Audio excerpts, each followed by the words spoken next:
already back to back. Death times are running on a midnight train. Back to back. Conscience is slipping to the air. Back to back. Cannot let anyone do it again. Back to back. I can no longer pretend. Give me a break, you're down. Just wanna get by my days again. Lazy down. What a heavy day.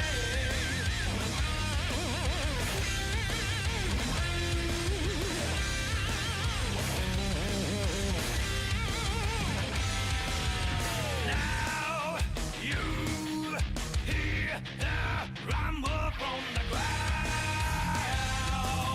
yeah. Trick, cheat, frog like violence bouncing round, yeah.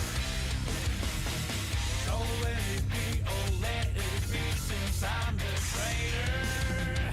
6 times knocking on the door, while a chance of God is standing back to back.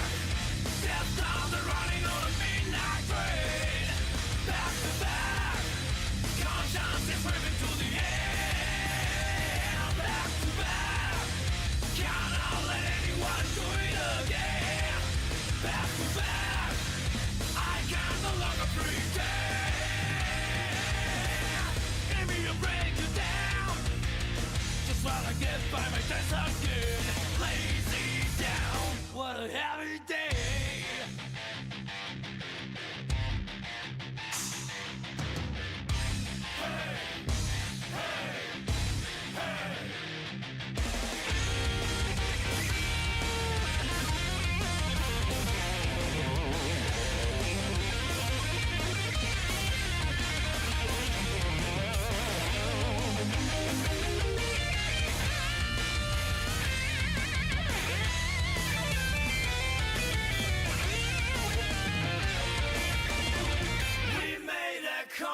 With a clown and had a high old time. Nobody doubted he is true of purpose. Oh yeah, not knowing we had given up everything we have lived. All of the options need a trap here in this city. Back to back. Death times are running on a midnight train. Back to back. Conscience is swimming to the air. Back to back. Ladies are already on a jungle of pain. Back to back. Each time we're never let down. Stand. Give me a break, you're down. Just wanna get back with that again. Lazy down. What a heavy day.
Hello?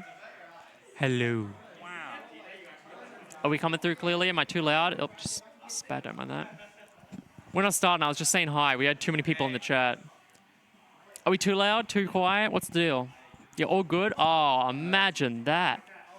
Oh, rate the new top, gang. Oh, I'm feeling hench. I might bust out this thing. Amazing. Love to see it. Camera's over here. Come here. Corn. Should I move over too? Yeah, you can move over. There's Frail. See, it was Frail typing. Was it?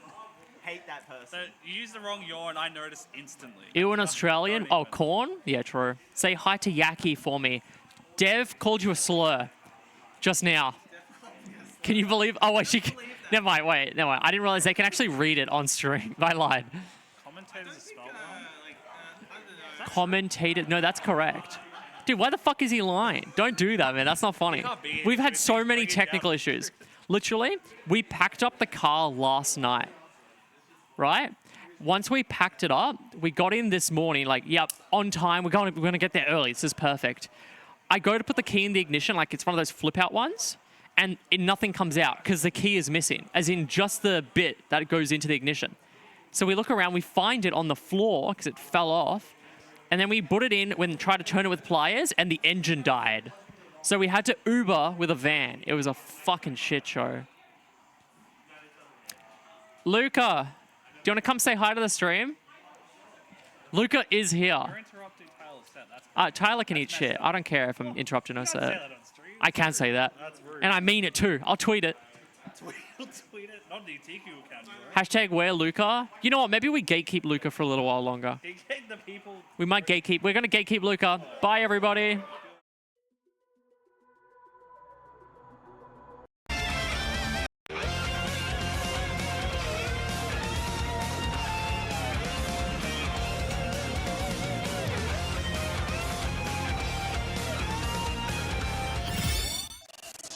Wait, I'm back for a second. I just had to check something. I'm sorry.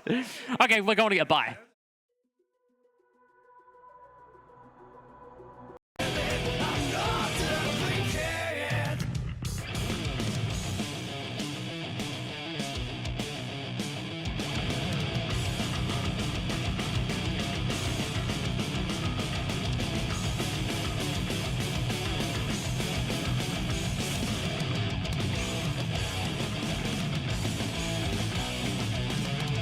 When you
Hello.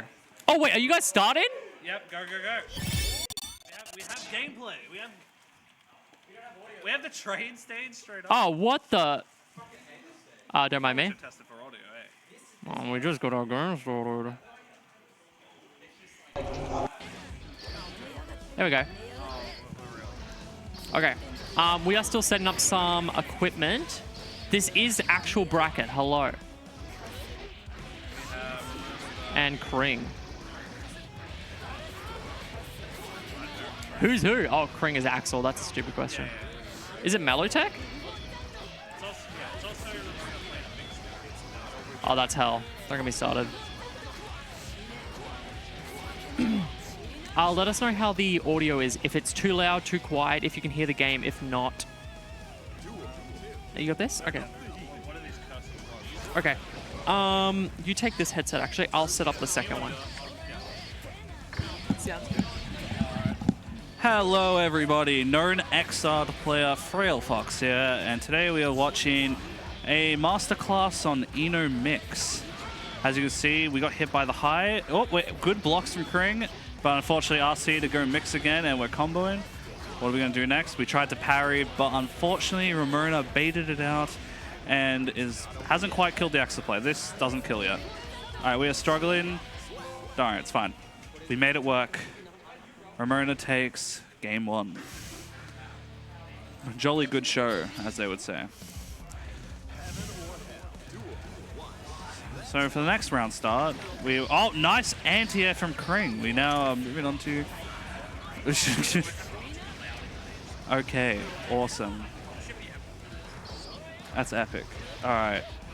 So currently we're playing a neutral game. We're blocking Eno pressure, but Stroke the Big Tree does a Grey Beat combo. And oh, excellent And what throw. if there was a second commentator? Ooh. A new challenger. Just fixing some audio equipment. We're going to lose the game for a second. All right, Don't we have mind. lost game audio. Oh, at least I have lost game audio. You all hopefully haven't. No, But we'll be out here. there we go. Yeah. We're all good now.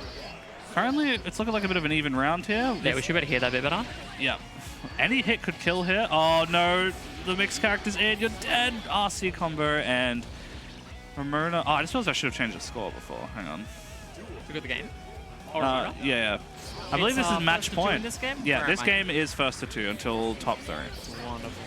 And currently, Ramona is on match point. Sorry, we're just messing with some stuff. Oh, we're going to mix Kring. Kring, we got to get out of there. Oh, no, you're just dead. Never mind. That is a 2-0 to Ramona. Oh, that's too... God. Yeah, she's got those. She has played the Xrd video game before, I think. There you Just go. a bit of a read. That should be a bit better for you. Yep, So that's 2-0 to Ramona. Congratulations. That is 2-0 for Ramona. And now next up we have Soup and who? I don't know this person. Do you want to scoot over a little bit? Yep, sure. Hello, hello. Yeah.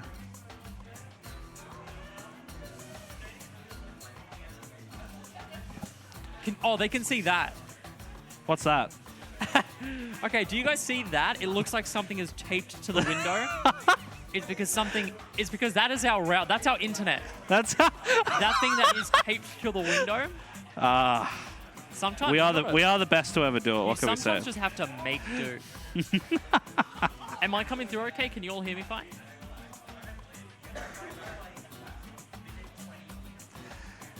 Do you know what confused me earlier? What? You're good? Okay, perfect. What confused me why we got in game and then didn't have audio is because on this screen we have game audio. Or at least I think we did. Good Do you wanna work. jump Good on work. comms? Do you want to jump on comms? Good, because I don't know what the fuck I'm saying. Wait, hold on. Let me fix this. Are you both wanting to jump on, or just one for? Oh, you got a TO probably.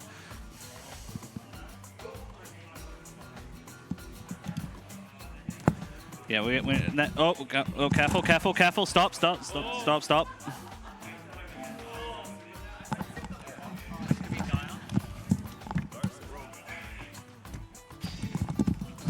All right, now we have somebody that knows something about this video game. I don't play Slayer anymore. All right, so how's it going, everybody? I'm Ramona. I love Xrd. I'm happy that people playing Xrd. Big fan? I am a big fan. I do like this game. I did see you doing the mix, so, you know. Yeah. Pretty Eno good. is stupid in this game. Eno is really good. Trying to keep up with this, so inputting dates Yeah, who? I need the bracket. I don't know who this other person is. I know it's Soup and... I need to get the bracket up. Oh, this is Squiddy. I don't think I've met Squiddy before. Let's go. I thought. Wait. The Axel threat might be done. I thought Squiddy was also an Axel. Yeah, so what's Soup doing? Soup has come to wreak havoc upon our new local. We got some real winners. Oh yeah. Oh. Oh, that was cool. Yeah. All right. Pretty high. Wait, we're in the right side. I don't know how much. I think Soup's the other way. Oh yeah. Soup does have a little bit of Leo and Strive. A little bit. Like. But currently we are running. Do you know anything about this matchup? Okay. So like Leo in this game is weird. It's kind of like Strive, but he's got way worse neutral. Yeah. He's actually very similar to Strive. He's just got one less like sauce in Strive. I didn't say Squid in the database. I don't know how much either of these people played Xrd. But I love that parry. It's funny. Yeah, it's big fun. We're just sending Super. We know how to punish. We're surely. Does Squiddy have a combo? Okay. So did Squiddy play this game? Is that might be why I don't know them. I have never seen Squiddy before. He might be a player on like Netplay or something. I don't play on Netplay. Hell yeah. Oh, you know, we got some nice Sin combos. Oh, we tried something. Even got the DP going. That DP is really good. We love Hawkbaker. Wait, is that yes? All right, currently, you know, we're playing some honest neutral. Apparently, he gave up the grind to go to Skullgirl's land. Oh, I see. What he's played before? Awesome. He has played before. He did the combo. He did the combo. Respect. Oh, we're doing mix. Oh, never mind. We've lost it. Yeah, I'm not super knowledgeable about either of these characters. I know that Glass plays Sin. Yeah. And then I run at him and he gets mad.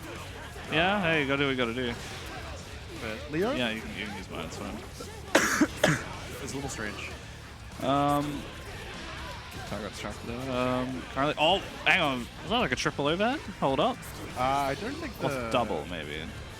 I don't know if the swing is like the swing is the overhead, but the JD is the overhead. Yeah, gotcha. It's very fast off the ground, and also it's good as like a. And there it is. Look at that. Some honest pokes. You know, we're doing poke into special move. That's the honest neutral Guilty Gear Xrd is known for. Leo is silly Jim, make no mistake. I can kind of see it. We're gonna start silly Jim discourse. This is kind of like a silly Jim matchup. Yeah, I can imagine.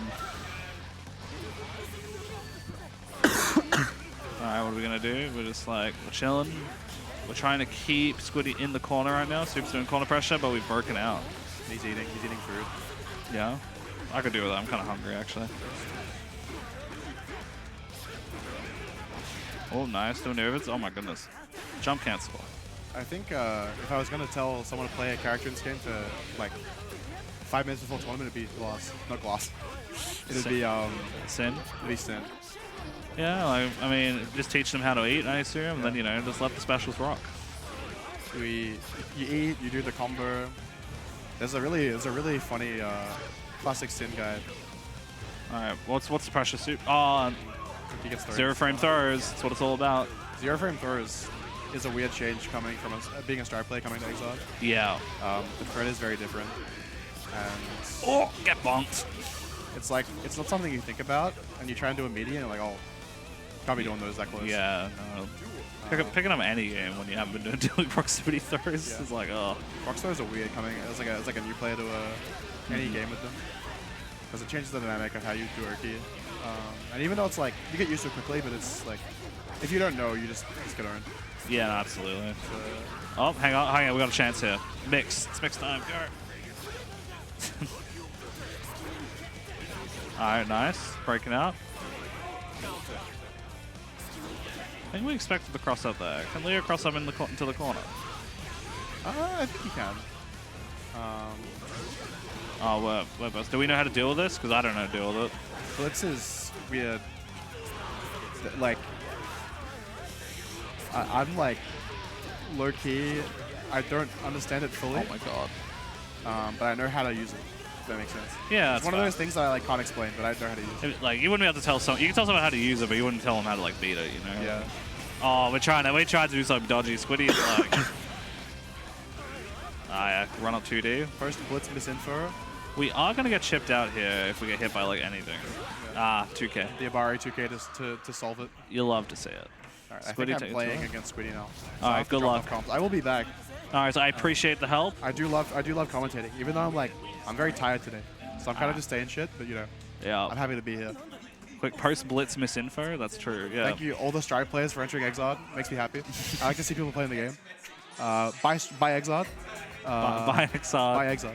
Play it. Get in the net play. There's newbie brackets and weeklies. That is Assuming true. nothing's changed. It's actually really good to get into Xrd of all the games in Oceania. Alright. Yeah, good luck. Add Giovanna to Giovanna doesn't need to be added to Xrd. Just play a different character. It's fine.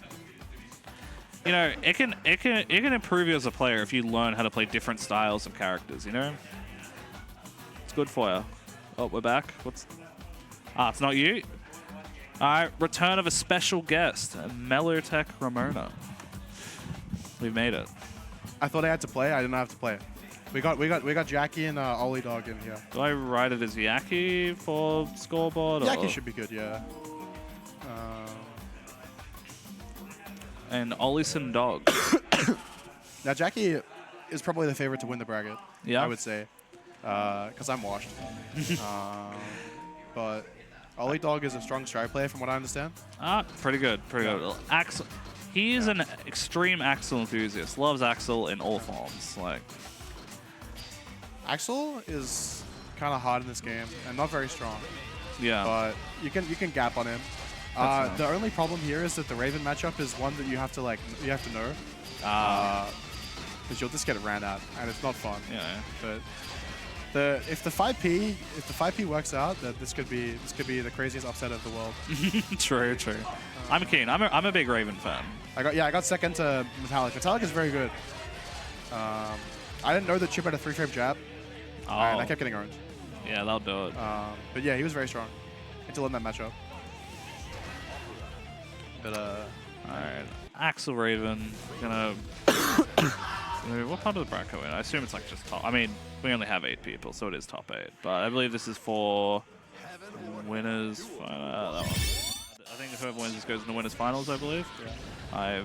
I've lost the matchup on the scoreboard Jackie's again. already putting Ollie Dog in the dimension. Yep. High-low time. Raven's weird as well because he does the glide mix-ups. They're high-low, but they're kind of weird. Yeah. It's kind of like block a lot of highs and then wait for the mix-up, or sometimes block one high and then get lowered immediately. Yeah. And there's a lot of weird throw setups that are often specific to characters. Yeah. Cause like, A lot of things to know. I mean, cause like he doesn't have a regular air dash. He's got like the whole, he's got the glide dash, which is kind of like Eno, but a bit different. Yeah, it got the glide dash, and also on the ground, it's a different dash too. It's a teleport dash, isn't it? Yeah, goes through projectiles and things. Yeah.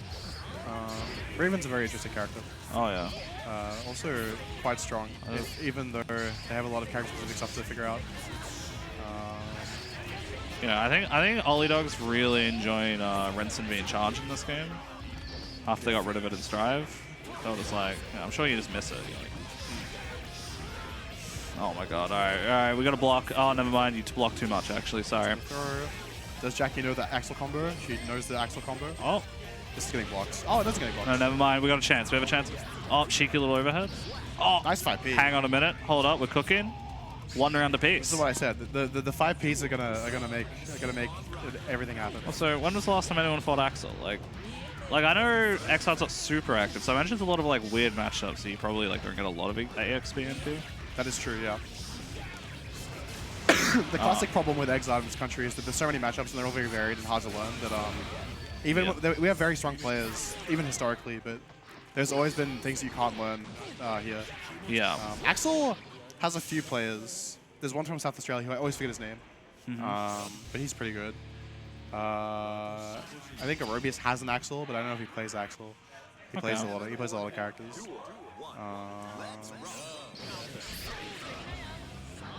But Alright. We just gotta not get put in the corner. Alright, we're in the corner now. not getting put in the corner is pretty hard against Raven. The scratch is Goes very far. Yeah, hits far, gets a nice knockdown, increases excitement gauge. It's good button. Oh, here we go. We get parried out. All right, we have a chance. All right, we're trying to parry the Axel moves, but Ollie Dog is not giving in. Oh, we get RC combo. Into the throw. This is guess the game here. You're dead. Yep, nice. Oh, yep. The Projectile Urki, pretty evil. yeah, it's very nerfed in this version. It used to be very silly. Now it's a lot more specific and the setups you have to do for it. But once you get it down, it is very strong and annoying to deal with. I am known for matching a lot against Raven. Oh, Nice nice air throw. Jackie's been working on the air throws recently. Hell yeah. I told her that you have to think like your Goku, and then when you think like your Goku, you get air throws. What? And it's like, this is a real phenomenon, right? I Okay. don't make this shit up. Okay. If you pretend you're Goku, you just get air throws. That's how I learned in Passar. Because the air throw in Passar is very important. As an Xrd too. But character dependent. Ooh, that was a really nice JS. Ah, there it is. We're in the square hole. Yeah, projectile YRC is really strong for Raven, at least from when I was trying to learn the character. Yeah, Needle YRC is very, very strong. Needle is very obnoxious. I just hit something. Another thing about Raven is stance YRC, which is like a pseudo parry. Yeah. Very, very strong against some characters. I don't know about Axel, but might be. Oh, that's teleport. Yeah, Raven Oh, is very get low damage. thrown. And 2-0 to Yaki. Tour to Yaki. Ollie Dog did pretty good. Got the round. Did the 5P. Yeah, honestly, you know, it's a pretty good effort, all things considered. Yeah. Really. Alright. I think I'm actually up now, for real. Okay, So I will be back. are you winners finals? I think. Oh no, you still got to fight. Yeah, all good. Actually, I think she's reporting that. No worries. You're now just left with me, and we're gonna watch Melotech vs Squiddy. I believe it'll probably be Ino versus Sin Kisuke. So yeah, hold onto your trousers. It's gonna be an exciting match.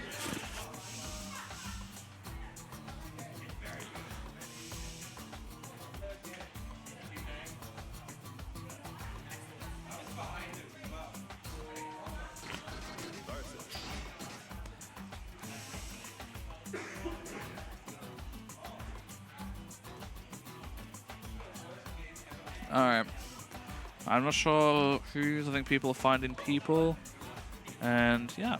How are we all doing today? We chilling? We're having a good time? I forgot how boppin' the Xrd menu is. Big fan.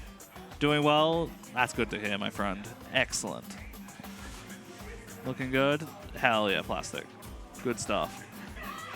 Guess we got top 3 cup. Did you get top 3? Let's go.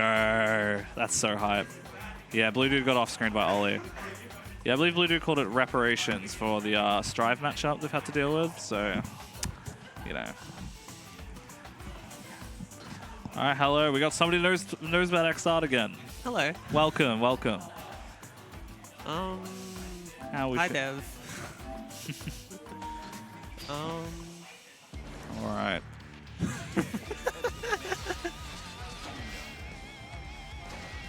So I assume we're getting Eno Sin.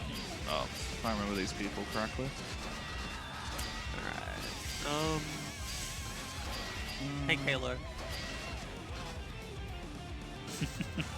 He doesn't like that. What is Blue Dude? What do you mean it's Blue Dude? There is no Blue Dude. Alright, so. That is all set. Yeah, cool. Ramona definitely the favorite, but Sin has some strong tools You reckon? versus, you know. I mean, yeah. Oh, squad up. Why is a squad up thing on there? Is that real? I don't know. It's just oh, it's really left over. He's been adopted. Somebody, unless that's was. Alright, yep. There we go. Good use of Beak so far just to keep Ramona out.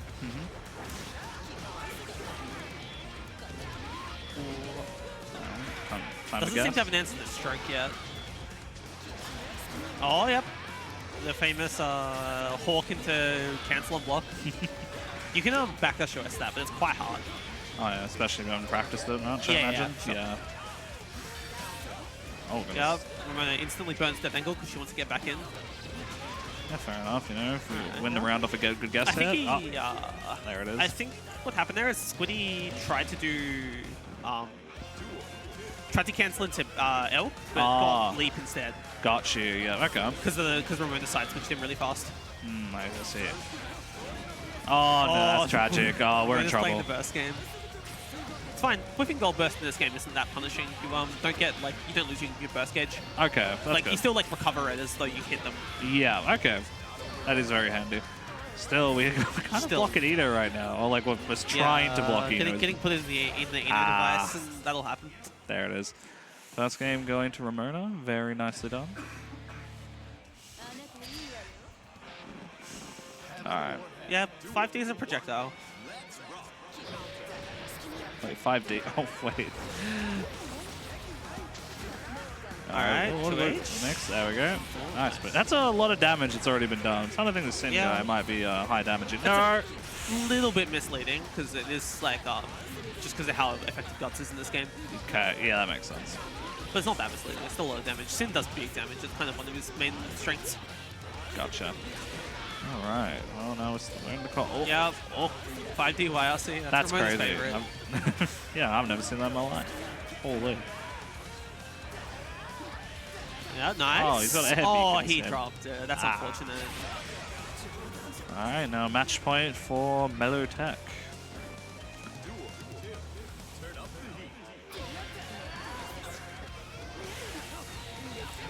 Alright, yep, we're gonna knock down, and yeah, it's mix time.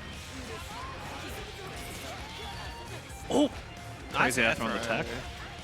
And a very good Abari. Oh, that was a nice Alright. Squiddy, we got a chance here. This is it. Trade? That's so good for Ramona there. Oh, we're in trouble. Bomb. Is that dead? No, Not quite. quite. She went for the safe stuff. She doesn't want to drop it in tournament. Makes sense. Well, as you said, the favorite takes it 2-0 very convincingly. Yeah. And I assume that means she'll be fighting you in winners finals later, right? Yeah, that'll be correct. That's where we're up to in the bracket. Let me check the brackets. Who can I put? Who's in losers that I can put on? Oh, God. Yeah, the rest of the game's going to be on stream? Yeah, I'll just run everything else on stream. Easy. Give me a sec. So we probably Ollie Dog Kring? Ollie Dog and Kring are already playing. Ah. That would have been funny to put on stream. That would have been an Axel mirror. So. Yeah. I'll put Squiddy and Blue Dude on stream. Yeah. All good. Hang on, sit. Blue Dude, who do you play in this game? Don't just laugh at me. Don't spot it. Yeah, that makes sense, actually. It's cool. He plays the Strife prototype character. True. Yeah, that makes sense. I respect it. I hate that I can just ask Blue Dude what character you play in any game, and I'm just gonna get this laugh from you. Yeah, the Gold Lewis character. Is that what Justice is? I guess. Yeah, no. Justice is just there to make the game less fun for other people, which is kind of what you're doing it anyway. So it's like HDR mindset. Do you play like Arakune and BlazBlue as well for any particular reason? There's quite a few like messed up people in that you could pick, I reckon. There's like...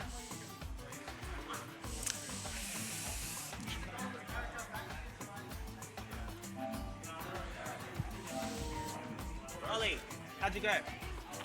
Did you win or did you lose? You won? 2-0? Okay, cool. Well, I'm waiting for these two to play. I can't believe we barely missed Axel Mirror on stream. That's crazy. I'm sorry. Messed up. Trolled. Stripe players are all upset with me because I put Ollie Dog off stream. Yeah, true. Yeah, good. It's messed up. Back to bracket.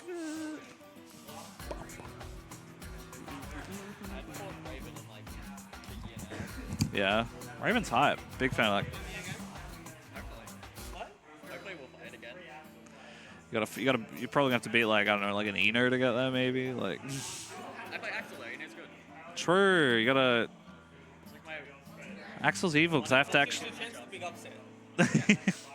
Just press the 5P good. I believe that's what Ramona was saying during your set before. I should be. Hopefully I can.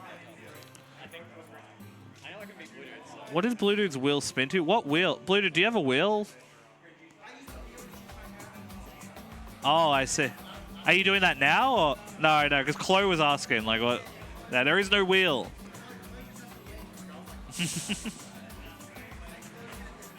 Yeah. Okay, I'm sorry, Chloe.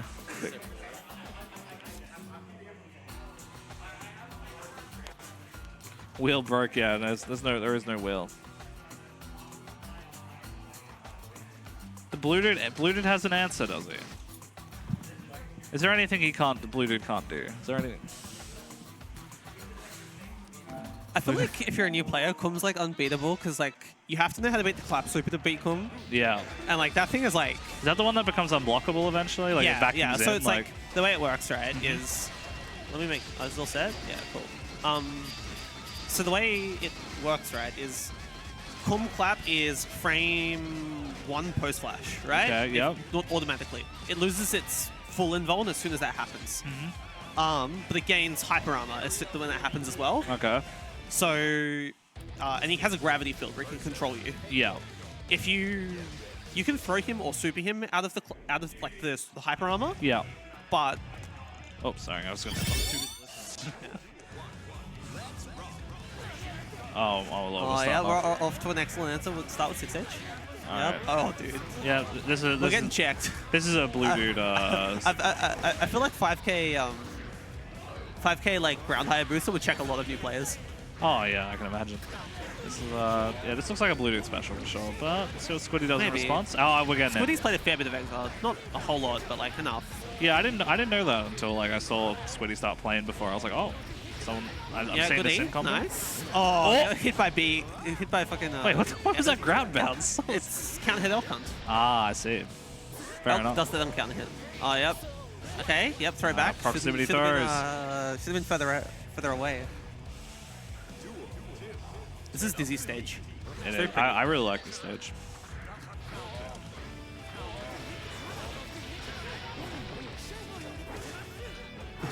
Oh my god, we're just zoning.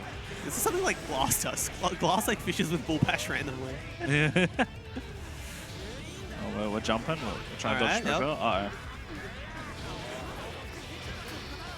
Yep, RCE makes sense. Oh, no, proximity throws. Prox thrown. Okay. Oh, meaty 6P, interesting. Oh yeah, wake up. Like, oh dude, he ate during the Eat burst. bait, it's real. That's bait.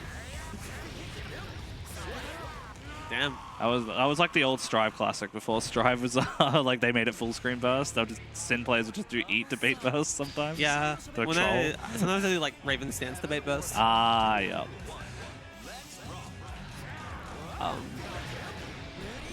Blue does a dive kick it up, tell him it's cold, it's JD. Yeah, Yeah. true. Yeah, where's the aerial move? Yeah. Blue my needs to God. start doing higher boost some more.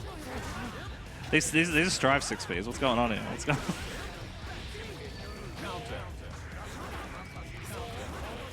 Yeah, alright, nice. Alright, Squiddy's getting a lot of food. Yep, okay, Grandpa Vipered. Okay, burst the Grandpa Viper.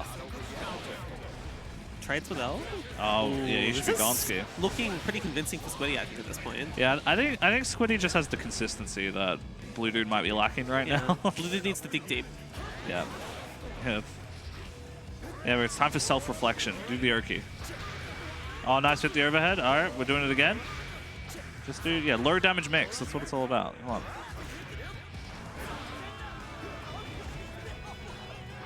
Oh, we crossed up. Hang on. All right. All right, Blue Dude's locking in. Yep. Kick. Oh, we got Kick. loops. No. Oh, we baited? Makes the L Do it again. whiff and can't do anything with it. It's like the fork. I can't forget the move names. It's Gold Lewis Drone. Finally. There it is. Blue Dude has self-reflected and found the way to victory.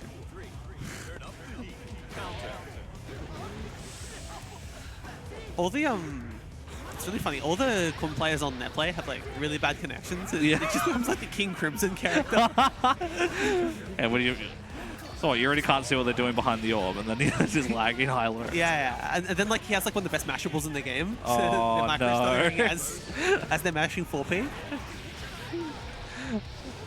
Oh, we tried to charge up for ball. Hang on. All right.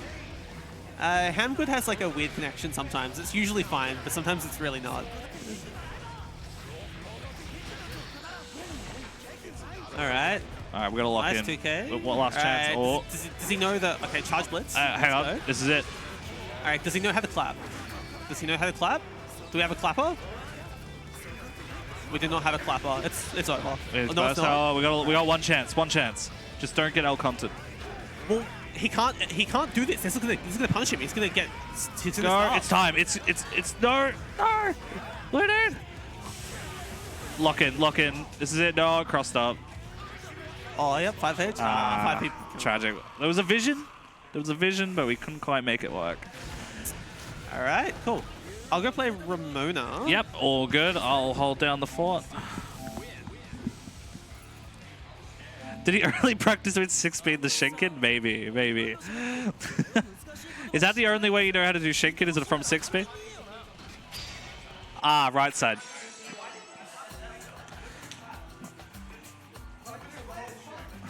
Handy returns. What the? Wait, is that just Handy, or is that like, is there a separate account for somebody called Handy Returns? Shouldn't Handy be here? What's going on? Yo. All right. We're locking in. Twitch should get there. Chloe, you get Blue Dude on the Shinken Loop training arc, and it'll be fine. That's your job. Next up, we are going to have winners finals. We're going to have Mellowtech versus Yaki, or Ramona versus Jackie. Going to be very exciting.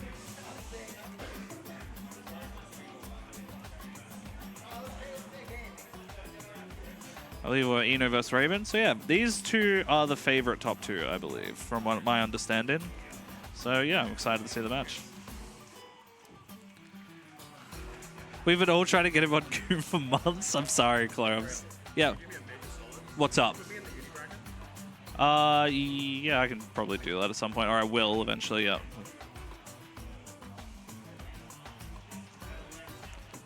Yeah, Union's a while away. We'll...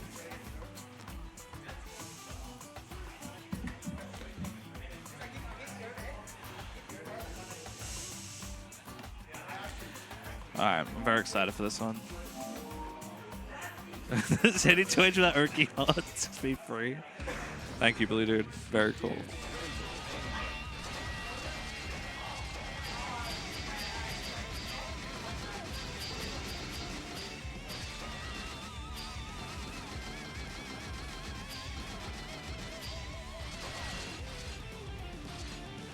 Just dropped one. That's probably right.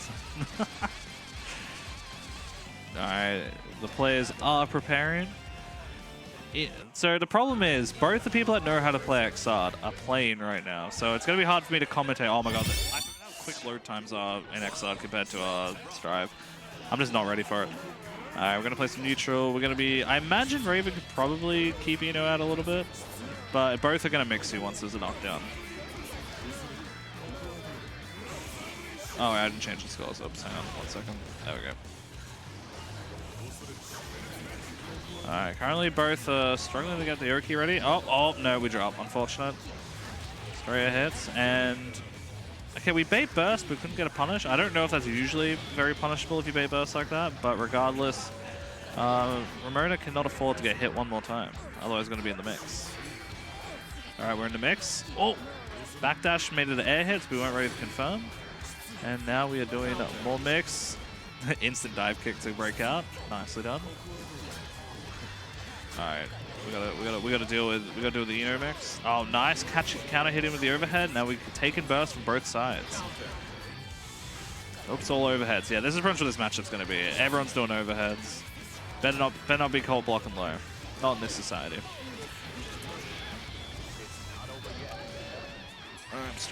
Alright, now we're in the corner sequence. Let's plan good block on the high. Block the scratch into blocking triple overhead, and we dodge the overhead looking scratch. I forget what it's called or what it is exactly. I think it's a normal, a command normal. Wait, how did we go from one corner to another? What's going on here? Oh, all right. That was almost a timeout game. We got 10 seconds left, but the first round does go to Yaki. Very nicely done. All right, what's the plan? All right, Ramona's got the key. What's she gonna do with it? What's she gonna do? Double overhead. Ah, we got caught. All right, do it again. Oh, good mash out from Yaki. As now we got the nice lows, double lows. All right, what are we doing? Oh, we throw. And Raven's cool because he has a combo throw. I can't remember if it's always combo throw or if it's only depending on how much excitement you have. No, I think excitement changes the command throw. I could be wrong. I'm trying to remember the little bit of Raven I read. So this is the character I tried to learn when I played Xrd. It's always a combo throw? Awesome, yeah. I think the command throw was the one I was considering. Nice. Oh, we got max excitement. Any hit kills, and bam. Nice throw as Yaki takes game 1. So just, yeah, command throw. My bad. Apologies. This is why I'm glad we have Xrd Noahs in the chat. So they can... Well, they can correct me, because I guess you can't see it while the game's running. But you gotta trust that there is real information being fed to me from the audience. Alright, we are in the Eno blender. It's looking a lot like Strive at the moment. Unfortunately for Ramona, Yaki has broken out, and there we go. Command grab to get some excitement and more mix. Parry RC, smart. Didn't quite get a hit, but hey, we got a pretty decent chunk of excitement to work with if we get a combo. Oh, there it is. We get the combo off that because of the excitement, but bursting out before anything can happen. Huge anti-air. We're going to get full conversion into kill. Nicely done from Jackie. Actually, no, this is first of 3, winners finals. I should actually add winners finals on the round. There we are. Perfect. The more... Thank you, Chloe. Very cool.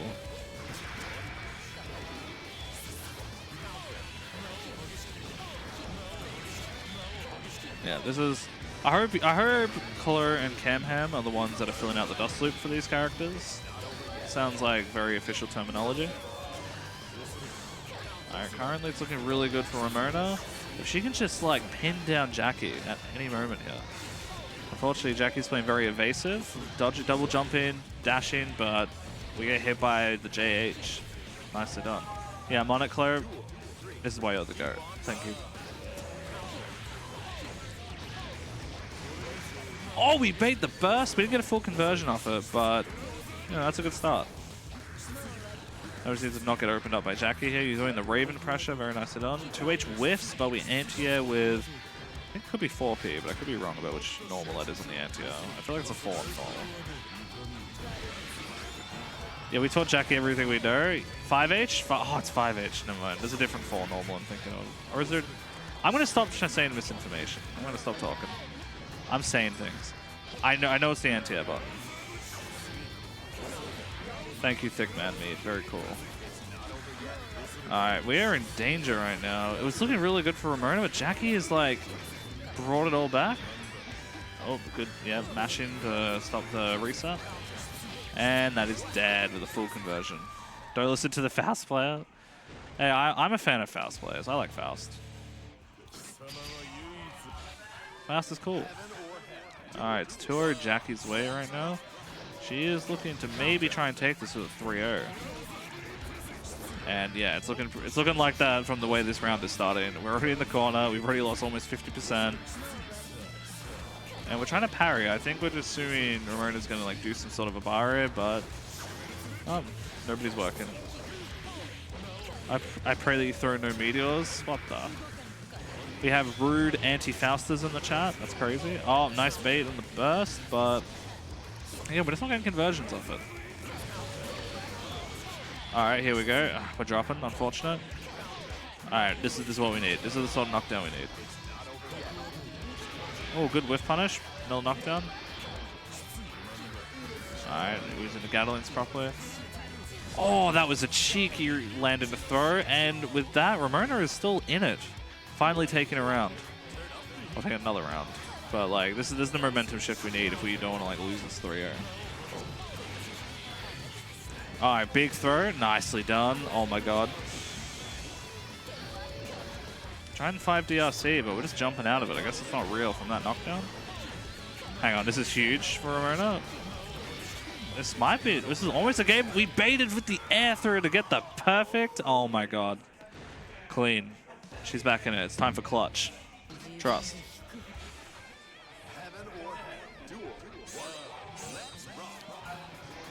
All right, what's the next play?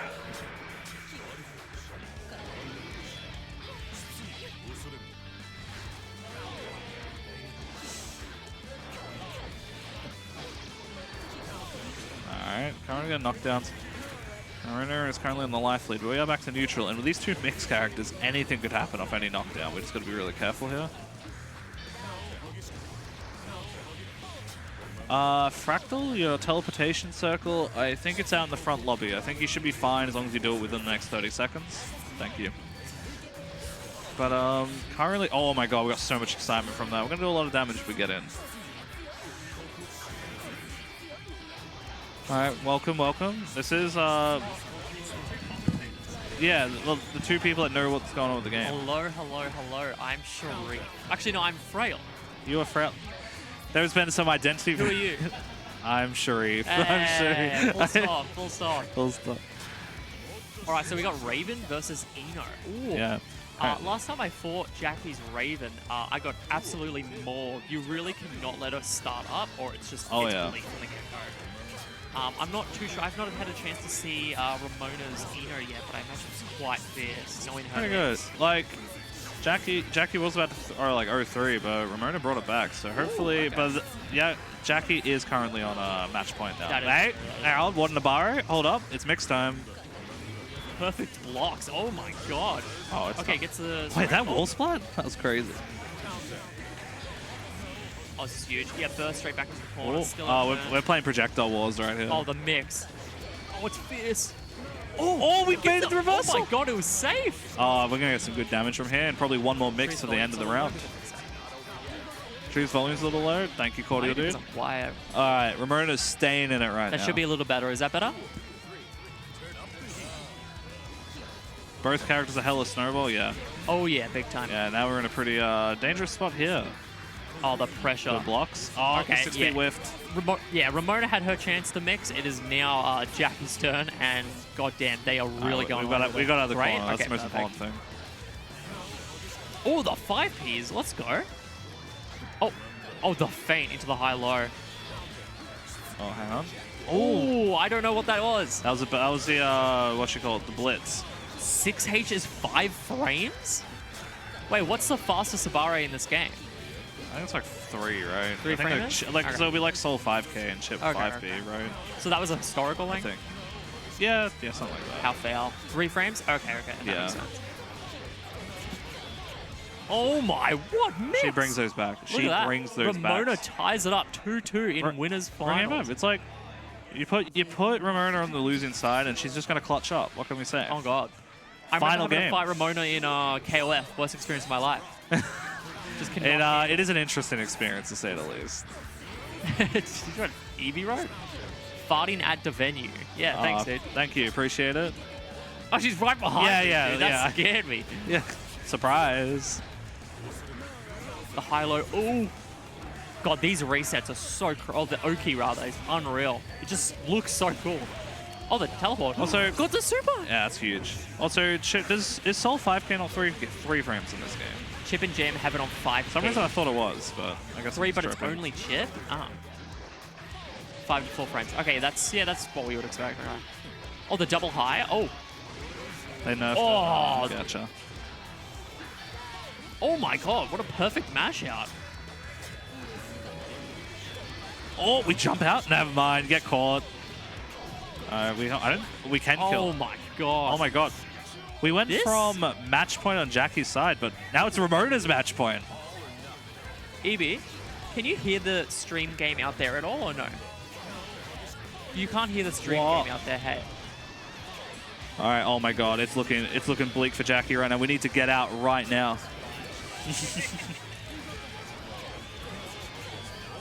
Oh, huge throw. That should be fine. All right, just for All instance, right. audio, don't mind me. Jackie's getting something started. She needs to open up Ramona now if we don't want to like lose the set.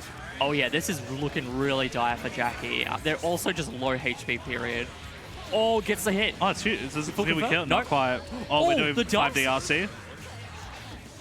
Oh, Oh, hold on. Oh, this is huge. Oh, back throw instant. This is horrifying. All right, it's snowball time. This is your last chance. Oh, this is huge. We can't let this. We can't let this This is go. Jackie's chance. If she mashes out at the right time, it might just be over from the mash itself. Oh, and there you go. Jump dive kick. That was a Oh crazy my God. set. Crazy. Right, just like that, Ramona brings it back and moves on to grand finals. Jackie's still in this. We'll have a chance to Holy bring it moly. back. Dang, oh, dude, the windscreen is so sick. What the Yeah, hell? dude, some of the Xrd windscreens are crazy good. Dude, why is Strive so... Oh, hi. Why is Strive so shit? Who are you waving? Oh, you waving it.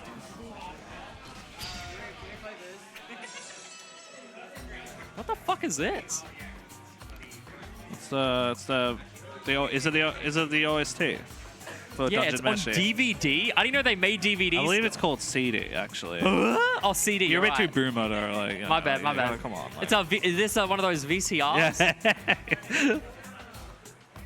That's That's what we call the King of Fighters difference. That's real. Actually. Where'd you get food?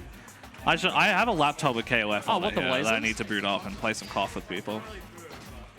Nah, that's food. That's alright. Chocolate and what? Marshmallow? Oh. Yo. All right, so next up we got Squiddy and Olison Dog. Ooh. It looks like we have Ollie Dog on the right, left. Oh yeah, let me stop that real quick. And also it's losers semis, I believe. This will be what? Axel and who? Sin. Sin. Yeah, Sin. let's He's go. good. You can give us all the matchup numbers. No, I don't know anything about this. Sin. You played Axel vs Sin, right? Like, sure. Yeah, on Strive. I mean, there weren't really any like Axels Sin back is then, a though. completely different character. That's true. Squiddy's played some Xrd. Very like struggles a little bit against like I think the top two, but against like clearly they're the most experienced person outside of the top two. So we'll see if they know how to fight Axel. Alrighty. We got the Axel Low versus. Dude, I will never get over the fact that it's Kisk. And not Kisk? Kiske. That irks me a little. You can just ignore that. Just ignore it. Can you hear that better now? Yeah, I can hear it a lot better. Clear as day? Yeah, I think it's good. KOF is a good series. Can't wait for KOF 16. Neither can I. Dude. KO 16. Oh, we're going to be Me so when I'm, back. dude, overdosing on copium. Do you want to jump in? Yeah, dude. I don't know what I'm saying. I'm just like, whoa, this is probably I'm just mixed. saying things too.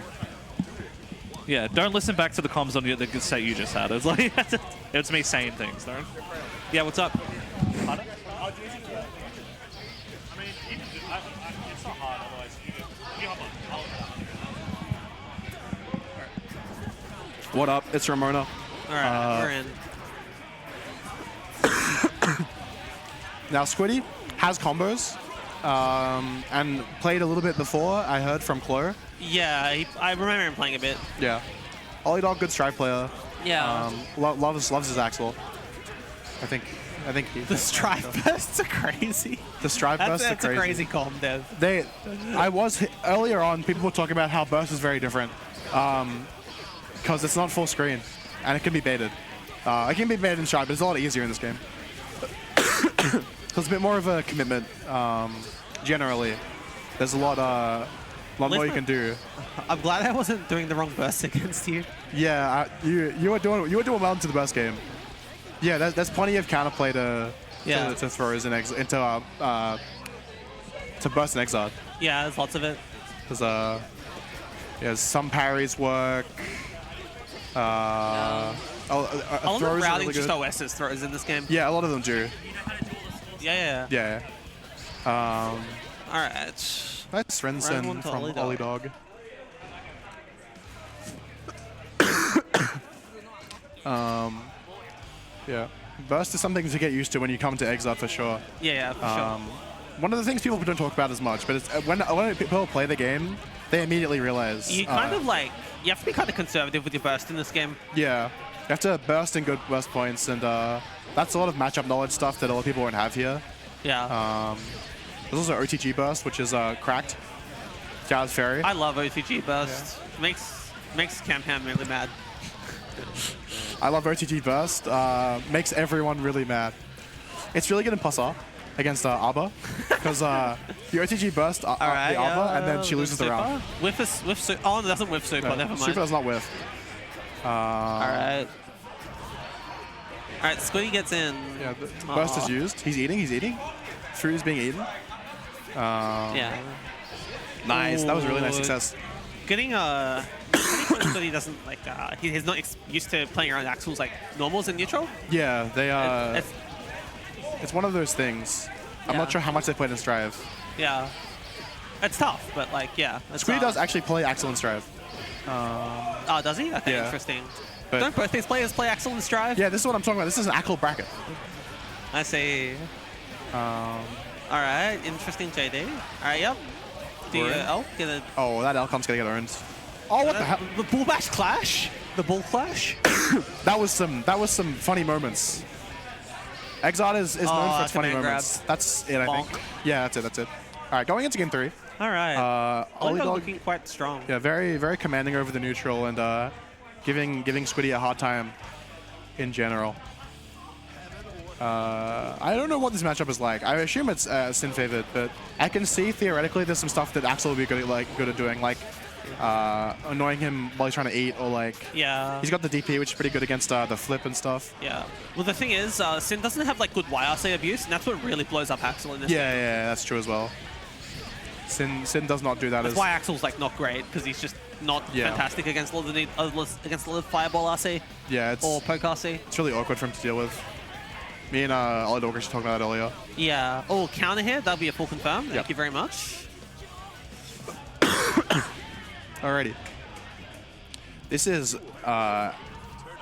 match point for Yeah. Ollie Dog. Having maybe a very strong position, I think. yeah. Oh, we have to it's dangerous in here. Oh, it didn't cancel the DP. That's unfortunate. That's Oh. unfortunate. Does Ollie Dog? You can She doesn't confirm know that. about. She doesn't know about dash cancels. Yeah. Doesn't know about. Dash cancels in danger time. Yeah. To be fair, I know about them. I just don't do them. I do them sometimes, but he knows it's pretty free. All right. Yeah. Nice burst bait. Unfortunately, no punish. And the Rental will take it. All right. Poked out. Perked out. What's the bracket like now? Is it just us? It's me versus Ollie Dog. Oh, yeah, and that's then true. winner of me and Ollie Dog versus you. All right. Well, good luck to you, Jackie. Don't get 5 Pete. Don't get 5 Pete. All right. That's a good plan. All right. I'm alone on the commentary booth. I'm talking shit. Rookie mistake, says Clore. No, I don't think I can be seen. I can't like. I'm not like controlling the stream. I'm just. I'll put the scores in there.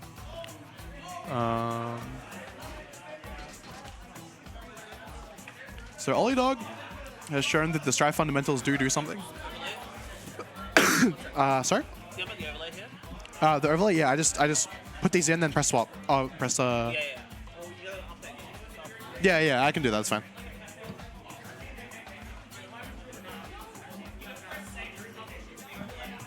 I gotta do it and press save, right?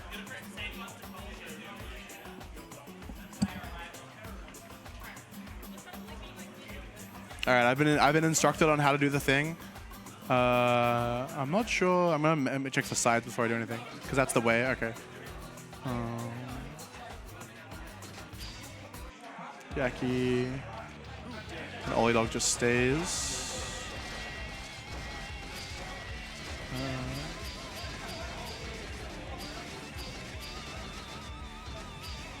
All right.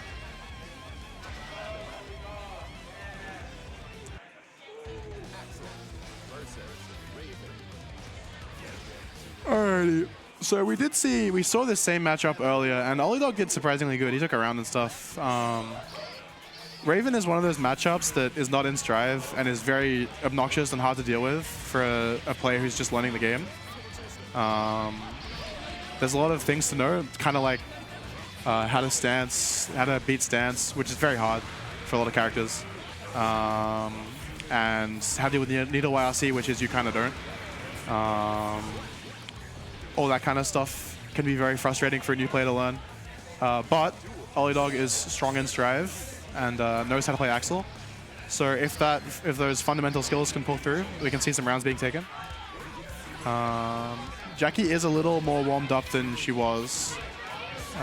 Just stop him from getting lots of excitement. I mean, yeah. That one is really hard. Mr. Fat Kid. Shout out to KOF. I heard you got third. I think so. I was like playing, but I saw it on the stream. Shout outs. Yeah, oh my god, the command grab. And Jackie takes game 1. Fairy once famously said that the command grab on Raven is anti-zoomer because if you react too fast, you can do the... Speaking of command grabs, but if you react too fast, you get hit by the anti-air one because you have to jump it. So that's some Fairy insight from you. I love the Rensen Geki on round start, the fucking the command grab. That move is very funny. These characters both have a very slow, funny command grab in their arsenal. Oh, she messed up the throw us again. She was mad about that earlier when we were playing. She was like, oh, nice backdash. Nobody blitzes the air one though.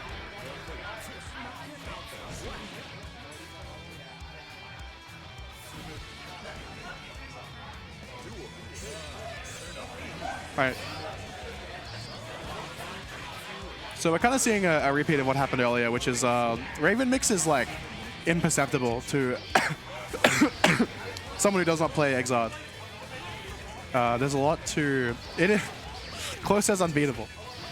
It's just it's hard to understand because it's very strange, and you'll just get clipped by the 5th overhead. You will always get clipped by the 5th overhead. It'll happen to you, and then you'll get hit by the low, and then you just lose. But we do see the Ollie Dog combo. I was low-key scratching my nose. I wasn't looking at the stream, but it's okay. Get the knockdown. I don't know if that was a real knockdown. Oh, this might hurt. Yeah. Now Jackie's in a nice 5P. I told her not to get hit by 5P. I said no 5P is getting hit by, and she's getting hit by 5Ps. Nice. Oh, no confirm. Nice DP into the pressure. The 6H unblockable. Oh, the gold burst gets blocked. And we're seeing a little bit of a commanding round coming out from Ollie Dog here. This could be very bad for Jackie. That might be it. Nice. Ollie Dog takes one. We got some Ollie Dog fans in the crowd right now.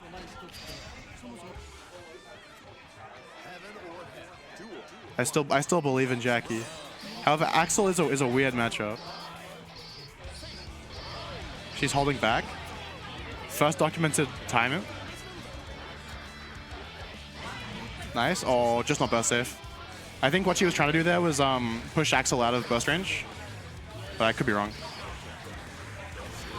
All right, we're going in. Ollie Dog, please, Robert, to be so funny. It would be very funny. And then he's gonna beat me too. But he is in the blender. He's in the device. I know this is the device. I've been to the device many times, and I've broken all my burns. Okay, this is gonna be Orberkey. Maybe dead angle. Oh, nice scratch.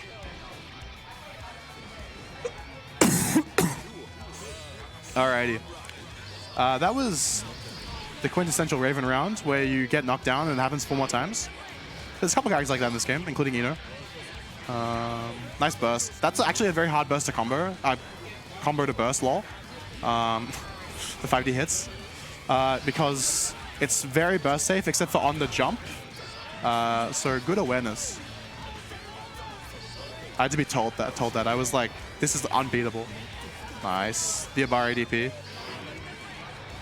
Abari DP is me talking shit. Nice throw. That one's hard to throw.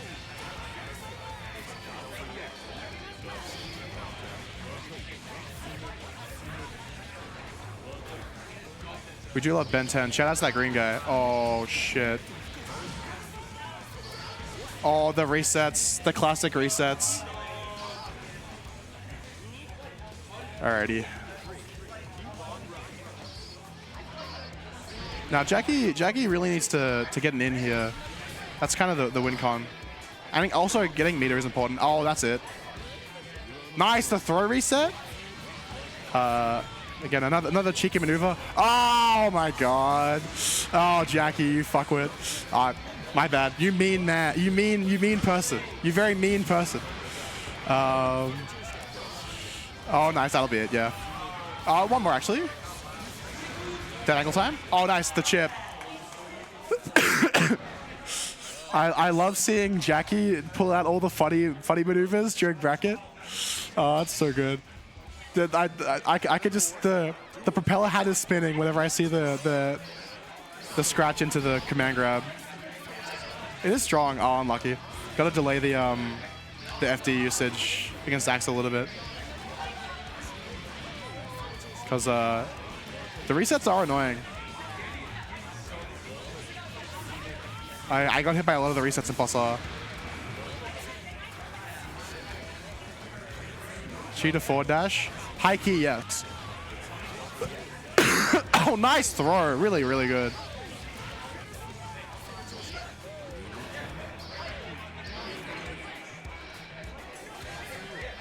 That was also a really good throw. This guy knows. This guy knows. I know Olidog's played. Dude, come on. Oh, he knows the combo too. This could be. This isn't it because it's a. Oh, unlucky. Now the reason that Axel's not very good. Well, there's a few reasons, but the big one is trouble against YRC. Oh, nice. Oh, that's it. Yeah. That was a really close round. I really love the throws from Olidog. And generally figuring out a little bit of how to fight the Raven champion. I also think Jackie was earlier having trouble with the throw OS. I don't know if that's a contributing factor. It might be. I'm not sure.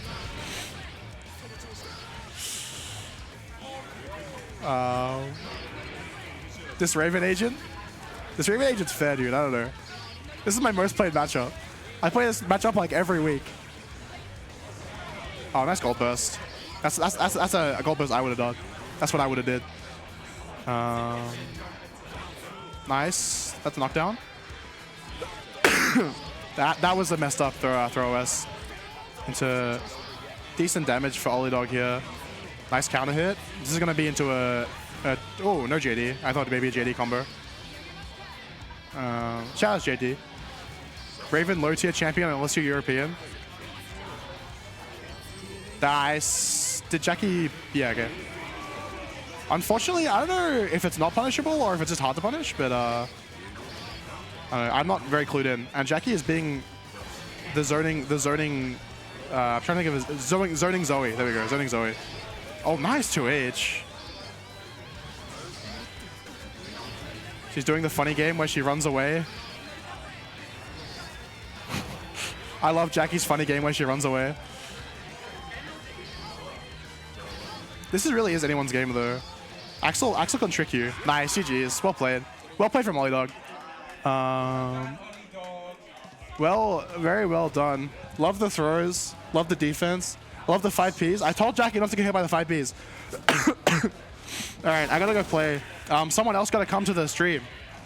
I can't do this no more.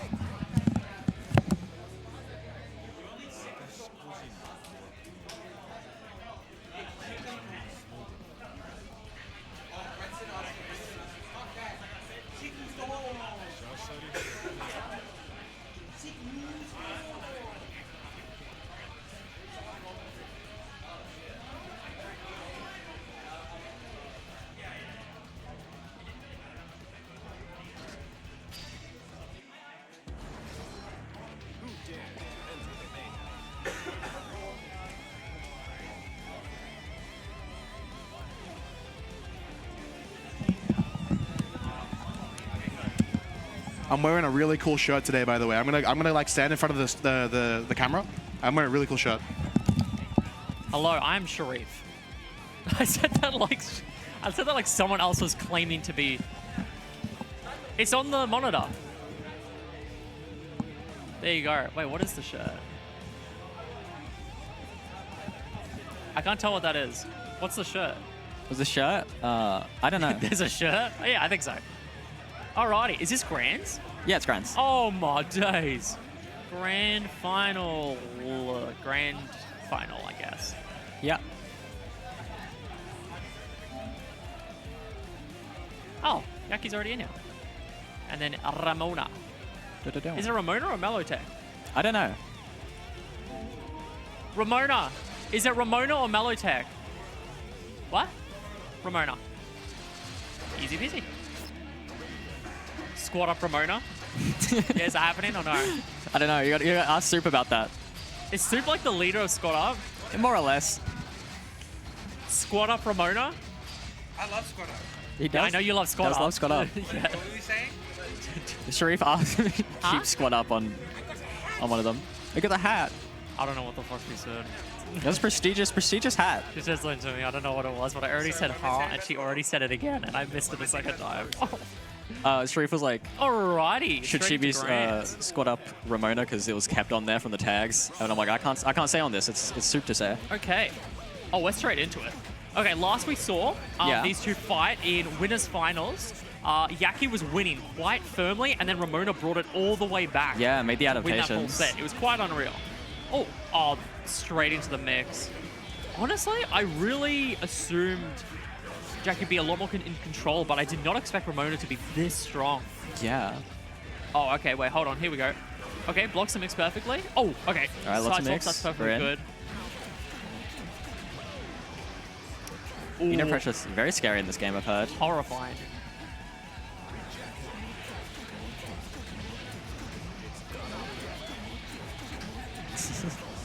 Oh, nice.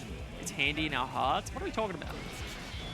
Oh, yeah, Handy will be here. Yeah, Handy is here. Handy's here?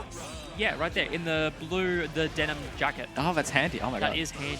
Wow. Handy and his boyfriend are here. Wow.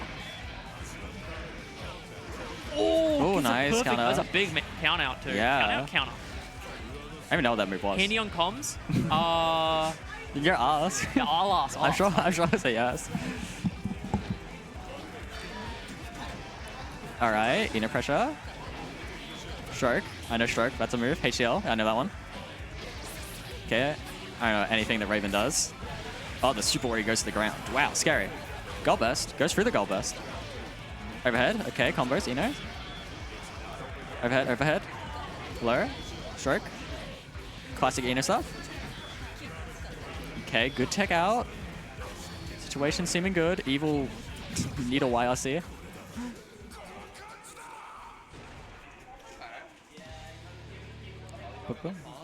Yeah.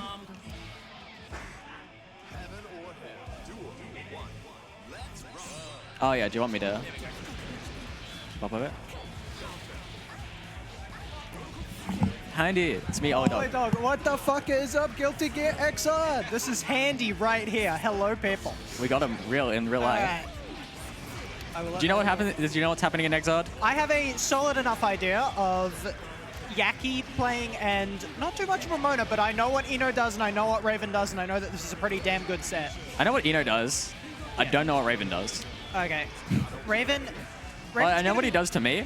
I don't know what these buttons What are. Raven was doing to you is what Raven's going to be trying to do to most people. Yeah. Yaki's got some pretty solid Oh, confirms nice. off mostly everything I've seen.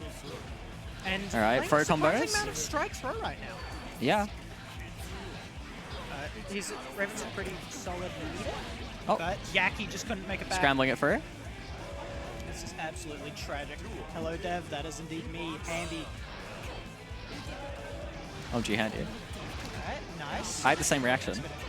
Oh, yeah. I've had low pressure. I'm going for long combos. Didn't get an anti at the dive kick with 2S. I'm pretty sure that Insane. was 2S. I have no clue what Raven's normals are. I just know they're big. I'm sorry. Oh, nice is- smash out. Is an Axel player right now talking about a character having big normals? Hey.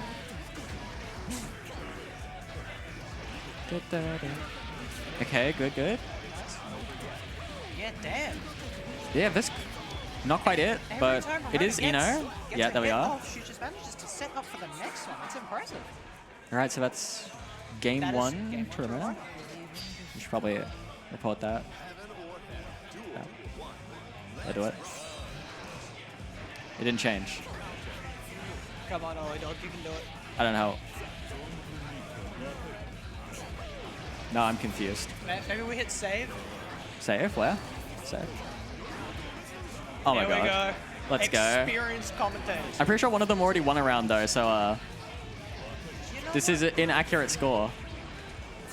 If somebody was actually paying attention, that'd be crazy. If he isn't freaky for 1 meter goes down, right, he higher freaky meter and he gets into his freaky stance. Oh yeah, the freaky Yeah, stance. freaky stance, takes hit, gets his freaky meter up. Ooh, good. Freaky meter is scary. Okay. There's Raven, that he classic flies. Yaki That's confirm. pretty cool. Both of these characters using their M moves very well, but Yaki's getting locked down a lot more than she would hope. Yeah. Oh. Nice dive kick. Oh yeah, needle YRC and fly. Look at that fireball drive rush. Yeah, basically. All fighting games are the same. So evil. Dash straight into the note. That's rough. Neither really wants to get in close. Okay, it's 2-0, okay. It's 2-0. Okay. All right. Yep. There we go. That's why We did it. We know how to so update far. things. We're crazy. Remote is probably a little rusty. Yeah. Okay, neutral. Gets a hit. Setting up. More pressure. Oh, nice hit out. Get the hard knockdown. I don't know what the fuck is going on here. We're going from side to side of the stage. Yeah, they move around a lot. If you weren't here for last, they were winners finals, and it was wacky to watch. They were just flying around everywhere. Raven's disappearing and reappearing and YRCing. Yeah, exactly. So much going on. Two kinds of annoying pain in the ass mix characters, but they're doing different kinds of pain in the ass mix. I respect Yeah. it. It's quite a sight to behold. Okay, flying in for the high-low. Looks like Yaki hasn't managed to get any meter at all pretty much this round. Yeah. Low, low, low. They're doing a Need a good job YRC. of blocking the Oh, mashing out. Really good mash out there. I didn't know you could do that. Oh, burst just misses. All right, hard knockdown, going in for the fly. Is that a safe Does jump? this catch? No, it's It was not not a safe jump. Very nice.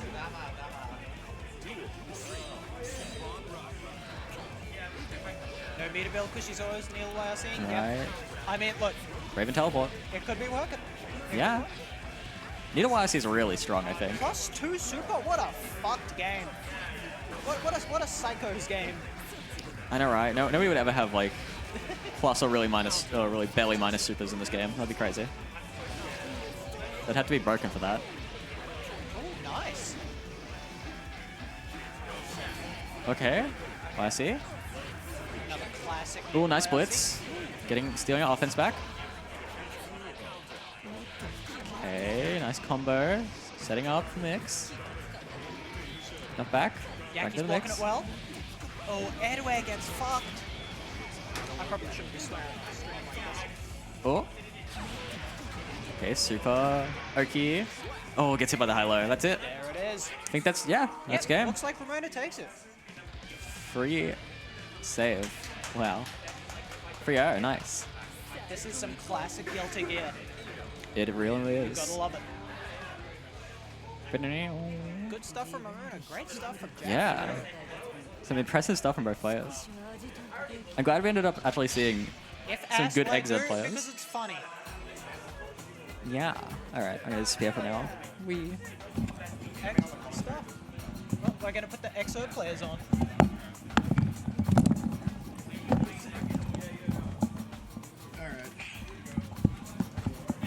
Thanks everyone watching me. Eno is really broken and I'm carried. Shout outs for Tokyo for having us. Play more Xrd.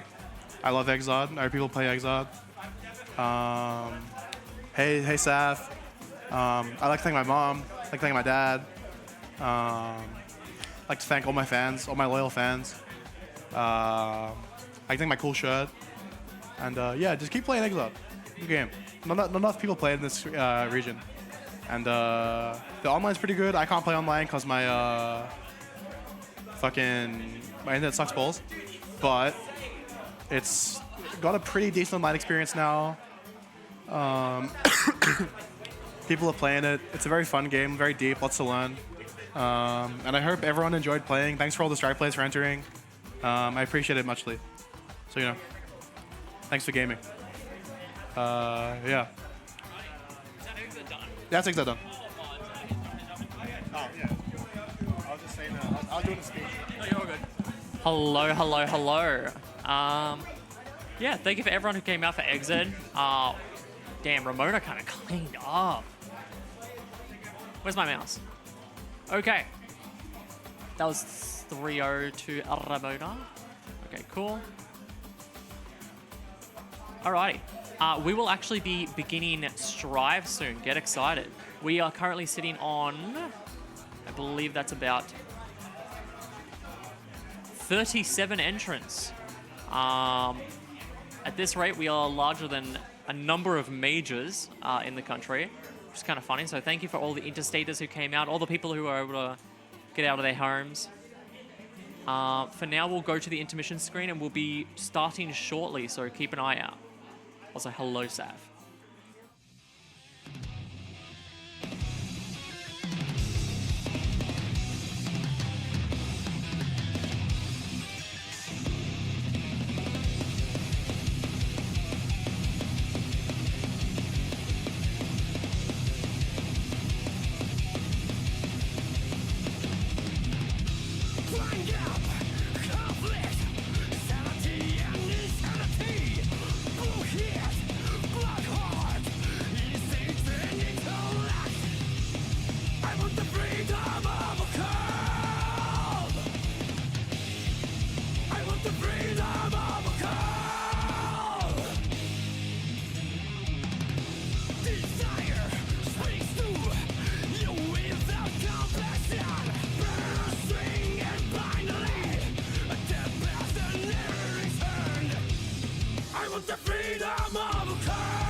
All right, everybody, welcome to the premiere of NTQ Presents Vis-à-Vis, our first local.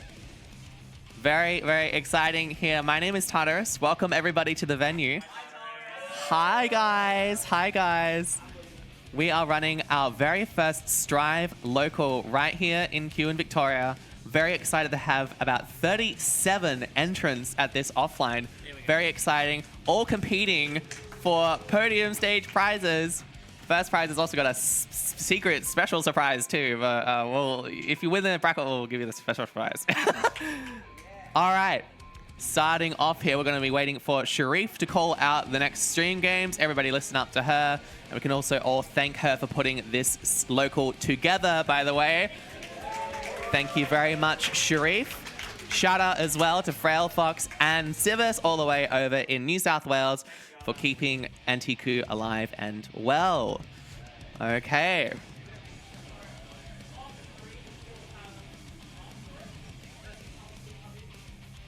All right.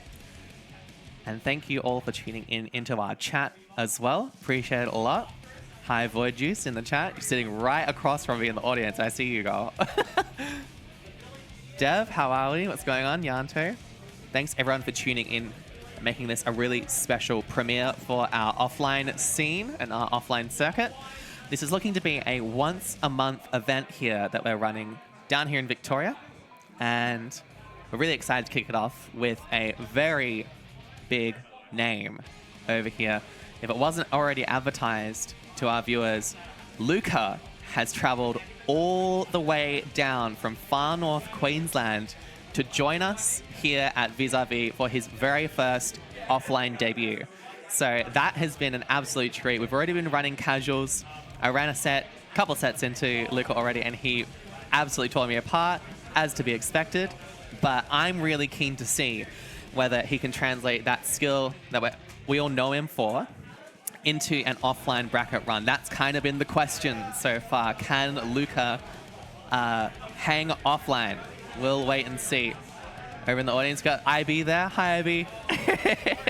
Thanks for joining us. That's our seed number 2, I think, just before Luca.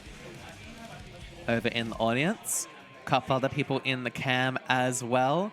Blue dude off to the left. We got a couple interstaters here as well. Quite a few people coming through. Aside from Luca, we have... Oh, there's Fractal. Hi, Fractal Fireball. He lives here. He's not an interstater. But a couple other people who have joined us from interstate. We got Handy, one of the mains from Queensland as well. Also, Yovan, Potemkin player. He's staying with Sharif and I at the moment. We've also got, all the way from sunny South Australia, we have Rowan. Huh?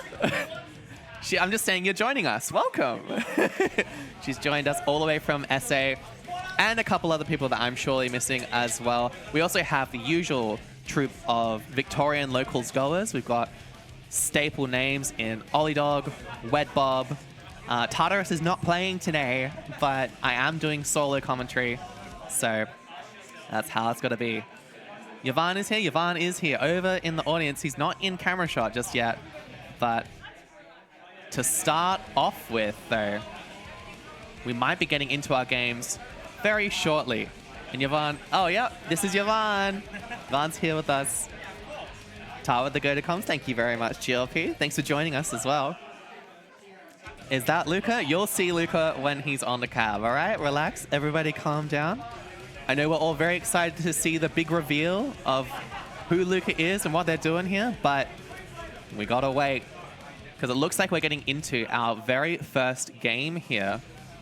On the left there, a staple in the scene, everybody's favorite Anji main, that is Soup, or Evil Alex Lay as he's known in the scene as well. And then by the looks of things, Soup will be playing in their round 1. A fairly, an up-and-comer, I would say. I've noticed this this name crop up in the server quite a few times before. That is Taff. Not quite Saf, but Taff instead. Hi, Frail Fox's mom. Thanks for joining in. Frail Fox is somewhere around here. I'm not sure where they've gone, but thanks for tuning in. All right, our very first game here to start off with, that is Soup versus Taff here. It's looking to be a Bridget versus Venom matchup. Maxime is pulling out the secret pocket pick in the Venom, as we all know, usually known for his Anji, but looking to have some fun for this stopover in Victoria. Yeah, he's also one of our interstaters that's joined in as well. Very, very pleased to have him here and to have all of our contestants here. The vibe is immaculate right now. But it's looking like we're just about to start into a game. The fist bump is on deck. And here we go, the very first game in our offline series at Vis-à-Vis. That is Soup versus Taff. Here we go. Starting things off. Nice little 2P to start off. Run up 6P, forces the burst out. And we are already cracking on with this offline series here.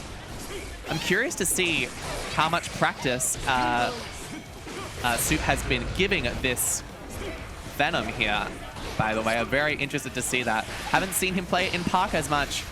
Usually used to the Anji, but at the moment, down a burst. Taff, also a Bridget main, by the way, rhyming with Saf. Kinda interesting. Something about the word Af in your names, but it's looking like Soup has combos on this character and Oki to boot as well. Got that four-way mix coming through into the Super. That'll be round one going over to Max. Nice one. Alrighty, round two here. Kicking right off. Counter hit 6P, doesn't find its mark, but we're now in the corner all the way over. A backdash in the corner and a throw. Looking kind of difficult here for Taff right now. What do? We find an air dash out though. And we're trying everything we can. That dive kick, man, that's some tough stuff. I was playing a Venom in Park the other night, and it was very difficult to deal with. Raw Super comes out. Control that neutral, but Taff knows just to jump right over there, but gets caught by the projectile and the follow-up as well, going straight through the wall. What's the Oki here? Stuck in a block stream, but an excellent mash out. Gets Taff right out of that situation as well. And, all right, what is it here? Command grab comes through as well. What is it left? A timely dash in, but a little mash as well. All it takes is one more button, and that is it. The first game going over to Soup. Pretty strong showing on this Venom so far. And you're quite right, it is absolutely not Grand Finals. Thank you for that, Sivis. Appreciate it a lot. Thank you. That's my boss in the chat, by the way. Evil Alex Lay is going crazy in this game too. 6P clashes, and Taff finds the way out of that interaction, but forcing a burst, keeping the corner. What's the play here? Nice little jump in. Does Taff have these combos? Looking like they do. Butt slam as well, opting to keep the meter. I don't mind that. We're now sitting at 100 meter as well for a little bit of Scoot RC as well. Trying to turn this into some sort of pressure, and an excellent Super comes through there. YRC right out of that situation, and we get caught. Doesn't really eventuate into anything though. And the pressure is on here. Great Dragon Punch comes through by Taff. Escapes that situation as needed. But now we're sort of approaching the other side of the corner. Cue ball comes on the backswing, but it doesn't matter. Fast slash 5H will secure that round over for Taff. Great showing here. Taff, I haven't seen them at many other locals as well, but maybe one of their first locals here at Vis-à-Vis. Making an impressive showing in one of the staple members of our Strive community. Great counter hit CS, but it doesn't really eventuate into anything. Taff still finding these openings through these dash-ins. Very effective approach so far. Roger comes down flying from the heavens, but it doesn't really make a difference. Caught by the cue ball, but Dragon Hunt right in response. Great mash out on the Scoot. Burst is forced, and an excellent backdash avoids the throw. Projectile Super, you're gonna have to hold this mix. What is it? You get hit, but it doesn't quite combo into the charged dust. It's fine though. We find a combo, we find our way through. That round going over to Soup now. And it's a game on the line here for TAF, trying to put their name on the board here. This is a good start. Finds the overhead JD coming through. But Soup just jumps out. He says he's played enough Bridgets in his time to know how to get out of that situation just fine. And again, this air dash button, it's finding a lot of marks here for TAF. Soup, I know he's experienced enough player to deal with those sorts of jump-ins, but maybe it's just a character difference. Burst is held onto, and a back throw incident comes through as well. This is good. Somehow that JD whiffs. And it's a bit of a tricky situation. Venom, 100 meter on deck here. Counter hits in the air-to-air situation as well. This is looking good for Soup. Finds a little opening there as well. TAF using a lot of patience to hold on to Burst, and there it is. It's on deck now. Projectile Super in the neutral situation. He gets knocked out of it, but it's still around. This is a crazy neutral situation, but a quick JP secures it for Soup. That's game 2 going over to them. Straight into game 3 as well. These guys are making me work for my meal, as the commentators say. TAF not too happy about having to spend Burst there. Saw it in the player cam. Sometimes you do need to burst. You do need to drop that resource. Great DP on that command grab attempt as well, by the way. But sometimes you just need to let the resource go. Again, a backdash, back throw incident in the corner. Soup has been very successful with these so far. Super comes through. We do have 50 meter and 50 burst to work with. Do we decide to use any of it? Apparently not. We're getting hit by these overheads, and that is another round over to Soup. We're already on a set point of our first game here at Vis-à-Vis. Can Soup secure this, or is TAF going to stay in the game and try to make a winner's run possible here? We'll have to wait and see. It's looking like a lot of pressure. That's counter hit 2H comes through. Difficult to deal with. Now you're dealing with all of this mix. Burst forced again here, and Soup just says, here's my projectile in neutral, deal with it. Fortunately, this time TAF deals with it a bit better, but now we're back in the corner. Finds an opening. This is looking good here. 100 meter on deck. No conversion to the wall spec, but a great counter hit comes through. Is the super coming through? No, yo-yo toss instead. That's okay. We still have meter to work with. Scoot RC attempt, looking for it. Max again drops the ball in neutral. And now we're caught by it. This is looking tough. Not enough quite to kill, but all it takes is one more opening. And counter hit 6P is just one more hit away. A little bit of chip will do it, and that'll do it as 6P on the jump in attempt. 3-0 over to Soup. Now round 1 of Vis-à-Vis here. Great showing by both players there. Soup showing competence on a character that isn't RNG. Very impressive stuff. Like what I see. TAF as well. Pretty impressive debut here. If it in fact is their locals debut. Either way, very good showing against a staple player. Showing that they can find a lot of jump in attempts there. Pretty impressive. Liking what I see here. All right. Getting our next game sorted here. Looking to be one of our interstaters who's coming through. There's the one and only Handy. Shout out Squad Up and Handy. Big fan of your group Twitter account. Huge fan. Handy May player, staple May player in the scene. Breaking out the budget Tom Kent right there. I like that. Looking good doing it. Also wearing the Fish Fear Me Women Want Me hat. I was going to wear mine of that, but instead I brought a different cap, which is not on display just yet, but maybe. Handy is going up against one of our favorites in the Victorian locals scene. Known mostly for her King of Fighters play, but that is going to be Alanak on the other side of the cab here. Nago player whenever she opens up the game. Usually a rare occurrence, but Alanak making the appearance. Oh, just quickly diving back into the menu. Think we need Sharif on the case to sort out a quick technical issue, but in the meantime, Handy and Alanak will be duking it out here in our next round Same round, I believe, but second game here in our tournament. Looking good so far.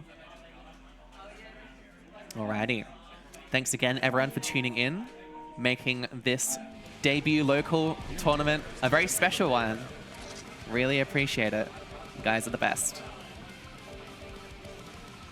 Looking like a lot of gamers carrying on with their games in the background. I can't quite spot them. If you look just past Kring's head there, you might be able to see a couple different people gaming hard right now. But as I say that, we're getting into our next game here. Handy on the Mei up against Antiku's own Alanak on that Nagoriyuki. And here we go. Round one on deck here. Big counter hit Beyblade, already forcing the burst off of Handy here. But it's looking like a strong start here for Alanak. Burst keeps the corner. Walk up bite. Says, I'm gonna take a quick bite of that. Doesn't find a follow-up combo, but a random stray 6H will send you straight through the wall. It's not quite enough to kill. We're still at level 1. But a counter hit Dolphin comes through. Handy's gonna make some sort of miracle happen here. Really convert all of these. BRC bite though. Says, I ain't having none of that. That first round going over to Alanak. Round 2 looking a little better here for Handy though. Oh, and I say that, wake up throw. Gotta be ready for those. Time your meteors correctly. Trade comes through. Not quite enough for Naga to come through, but a huge counter hit 6H and the recognition to convert as well. Alanak still got that magic touch in Strive. Doesn't matter how long she stays away from it, but Handy says, hold this 3K for me. And a quick 6P on the whiffed Dolphin. Just like that, in the blink of an eye, Alanak takes our first game here. Absolutely flying ahead into game 2. Ali, very well-rounded fighting game player in my experience. Doesn't really matter what game she boots up. She's always capable at something. Handy plenty capable as well though. Backdash is caught with a 2K2D. Going straight through that wall. Big counter hit, Dolphin comes through as well, but not a big conversion. It's fine, we find a stray 5H, but no conversion again. We really need to make this happen, and that is not how you do it. Alanak finding exactly what she needs in the spacing tool she has available to her, and wow, that kills. Can see it on Handy's expression. He is surprised that even happened. Burst forced already. Ali looking really strong so far. Doesn't get basically any practice, especially not against Mei, but it doesn't seem to be a problem. That fast slash sends you the opposite way. YRC is baited though, perhaps by accident, but either way, looking like a great situation for Alanak. Big Gold Burst comes through to avoid that Beyblade. Mash on a knockdown, but it's a YRC in response. What is it from here? No meter on deck for Alanak. You're stuck in the corner and your deflect shield gets killed. Looking like Handy's chance to stay in this. The super comes through. Hold this whale for me. Ali's just about to build 50 meter though. The throw is teched. What a great read by Ali, but can we convert this into something meaningful here? Great run up mash and the tick throw barely steals away that around away in the favor of Handy. Great decision making there. And a 5K is going to be converted going straight, almost straight through the wall. We keep the corner instead. But wow, these fuzzy techs are really saving Alanak. I say that though, but she gets thrown and splat.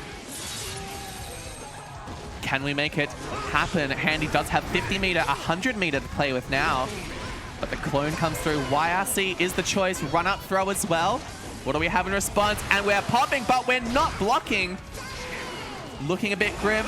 Goldberg comes through. It's -2. And a quick 3K as well. Handy taking one back.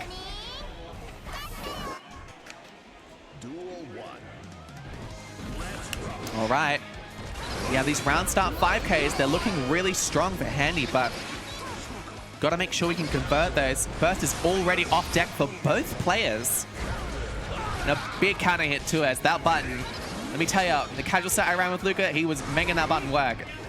There's some tough stuff to deal with. Random fast slash, it finds the whiff recovery or the landing recovery on that. RC into the 6H, and another one will absolutely do it. That is the stress against this character. In the blink of an eye, you can lose all of your health before you even know what happened. Big counter hit 2H though, but again, these conversions, we just need to be a little bit more precise with our decision making in these combos. As I say that though, we're getting looped and we get splat for our troubles as well.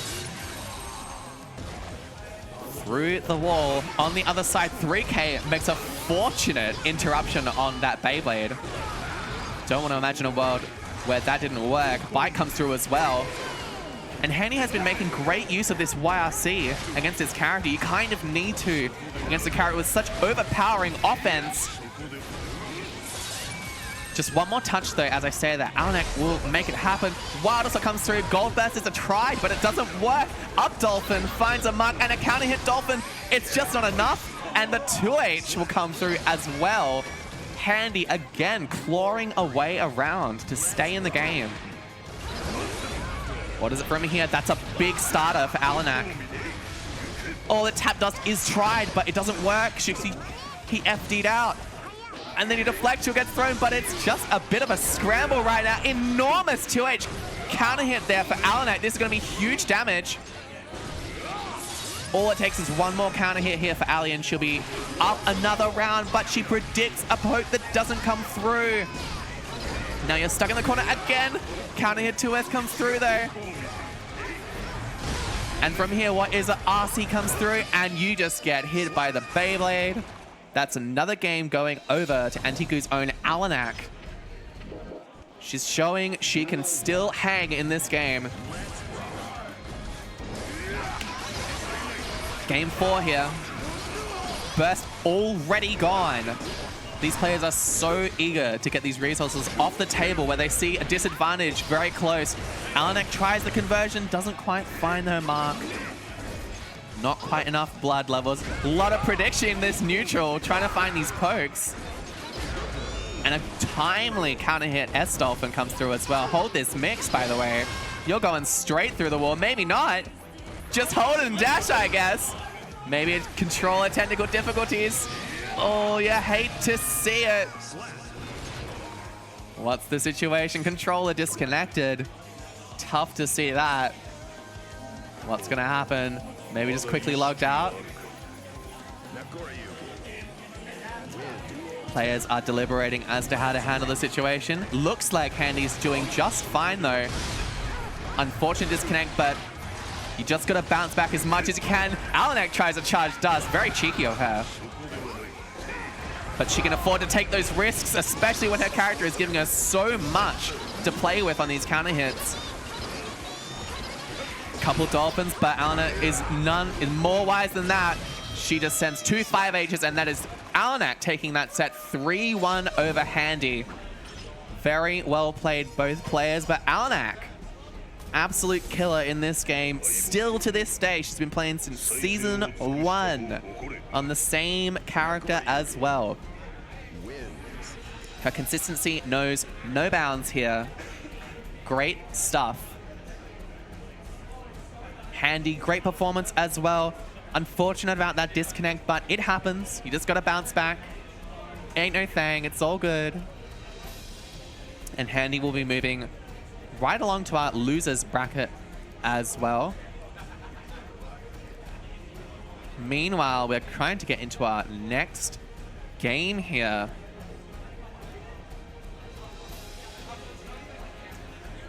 All right, who's on the cab? It's looking to be another Victorian staple here.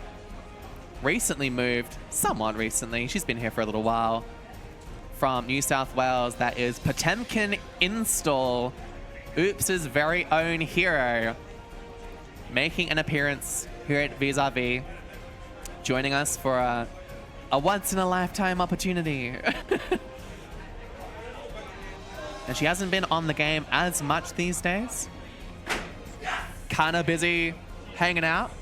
Got players popping off in the background. It's good to see.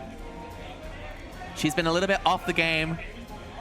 Doesn't want to play slot Potemkin, she says. That's what I'm hearing each time, but we'll have to see if she plays a different character this time around. DualSense software update. Hey, whatever you gotta do. Whatever you gotta do. But pot install on the left. Amy joining us here. To her right, another staple in the community. We've got a lot of staples here, a lot of known names coming through. It is known, not know. On the right, that is Rowan coming all the way from South Australia, joining us from many a kilometer away. With her Testament plushie, by the way. Recently acquired, or maybe that's June's. Is that yours, Jengle? That's Nick's? Okay. Okay, so she did bring her own Testament plushie. That's pretty gangster, I'm not gonna lie. But very exciting to have Nick in our venue here over in Q Library, making the trip.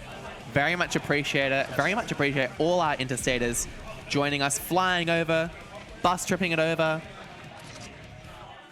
It's such a big effort, and they have made it to be here at Antiquo's very first local. So exciting. Nick, of course, a known Testament player.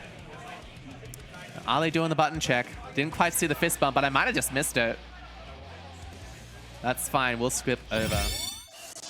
Just in the off chance that we're about to kick off this game.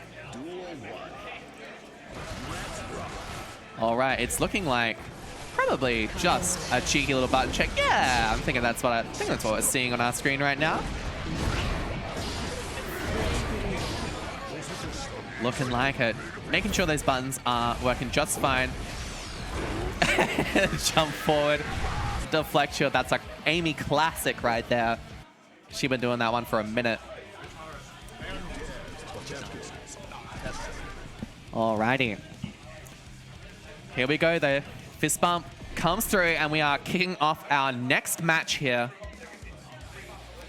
Rowan on the Testament, fighting against Oops' own Potemkin install. Yeah. Alrighty. Letting the intros rock. Giving me a break on comms, by the way. I've been going full force ever since that very first match.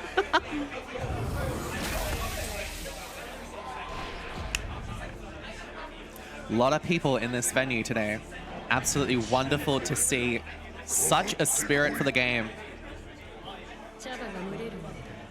Looking great, feeling great too. And here we go. Our third match of the day here. Rowan versus Pot Install. Gold Burst round start. Rowan making a statement right out the gate here.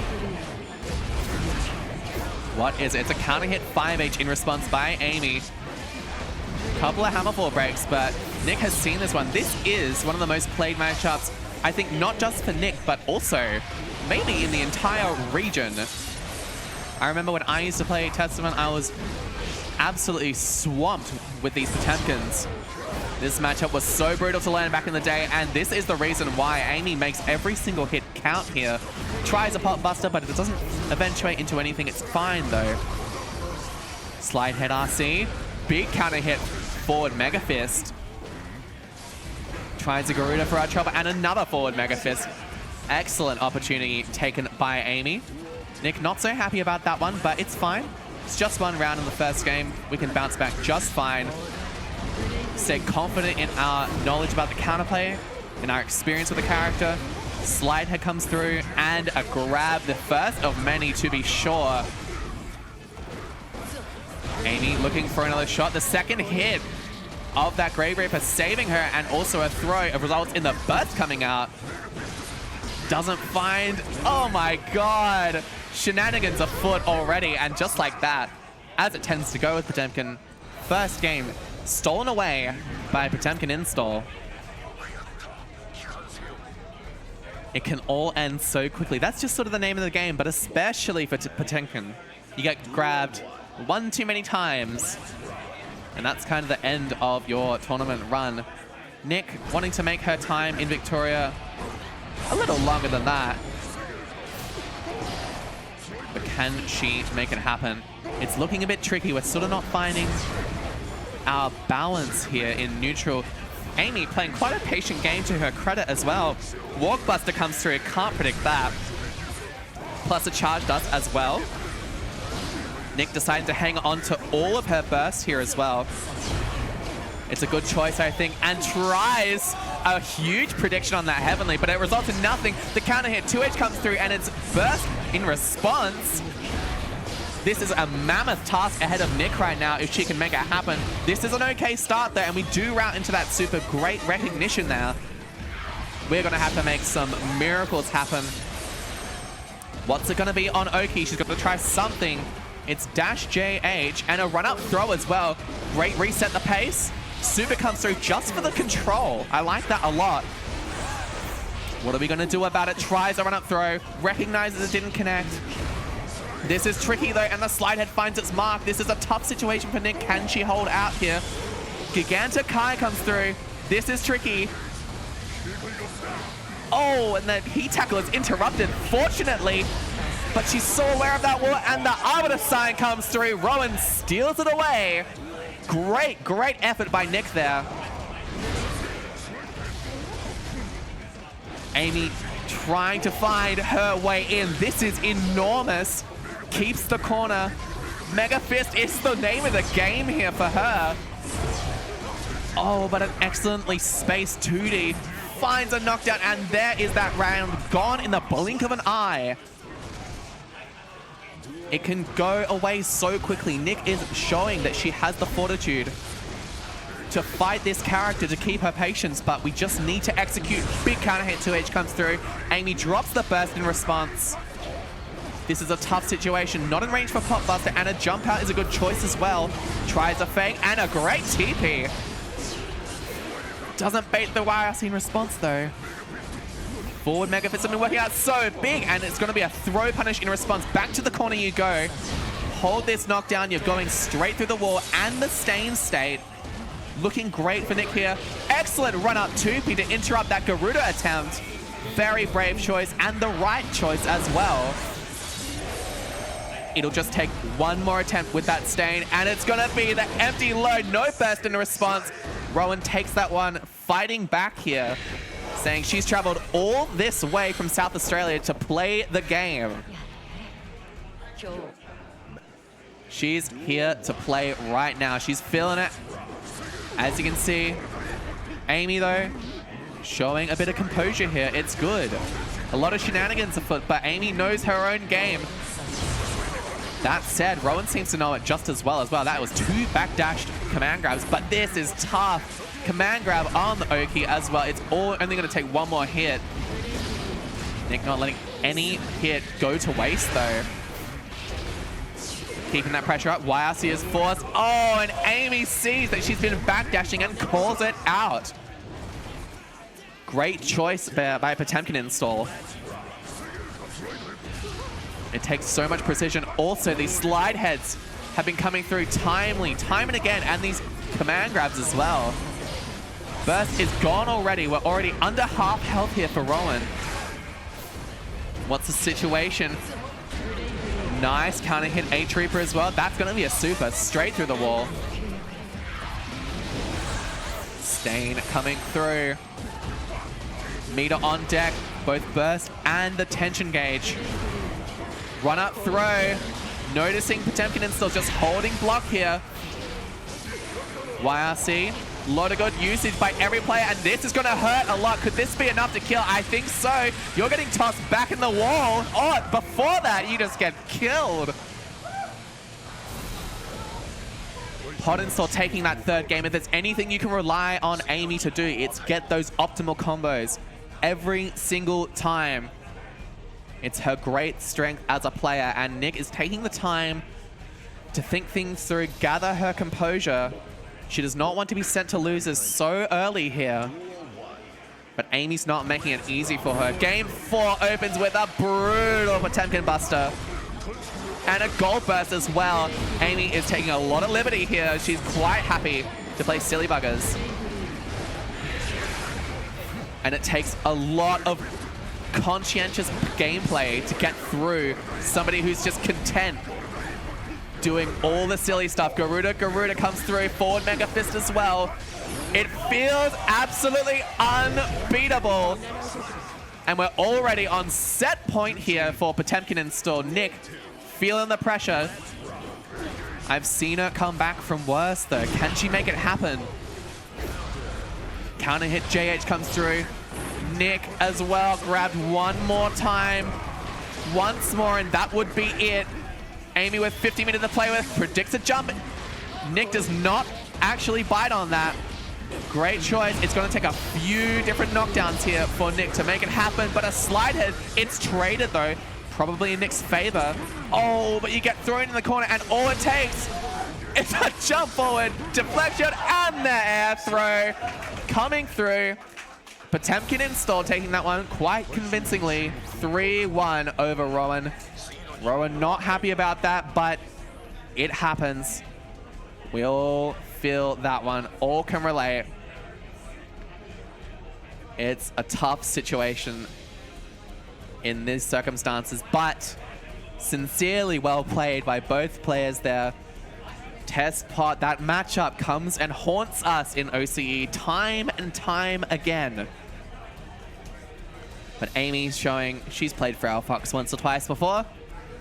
Moving on to our next round. Nick over to our loser's side, still in the bracket. Still has a fighting chance to make top 8, perhaps even go further than that.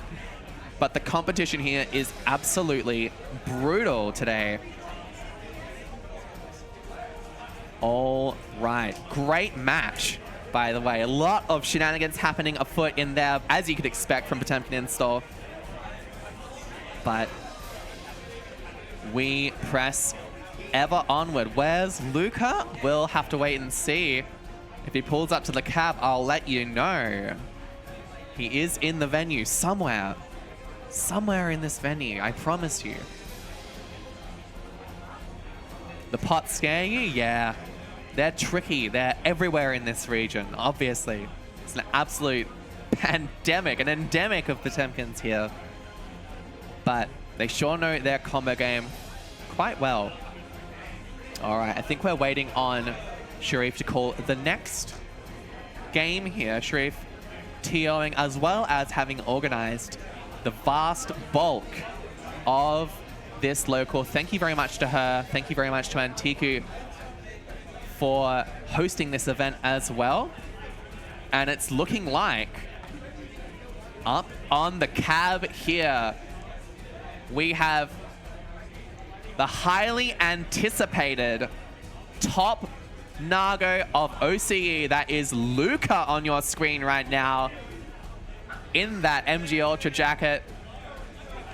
Very exciting. Luca on the screen, joining us from all the way in far north Queensland. Thank you very much for traveling all the way down here for your very first offline debut. Absolutely a thrill to have Luca here. That is our #1 seed in this bracket, by the way. Luca, well, that's the question that we're asking ourselves right now. Can Luca show a dominant performance offline here? That is the question.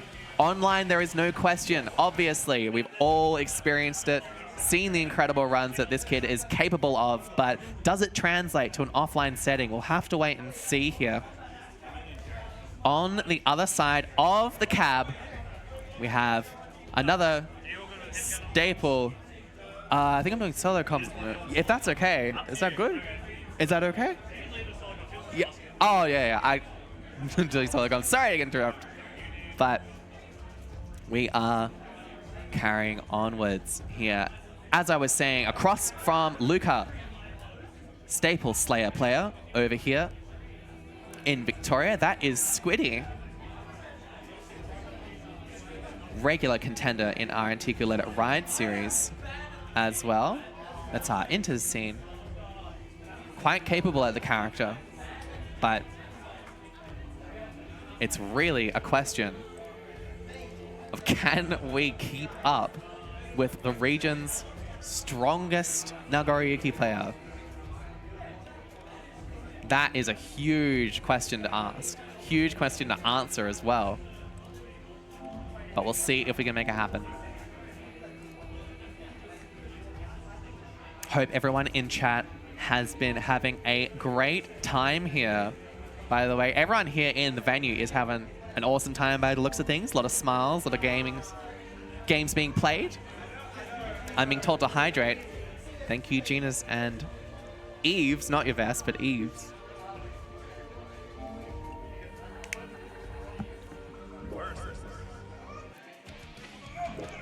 I think Squiddy is just getting held up just very briefly while we get ready here.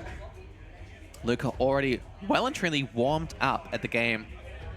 As I said, he and I ran a couple sets this morning. I got beat up, completely beat up on both my characters. It was brutal. Don't even want to go into detail, but I can tell you with confidence that Luca is here to win his very first offline as well. Squiddy found what he needed in, I think he needed an adapter, but it's looking to be good here. Tart saying she'll never calm again. Also Tart 2 weeks later. Yeah, my bad, actually. I apologize for the misleading statement. Hey, that's my bad. I couldn't resist. This is Antiku's debut local here over in Victoria, and I couldn't resist the offer. It was just a little too enticing here. Setting up our controllers, getting it all the way online here. Thank you so much, everyone, for joining us as well. A lot of faces here that I'm actually not familiar with, by the way. New faces coming up for the first time here for their Strive local. Very exciting. Q is not necessarily next door to most of the suburbs here in Victoria, by the way. It's kind of a little way out. But it's looking like Luca sticking with that Nago. Maybe for the entirety of their bracket run here today. Also a known Johnny player, also a known Testament player. I think they started out on Testament. But obviously their reputation precedes them on this character here, Nago. Squiddy, Slayer player, but breaking out the Johnny by the looks of things for today's set. Trying his luck against one of the strongest players in the region. And here we go. We are getting into this next match here. Luca's debut offline performance over here at Antica Presents Vis-à-Vis. I am extremely keen to see how Luca goes. Obviously has made it further along in the winner's side of the bracket to be here today. But can we go any further? Will Squiddy make a dent in this bracket run? I'd like to see it. I'm very keen to see how this actually plays out. Here we go. Game 1 against Squiddy and Luca. What's the round start? Playing it safe. I like that choice.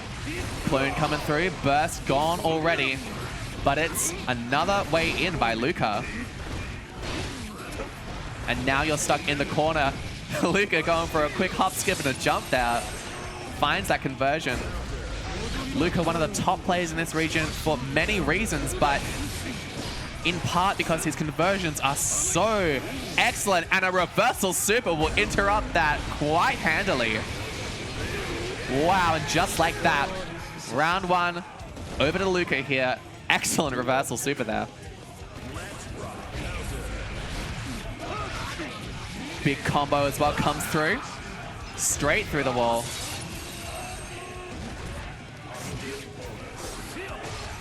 Alrighty, what is it in response by Squiddy though? It's gonna be a burst on their side. Nago with 100 meter as well. A whiff punish comes through. What can he do about it? This is gonna be really tough. Bite as well. This is brutal stuff. Bite is mashed though. Great second choice there by Squiddy. Also finds the opening with the misfiner too. Now we're stuck in the corner and we get thrown for our troubles and RC'd as well. Double 6H, but that's going to be game 1 going to Luca here. Impressive stuff. That is, by the way, Luca in the glasses on your right on the screen, in case you were confused. Squiddy on the left. Luca mashing straight out of that one as we get into our game 2 here. Great FDing, but we get caught by the stray fast slash. Big kind of hit to us as well. That's going to be a full convert. Not enough to splat on the wall, but it's fine. We just keep the pressure up. Try a walk up throw, but we get matched out. Great choice by Squiddy. Big Nsenga as well. Tried the clone to get out of that situation. Didn't quite work out for Luca, but all it takes is one more hit. 6p anti-air, great choice, but a big counter hit 5H and the recognition to follow up as well. Squiddy still keeping up, finding openings here with this Johnny. Can't discredit them at all here. But Luca is such a titan to deal with. You gotta make every single hit count, and just like that, Luca already aware. Every single situation, the awareness on this kid is just amazing. And now you're stuck in the corner. How do you handle this? Big counter hit comes through, and a charged dust as well. In the blink of an eye, another game over to Luca. Luca showing that he can hang offline, I gotta say. So far, it's been very impressive. And Squiddy tossing up whether to go over to the Slayer, presumably. Is this the choice? Squiddy says yes. Without much hesitation, by the way. The Johnny able to find some openings there, but I think Squiddy's just going to favor the big counter hit conversions you can get via this Slayer. Got to make it all happen, though. Luca's got plenty of experience in this character. When Xrd was playing the Slayer, when Slayer was all you fought in OCE. Oh, and the burst is baited. You hate to see it. That's some tough stuff right there. Luca so far looking completely composed, but a counter hit fast slash comes through. This could be the opportunity Squiddy needs. Nice jab as well. Pressure in this corner. Tries a reset, but it doesn't really eventuate into anything. And now Luca is in the driver's seat, just goes for the raw bite, and already we are on set point here, on the verge of a 3-0. This is looking really tough to deal with. That backdash gets caught by the fast dash. A bite comes through. Now the blood is just building, and you get bit again. This is so brutal to deal with. Super as well to boot. You're going straight through the wall here. And all it takes is just one more hit by Luca, and then your tournament dreams are going to be dashed away. The burst comes through. Timely choice by Squiddy, but what is it going to be? P-Dandy as well. Luca hanging onto burst, but a throw on that Master's Hammer, and just like that, the young GOAT, all the way from far north Queensland, takes his very first offline game here at Vis-à-Vis. Impressive, convincing stuff. The stuff that we're used to seeing from our Nago player. Great stuff. Luca will be moving on to our next round of the tournament. That is our seed number 1 here. Wrapping the Macca's hat as well. Yeah, absolutely. We can say hello. Little plushie to say hello. Oh, very cute. Little squishmallow. His name is Gilbert. His name is Gilbert, I'm reliably informed. Say hi, Gilbert. All right. No worries. As I was saying, great stuff by Luca. Also, a good showing by Squiddy there. Up against such a force in the scene, it's hard to keep your composure. It's hard to make every hit count. But Squiddy will be moving on to our losers side of the bracket. Moving right along here. It's looking like we have one of our favorite players over here in Victoria. That's going to be IB. Showing up to Vis-à-Vis, making the effort to come out. Thanks for that, Philip. Appreciate it. IB, obviously, another incredibly strong player here in Victoria, in OCE overall. IB, our second seed in the bracket over here at our local. As it stands, we're looking to see Philip on the left here up against the young GOAT, Luca, who you just saw fighting Squiddy just now. Those two up against each other in grand finals. That is what we're hoping to see here at Vis-à-Vis. They've still got some serious competition to get through. We've also got Wedbob in the venue. We've got Ollie Dog here, Sharif as well. All showing up to play.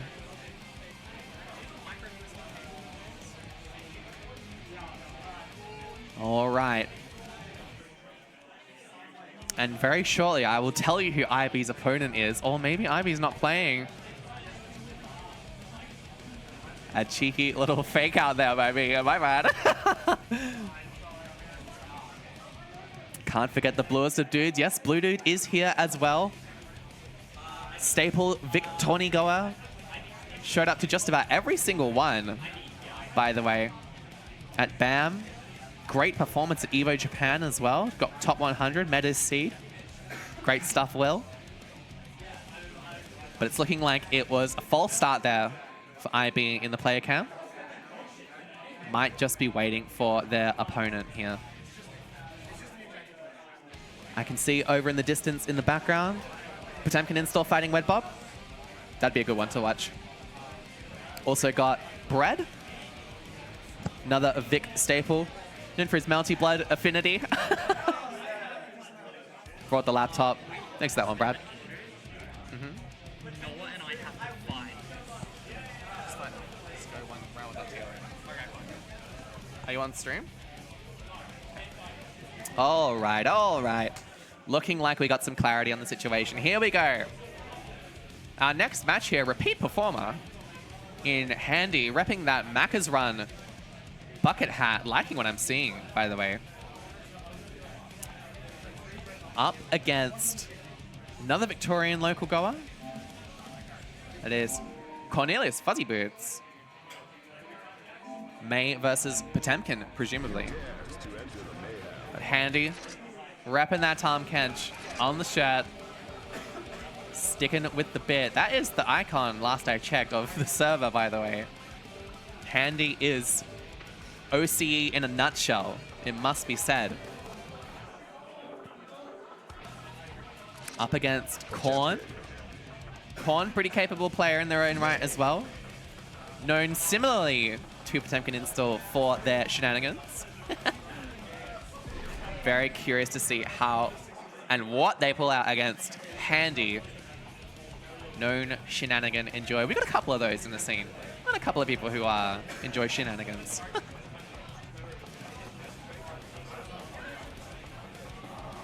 But all right here. We are currently looking at our winners round 3, by the way. The fist bump also comes through, and we are getting straight into this game here. Handy versus Cornelius Fuzzy Boots. Making it happen. 1 second while I sort out the sort out the scores. Hold, please. How about that? Alrighty. Looking good here. Okay, game 1 on deck. Here we go. Big counter hit. Not a counter hit, but a 3K RC comes through. You're stuck in that corner. Going straight through. May does so much damage, by the way. Sometimes you forget with the lack of May mains in here. Oh, the controller disconnect just briefly. Seems like a weird flash of someone trying to connect at the same time, but hey, okay, all right. Somebody's trying to connect that controller. Alrighty. Brief interruption here. Apologies for that. Disconnect your controller, folks. You're at locals. You better be on that. Oh, I've heard it's my bad, it's my bad. Somebody's taking the blame here. Whoa, here we go. This is what you tuned in to see right here. Oh, check them all out. That's a good 7 or 8 people who did not disconnect their controller. For shame, for shame. It's okay. It's okay, don't worry about it. We're getting back into the game here. And what's the plan? I think we restart from the top. Yep, that's a good call. Handy was off to a good start there, but controller interruption. It happens, it happens. Don't worry about it. Relax, Handy. You got this. All right. Oh, okay. Don't like to see that, but trying to get past all these false starts here. Hopefully, with any luck, we'll get into our actual first game between Korn and Handy. This is looking pretty functional so far. Liking what I'm seeing. Tries to charge dust for their trouble. As I said, Korn Very much a shenanigan enjoyer. Loves a good charge dust. Have to see if it can actually eventuate into anything. That is a good start for Handy though. But again, these conversions, it's not really working out for Handy. We saw this in their game earlier as well. This is going to be a lot of damage, by the way. Korn spending all that meter on the Potemkin Buster. 3k RC comes through. This is a good start for Handy to secure this round, but it's going to be Hammerfall RC straight into the Heat Knuckle, but it's not going to be enough to kill.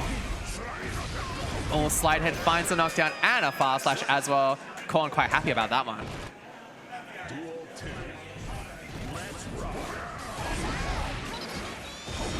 Alrighty, round 2 here. Back and forth here. Tries to run up through for their trouble, doesn't quite work. Big Dolphin comes through as well. Counter hit JH as well. And you're getting sent straight through the wall. This is a difficult situation to be in. Okay, and a big counter hit, another one comes through. Handy fighting straight back here. Alrighty, round apiece here between Handy and Korn. Oh, tries the Kara Potemkin Buster to round start. And it's just a bit tricky. Tries to run up through for their trouble. They whiff, but the burst is gone now. Trying our best here. Close slash in response. All right. And carrying on here. It's sort of just a back and forth fest of craziness right now. Okay. All right. All right. Oh, tries a Potemkin Buster as well, and it just gets mashed out of. Sorry for that interruption on comms. My audio is just a bit cheeky right now, but we're hanging in there in spite of all these technical difficulties. Don't worry about it. We're trying to hang in there. Disconnect and reconnect to ensure that one. Handy, that was the first game over to Handy, by the way. All right, Gold Burst as well on deck here. Heat Tackle is tried, but no full punish. Oh my god, we're just pressing stuff out here. How am I meant to commentate this? Trying all sorts of stuff here. Mash, mash, mash. You're staying in that corner. Tap dust as well with no RC to convert. You get back thrown in the incident. Another match as well. Handy finding a lot of success with these 5P matches. I gotta say, a big counter hit Dolphin comes through. Staying in the corner as well, and a super comes through, but it's not fully baited. Another counter hit Dolphin, and the crowd is going crazy over that one. Absolutely insane turn of events. You gotta block those. First round going over to Handy here, but now stuck in the corner. It's a run-up throw. Not dealing with their time in the corner. Don't want to deal with that at all. Trying another one run-up throw, but Corner's ready for that one. And these counter hit Dolphins. This is sort of the name of the game here for Handy by the looks of things. Oh my god, tries a command grab, but in walking forward, it actually dodges that. But another command grab is gonna do the trick here. Big heat tackle. Now what is it on Oki? 5-8 into the heat tackle, but it's air blocked. Oh, and the burst is baited by Handy. That's tough to deal with. Game 2, right over to the Queenslander, and this is our losers side. By the way, if I recall correctly, Handy fighting to stay in this tournament here. Korn also on the losers side of things. The winner of this, by the way, fights Jangle, Victorian Testament player, well known over here in the scene. Jangle knocked out down to losers by Ollie Dog, such a strong player in that regard. But as I say that, game 3 rather, is well and truly underway. Ooh, tries a reversal super, I think, and tries it again. If it doesn't work the first time, try it yet again. Nice little maneuvering around Potemkin 5H there. Does a run-up overhead kiss as well. Not a full conversion to work with, but you get thrown for your troubles, and this is a tough situation for Handy. YRC is forced out. Another one in response, and it's just going to be the Potemkin Buster in response. Handy, the look on his face, dude. He did not like that one. Tough to deal with sometimes, but both players smiling, having a laugh, enjoying themselves. Good to see here. Handy taking an early advantage in this second round here. And it's just dealing with a whole lot of nonsense so far. Korn says, hold this back throw. I'm not dealing with any of your four-way nonsense. But it's just going to be back right in return. So difficult to deal with. Burst is sent straight out. And Dolphin is not actually counter hit by the Giganta. Kai Handy still in this round. Good stuff here. Tries a command grab for their trouble. But it's just going to be another throw here. Handy making so much happen with these throws. And we are on set point here in our losers round 1, I believe. Loser of this game is out of the tournament. And the winner moves on to fight Jangle. Counter hit 5H is a great start to Handy's claim to that. Air Orca comes through as well. And it's just a matter of a couple more openings. It's not the close slash and not the 3K, but it's going to be the counter hit JH. And that is going to be 3 games, a clean 3-0 to Handy. Over in our loser side, Cornelius Fuzzy Boots out of the tournament. Out of the tournament. I'm not sure at what place, but wouldn't make it too far. We just got a lot of competitors here, 37 in this bracket today. Handy's feeling quite good about that win. Alrighty. Looking good. Handy feeling good about that win, and it's looking like we have another repeat performer here. That is going to be Potemkin Install. Victorian local. Up against another thick local. I think we've been trying to get as many interstaters on, but it only comes around so much where you have to start putting Victorians on the screen. Queensland stronger than Vic. Interesting. Have to wait and see about that one. If we do see a Luca versus IB Grand Finals, maybe that question will be put to rest. But in the absence, it's still up for debate. Potemkin install on your screen right now, up against Mistakes' very own Blue Dude. Very regular, maybe the most regular tournament goer in maybe the region at this rate. Showing up for Antiku Vis-à-Vis. I'm sure he wouldn't miss it at all. Wouldn't miss it for the world. But Blue Dude recently returning from overseas here as well. Made quite a circuit, if I recall correctly, from, I think they went to Southeast Asia to begin with, if I recall, and then over to Japan. Maybe Southeast Asia didn't happen, I'm not sure. But they certainly went to Japan, and they certainly went to the US immediately afterwards for, I believe, Combo Breaker, as you can see in that nice little logoed hoodie that Will is wearing. All right. Blue Dude, by the way, up-and-coming force in the scene, probably our strongest active gold Lewis in the region so far. Over time, Blue Dude has just been refining and refining and refining the way they play the game to be still quite explosive, but in a way that's a lot more measured, a lot more controlled. They're understanding when to take their opportunities a bit better here. I believe we're going into a button check to start off with here. Just double check that that is in fact the case. Yeah, it's looking like a button check. Jump forward, deflect shield. Hey, that's the Amy classic. You gotta expect it from him. But we're just chilling for the moment. Just a button check on your screen right now. Thanks again, everyone, for tuning in so far. We've been having a fantastic time over here in Q Library in Victoria. It's been a great, great experience so far. A couple players starting to get knocked out, by the way. Having a quick look at the bracket. Just looking at what we've got on our screen here.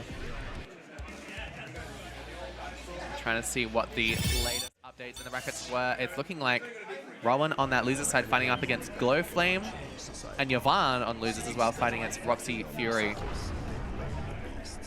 Just gonna quickly fix a little audio delay. Cheeky black screen into, oh, there it is again. Okay. And we're getting further into it. Game 1 here between Potemkin Install and Mistakes Blue Dude. Here we go. A throw to start us off and a whiffed Gold Burst as well. Ooh, Amy calling that one out instantaneously. That was very quick by her. Great reaction and a Walk Buster as well, getting applause from the audience.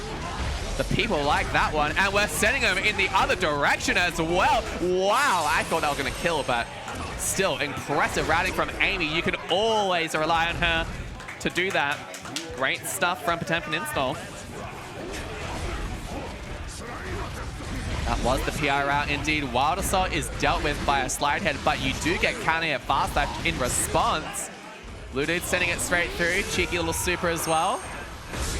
Bam, see you on the other side, says Blue Dude. What's it on Oki? It's just going to be, oh my god, another whiff Gold Burst. That seems to be the story of this set so far. Tries a safe jab for her troubles, but doesn't find it. Wild Assault comes through. Blue Dude is known for that button, I swear. And another hammer fall as well. Big counter hits coming through. Great jump out on that second Garuda. Great choice. But PRC clothesline is going to be a massive amount of damage and absolutely enough to kill there. PI takes our first game here up against Blue Dude. Great showing. Blue Dude playing in basically every single bracket you see here in Oceania. So for Amy to take a game and another Potemkin Buster on this guy is a big deal. Another whiff Gold Burst. The drone is interrupted and you're stuck in the corner against Potemkin. Great jump out with a 2K2D as well. Nice deflect shield in response. And Amy so far has been making great use of this armor, but armor doesn't mean anything when you can RC straight through it. Drone comes out on Oki and you get hit. Another overhead as well. And the third, the close slash whiffs, but it's fine. YRC forced. We can make it happen, definitely with a Walk Buster. RC as well, it's not enough to kill, but it might just be enough. 6P does not kill the 5H. It's just a little bit out of time. And Amy makes it count. That round seemingly to go in Blue Dude's favor, but she steals it away.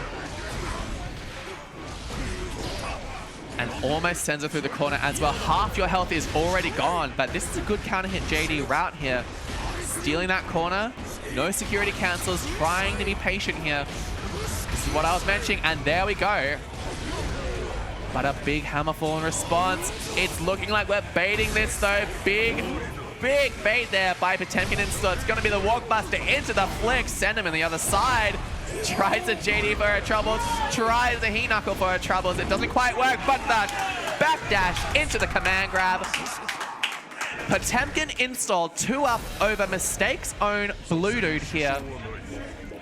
This is something of a surprise, I've got to say. Amy's been a little bit off the game lately. Blue Dude has been on that grind. Blue Dude really has to make a bit of a miracle happen. A counter hit Heat Tackle is sort of not a great start for that mission. Tries flicking the drone, just mistimes it a little bit. And Blue Dude makes her pay for that one. Not baiting our YRC. Backdash comes through. We're still on low health, and we get caught as well. That round going over to Blue Dude. Good looking stuff over here for the Blue Dudison. But we do have to convert it into a game to get our name on the board here. Those first 2 games, they really flew by when you think about it. And Blue Dude's going to have to make an entire reverse sweep here happen against Potemkin Install. And jeez, right on the backswing of that Behemoth Typhoon. Huge stuff. Garuda is air blocked. We're stuck in the corner. We predict a jump, but it's a Superman response. I think this whiffs. Yes, it does. Amy doing some silly FD blocks there. Hey, don't worry about it. That's sort of what you have to expect against Potemkin install. But Blue Dude's got meter to play with, and there it is. Finds the opening with another overhead, and it's going to be 3 in a row, baby. Playing that leapfrog. Blue Dude takes a game in response. We are on the board here. Making it happen, but it's going to have to be 2 more in a row here for Blue Dude if we're actually going to make our tournament run progress into the winner's side of the bracket. Ooh, Wild Assault is interrupted, and geez, right out the gate in this game 4, Amy is making her pressure count. Heat Knuckle, it's blocked. Garuda's jumped. Blue Dude showing they know the counterplay, but it's just a matter of stringing it all together in the right manner. Seeing what Potemkin install is weak to, and yes, the RC on the armored hit as well. Ooh, a rare drop there by Blue Dude, but a run-up throw. First time in the set, that's been shown, and it worked right out the gate too. Good choice by Blue Dude. And a big Wild Assault kicks off this next round, but it's not quite the Kara BT that we wanted. Tried an air throw, she looked for it, she knew it was happening. Didn't happen, but the gold burst in response. Oh, and a big counter hit. This is tough to deal with. You're now in the corner against Gold Lewis. 1 counter hit is all it takes, or an RC, but no, the fast RC does not work out in Blue Dude's favor, and it's jumped straight into her loving arms. Heavenly Potemkin Buster comes straight through. And now, suddenly, the tables have turned and almost finds a second one. It could have ended so miserably, but Blue Dude staying in it just barely. He has to make this count, and it's just a hammerfall on the trade. Amy stays in the game.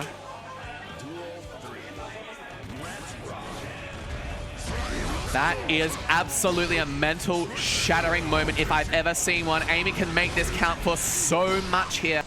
She is known for crushing people's mentals. Doesn't quite get the side swap route, but it's fine. 6B is all it takes, and it's just going to be 1 more hit here for Potemkin install to move on in our winner's side of the bracket. Can she make it happen? Blue Dude is absolutely trying to dissuade her from doing that. Slide hitter comes through. The laser as well, it's blocked. Not enough meter to security cancel right now. Tries to charge Dust for his troubles. And it's gonna be the absolutely brutal command grab. Potemkin Buster and Potemkin install moves on in our winner's side here at Vis-à-Vis in a shocking set. What a performance. Blue Dude not happy about that, but Amy feeling herself after that one. That is a brutal way to go. But PI moving on.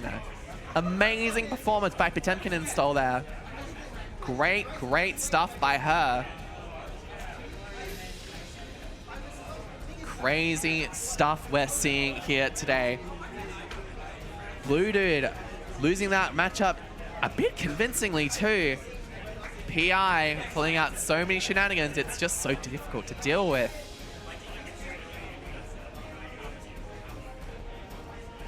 And mind you as well, PI took out Wedbob 3-0 for that match against Blue Dude.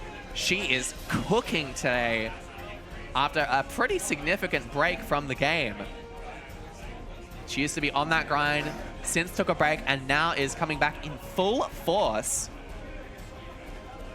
Wedbob and Blue Dude both on the loser's side of things now. They are going to have to make some serious efforts to claw all their way back. But as I say that, we're moving straight along here into our next game. Over on your left, that is absolutely a Victorian staple player in Frail Fox, showing up for Antiku's very first local here. That is our vice president, by the way. Can absolutely thank Noah for their contribution to this local. Couldn't have done it without them. And on their opposing side here, in the red hat, the Minecraft movie hat, that is Ollie Dog. Another absolutely killing player here over in Victoria. The fist bump went down as I was doing the introductions. Looking like these two want to crack right on with their game. They're letting the intros rock. I like this. I like this because they're letting me update the scoreboard. Very, very considerate of our players here. Thank you so much, guys.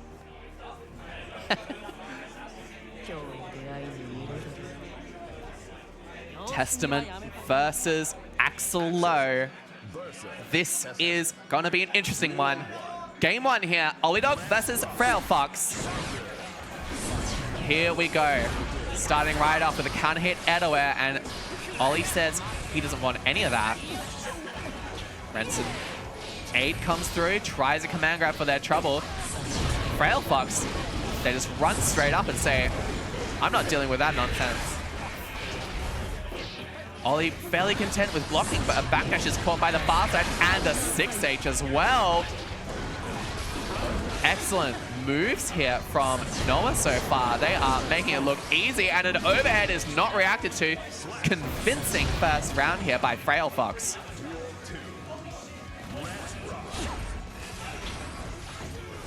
All right. And this matchup, if anyone in the chat is not in the know, this is a brutal matchup for Testament. One of their worst. But Frail Fox, if we can count on any Testament in the region to be able to manage this matchup, it's them. They know what to do. Blocks abound here, dealing just fine with Olidog's pressure. Really got to vary up your movement. I say this time and again when I cast these matchups against Axel, you got to vary up that movement, and Frail is showing that they can do that just fine. Then again, as I say that, Olidog sort of waking up here, finds the candidate 5B, finds the command grab too. And Olidog fighting back. That's a round on the board for both players here. Olidog trying to channel that energy from the Minecraft movie hat that they've got on right now. I'm liking what I'm seeing, by the way. Standard pressure comes through, counter hit fast slash as well. This is a lot of damage, low damage character, by the way. And all of a sudden here, Frail on the back foot. 2S comes through. Doesn't eventuate. Nice Arbiter to reset the pace of things, but it's going to be a 2P coming through, resetting the pressure here. And Olidog, it's his game to lose. Oh, and that might just be it. A counter hit 2K as well. Noah has to make this count for as much as they possibly can here. TP comes through, great choice, but it's going to be the 2P on that with A-Trooper. Frail noticing is just barely whiffing there. But Olidog makes that one pay. A game on the board here for Ollie. Oh, and an amazing response in our game 2 here to that teleport. Ollie well and truly aware of Frail's habits here and their attempts to get in. Ollie showing a lot of patience. Another command grab finds its way in. Hold this H-Tornado plus the BRC pressure to boot, and that is going to be sending you straight through to your death in our first round here of game 2. Ollie doing a convincing act so far that everything... Regan, I do not want to get Froyo. I'm casting a game. Excuse me for that. Our favorite Regan stand showed up and asked me for Froyo, but I'm trying to cast this game, and a big counter hit comes through on that Tornado. YRC coming through as well. Ooh. Ollie keeping that distance. As an Axel player, that's just what you got to do. That is the single most important part of your game plan, keeping the opponent out as a zoner. Getting hit by Arbiters though, and also trying to get hit by that 6P. That is not the way to do it. Tap Dust is blocked though, or at least deflect shielded, and that's going to be a decent window of entrance for Frail Fox. Burst to get the corner, but it doesn't really work out here. Full screen, Renson coming through. How do you approach this? Command grab comes through, but the Arbiter Sign is not in time. And you just get swatted out of the sky there. Game 2 going over to Olidog. This is tricky. Noah not taking the time to think things through. They just want right back into the fray of things. Ooh, Olidog setting the pace here in game 3, trying to run up throws. Cheeky stuff there. Burst is already off deck here. and they're just getting beaten up in the corner. Frail Fox really got to make a miracle happen here. This is so tough to deal with, and this is what I was saying before. This matchup for Testament, it's brutal. Frail recently took, I believe, a set over Olidog 3-1 in a Footscray Fight Club, if I recall correctly. So they have shown that they can deal with this matchup, but just look at what you're dealing with here. Testament's limited mobility plus the RC to boot as well. Ollie has done this show and dance many times before, and all it takes is just one 5P or a fast slash. And already we are on set point here for Squad Up's own Olidog. Can we turn it into a convincing 3-0, or will Frail pull out the clutch factor? That is a great confirm into the Wild Assault. Clutch Fox needs to make an appearance here. Can it happen? If anyone can make it happen, it is them. But Olidog so solid in keeping the opponent out. Tries a risk, but they pay for it.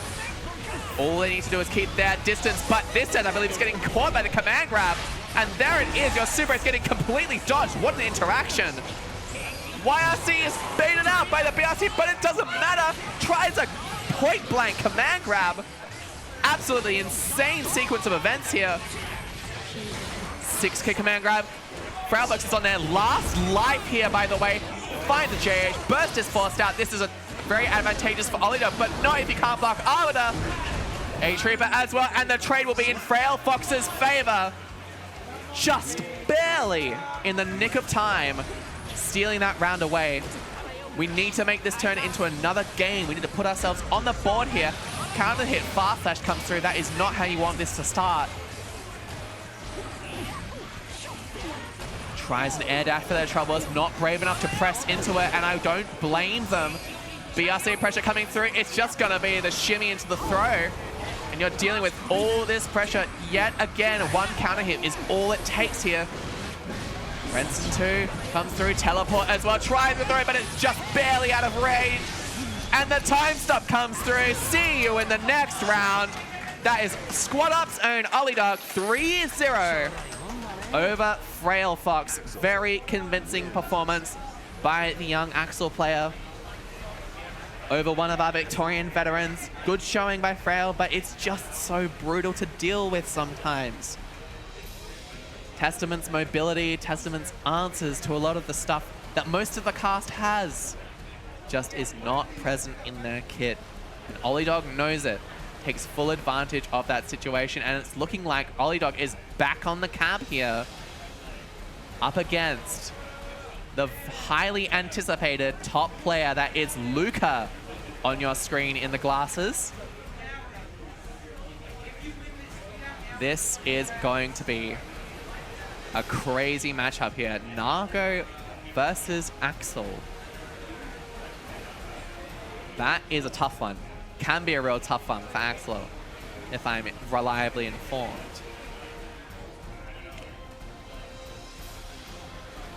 And talk about a difficult opponent here. Luca, all the way from far north Queensland, for his debut locals appearance. Very exciting stuff to see Luca in person, playing, able to hang offline. Won a match earlier on stream, as we saw. That was against Squiddy, one of our Victorian locals. Luca clearly able to convert, exercise the patience, the control that he's known for in an offline, high-stakes setting here.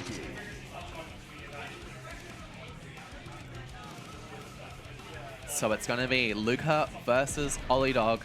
And this is, by the way, part of our top 8 here. Luca and Olidog fist bumping straight in. This is for winners finals side. We actually have a lot of games to go, but this match you're seeing right now is winners semis here. And the winner of this match will be on the winners side of winners finals. In the blink of an eye, Luca's run so far, 3-0s all the way through. And Olidog also 3-0s all the way through. These guys have not lost a game today here in our bracket. but somebody has to take the loss eventually. Who's it going to be? Luca on the Nagoriyuki, or is it going to be Olidog on that Axel? Here we go, game 1 on deck here. What is it going to be? All right. Big counter hit Beyblade comes through, and your burst is already gone. But another big counter hit 2H as well. Luca's showing that they know what kind of game Olidog is trying to play here. And it's just a patient game so far. Renson into 5H, Renson 5H, answering back and forth, but now an Axel Bomber as well comes through, but he gets counter hit in response. Slow and steady is the name of this game for Luca, and they know it. Doesn't find the follow-up 6H to claim that round. Ollie needs to make every single bit of block string count here if they want to not lose a single game off here. And the strange hit on that JK comes through. Oh, and an empty jump into the throw. Well read by the young goat. Oh, big counter hit comes through as well. Huge start here for Luca in round 2. Not what you want as Olidog, but we've got the distance and our Rainwater comes through. Ooh. RC forward, bite. Deflect shield doesn't really net us much. That's going to net us a decent amount of damage and the corner to boot. Is this going to be safe from the super? I don't think so. Nope. You got caught pressing, buddy. There's no meter to follow this up, though, so it's going to take one more touch for Luca and just a 2S. Very clean, very simple. Luca taking the first game here in our winners semi-finals. Olidog vibing out there, hanging out, having a good time. Nice to see all of our players enjoying their time here over at Vis-à-Vis here. Game 2 on deck already. And burst is already gone by Olidog. So many players I'm noticing here at our local. Ooh, no conversion there. But so many players very keen just to let burst rip. And jeez, blink of an eye, you get bit for your troubles into the RC, into the kill. Luca is off to the races right now. Olidog needs to start really controlling the pace. That is not how you do that, though.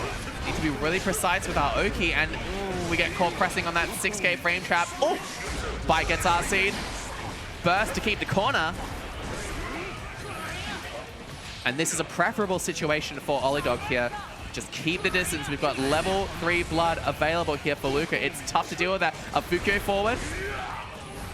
Sword normals as well. Bringing the blood just down a little bit. Keep that distance. Need to play the real patient game, or Luca will absolutely ruin any opportunity you give him. He will absolutely tear it up. A command grab comes through. We are asleep at the wheel just a little bit, but a good choice by Olidog. Condition your opponent to block and then throw them for it. Pressure as well. Counter hit comes through. This is looking good for Olidog. And the conversions boot as well. Big damage off that counter hit.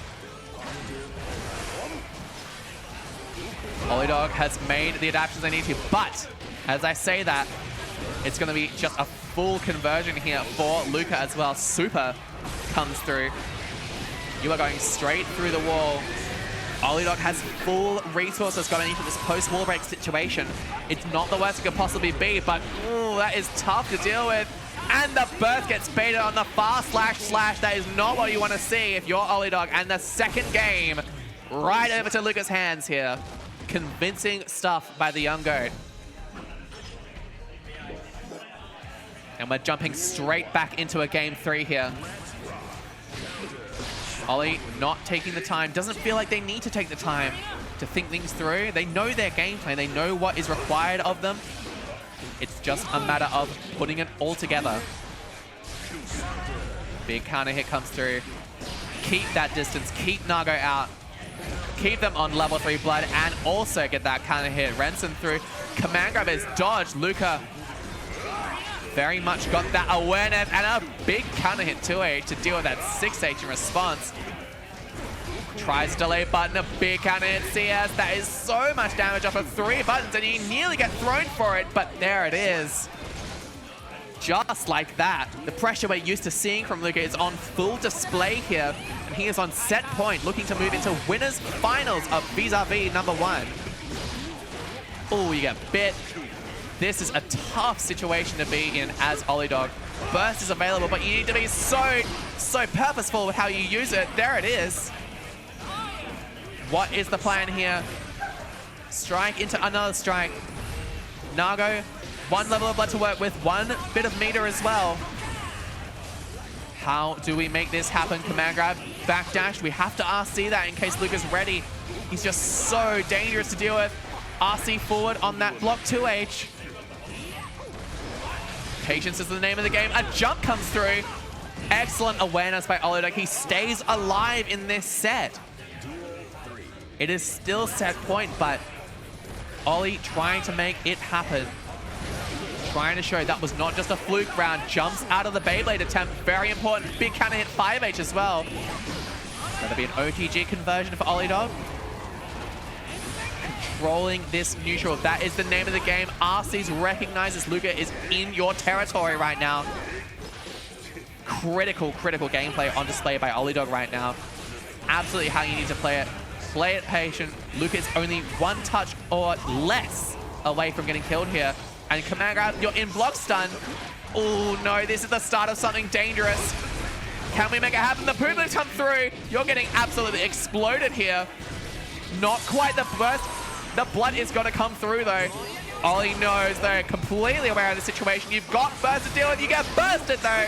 And the deflection comes through for the 2nd time today to lose the set. That is Luca taking it 3-0 over Olidog.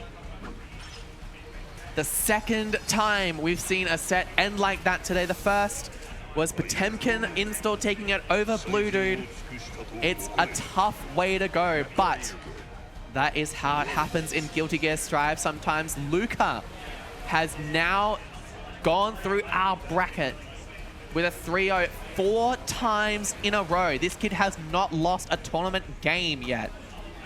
It's a miracle that they've lost a round, I gotta say.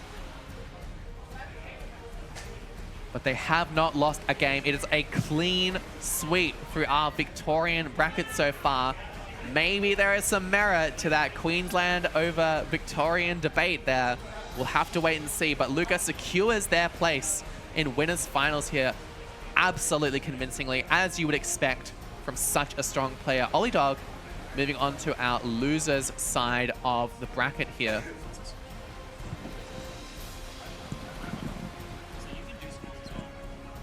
And okay.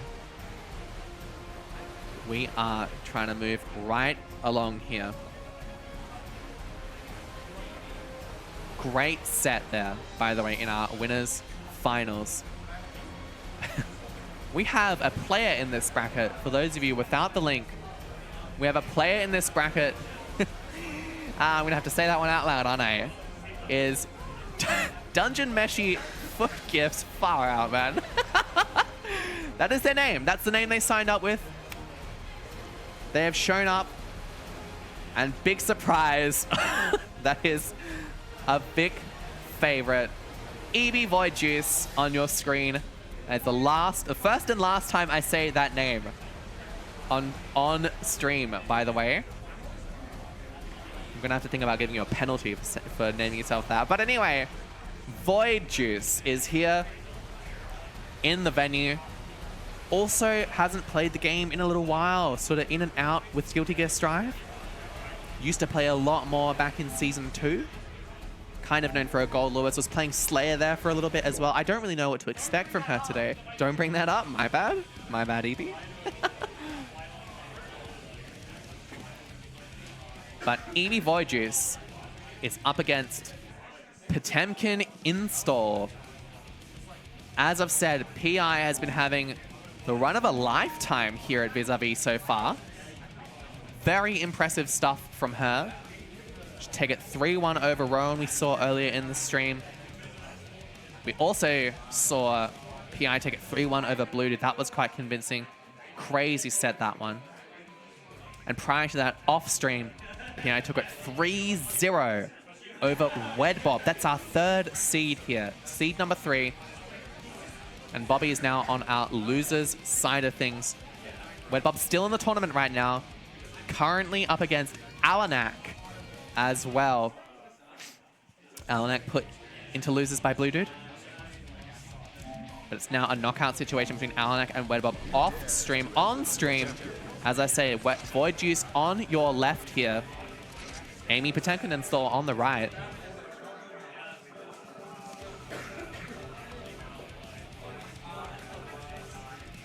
All right. We are almost ready, about to kick off with our second winners semi-finals match. And it looks like it's going to be the Goldie that Evie's going to be playing today. Here we go. Good luck comes through. Looking like we're not doing a button check. We're going to get stuck straight into this game here between Void Juice and Oops' own Potemkin install. Ooh. Round start. Command grab. Void Juice, she is a very intelligent player. She knows how to play this game, knows what people's habits are, knows exactly how to punish as well. And it's good to see her back on the game. Pressure in the corner here, but nothing a forward Mega Fist can't sort out.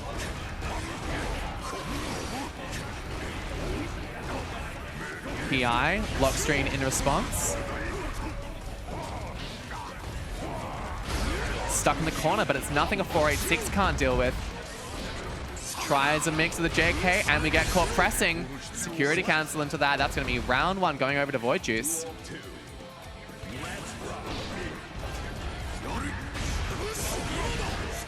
Ooh, interesting little interaction there as we kick off our round two. But our backdash gets caught by 5H. Weren't charging there for Hammerfall, unfortunately, and a run-up throw sends you in the corner here. Wake up Hammerfall, though. Using that armor to great use here. PI, you're stuck in Garuda pressure. You get grabbed as well. That's just about going to be enough. Straight into the Heavenly Potemkin Buster.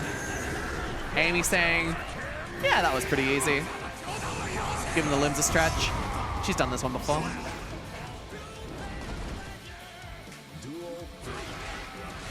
All right. Round three. Hammerfall put to great use again. This armor is probably the way forward in this matchup. And Amy demonstrating some patience there with that walk-up close slash. Potemkin doing little twisties in neutral right now.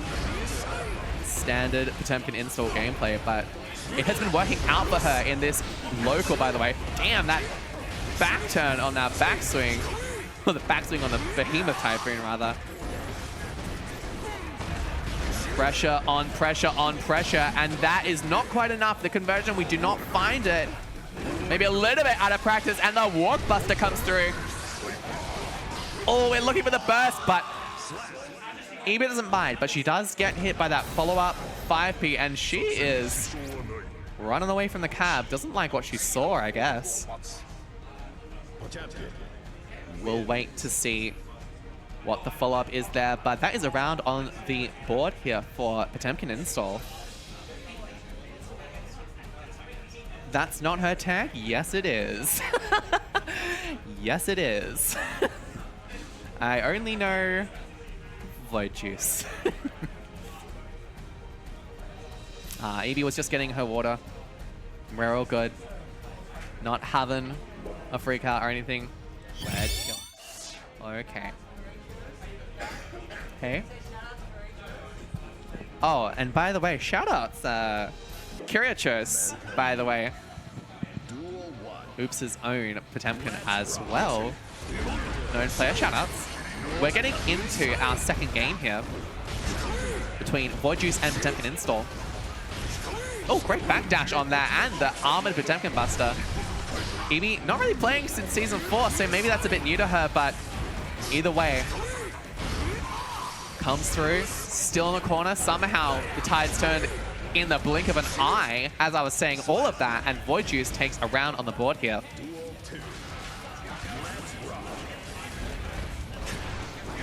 Moving swiftly forward, controlling some space here on the side of PI. But Emi, great dash up forward, great rotation of her pressure here. finds a throw, and we're dealing with this pressure as well. Counter hit CS. It's not going to get a full conversion, but jump after jump after jump, playing leapfrog out here. Big damage. Not quite enough, though. Potemkin has enough help to deal with that. Oh, my God. Tries to find a way in with a hammer for a gold burst in response as well. We have meter on both sides, but just the air dash BT. Void Juice taking a game in swift fashion here. Good stuff, Ebi. It's tied up 1-1 right now. I'm very curious to see who it is out of this Potemkin or Gold Lewis is going to be moving on to our winners finals to face Luca. Mind you, Void Juice beat IB in a 3-2 thriller to get to this situation. That's a big deal. Phillips is such a strong player here in Victoria, and Voidy, she's showing she can hang with the best of them after so long. Gold Burst on deck here. Void Juice looking for her way in, tries a BRC dash in, but it doesn't quite work out. Great jab as well to deal with a potential grab. Flick after flick. Counter hit as well. This 5P, I'm not sure if it's safe. It sure isn't. We got hit for our troubles. That round going straight over to Void Juice. And Amy, she really wants to make this more than just one game against such a strong player. She's got the capability. She can make the shenanigans happen, but Void Juice is so solid. Oh, and it's baited. Good lord. What a bait on that burst right there. And geez, counter hit. Behemoth Typhoon straight into the super. Game 3. Right over to Void Juice. What is the plan from here in our game 4? Trying a walk-up Potemkin Buster. It's not going to quite work, though. Can't really get away with too many shenanigans, and such a wise, such a sensible player as Void Juice. Just got such a strong game sense. But if anyone's shenanigans can make it happen, it is Amy's. And she has a lot of meter to work with. Garuda is catches on Oki. It's not enough to make it a full kill, but that's fine. We need just one more hit here for Potemkin install. Void's going to make it very difficult for her, though. You know, she's stuck in the corner. Hammerfall, PRC as well. Great choice by Potemkin install to continue that pressure, delay it just a fraction, and catches Void Juice off guard. But Voidy, she wants this game to end, this match to end right here and now. If she can. Strange hit there. Big block screen, Hammerfall on response. And the deflection doesn't really net us much. Walkbuster again. Potemkin install has been showing that she can do these walkbusters so consistently. Big again to Kai. Doesn't quite find the mark, but a tap dust will. Void was not ready for that hit. And another Giganta for your troubles. What is the Oki? Tries a command grab, but we get hit, and our Garuda's getting supered. That is enough to kill, and Void Juice clinging to life here. All of a sudden, it's set point in favor of Void Juice.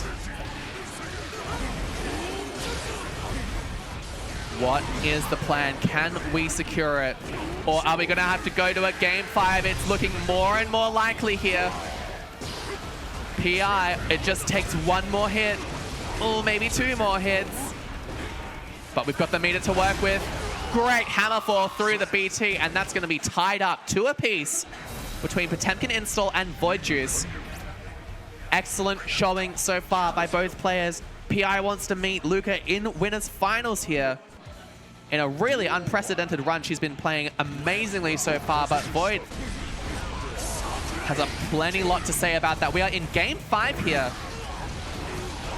Carrying on, who is it gonna be moving on in this set? And who's it gonna be moving on to losers? So far, Amy's making a case for herself in a big counter hit. That's a lot of damage. And Amy says, see you on the other side. It's just one more hit, but a counter hit Behemoth Typhoon comes through as well. Void trying every trick in the book. The rising JK, that's a good start, and tries a hammer full for her troubles, but not quite enough. 100 meter on deck though. This is so difficult to deal with, and just a jab. A round up already, and Potemkin install is on set point here against Victorian player Void Juice. She is playing crazy right now. Her conversion's so on point. Great hammerfall to keep the corner. A Walkbuster is tried again, but she's ready for it, and another command grab comes through. It's just one buster, and that will be it. She will be in winners finals. Void says, I need to burst here. It's gone. Drone pressure on deck here. Trying to find some opening, but Amy is not giving her a single bit. Oh, but there it might just be. You're stuck in the corner now against Gold Lewis. Void just has to make this count, but the YRC comes through. The Garuda is backdash, but it's not quite in range for Potemkin Buster. Slight misimport there. It just takes one opening here. Kara Garuda in neutral, and the Warp Buster comes through. Amy Potemkin install moving on to winners finals here in Vis-à-Vis. PI with the run of a lifetime, moving right on to face Queensland's Luca in winners finals. PI playing out of her mind today. So impressive. Great stuff by the Potemkin player, by the Oops owner. There you have it. All right. All right. What a game. Void Juice over in our losers side now. There you have it. Moving right along though. We are going to be seeing a repeat performer in Soup in the yellow bucket hat up against one of the Victorian favorites. It was a false start before, but we are now actually going to be seeing from IB. Such a strong player. That is our second seed here at Vis-à-Vis. Now, IB on our loser side. This is a loser side match, by the way. IB sent over to losers by Void Juice, who you just saw from. Bit of an upset, I gotta say, but Voidy, she's such a good player in her own right, and Philip is trying to make his way all the way to grand finals. Shout outs, shout outs. Also shout out Squad Up. Thanks for tuning in, guys. And here we go. Earlier we saw from Soup the Pocket Venom pick. Was pretty convincing on that, but Soup knows who he's up against. He's one of the strongest players in Vic, if not the strongest player. And so he's sticking with that RNG. Fist bump comes through. We're getting straight into it here. IB pulling out the Asuka, a known multi-character specialist here, deciding Asuka is the choice into RNG for today. Soup absolutely psyching himself up for this match. I'm very curious to see how this actually eventuates. IB, like the immovable object. And Soup has the capacity to be that unstoppable force, but he's got to make it happen right here and now. In our loser side match, Soup versus IB, here we go. Burst already out of the picture for IB. And we've got them cubes on deck coming through. Soup, how well can you spin through these? It's going to be tough. IB's not going to make it easy. Looks for a burst, but Soup doesn't budge. Good choice. Hang on to that by Soup. Good awareness. And we have no spells to deal with. We get caught by the run-up throw, and we got spells back here. Drops that super. Metron comes through. We got a lot to work with. Overhead is used as a combo tool. I like that. And plus the 6H to boot into the kill. That's round one over to IB here.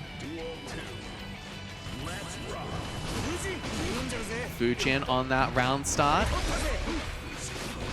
finds an opening with that 2S. Good stuff, Soup. Can we make it happen? But not quite. We find the knockdown here on the side of IB and an air throw as well. So timely there from Philip. Keeping the space. The 2D is parried.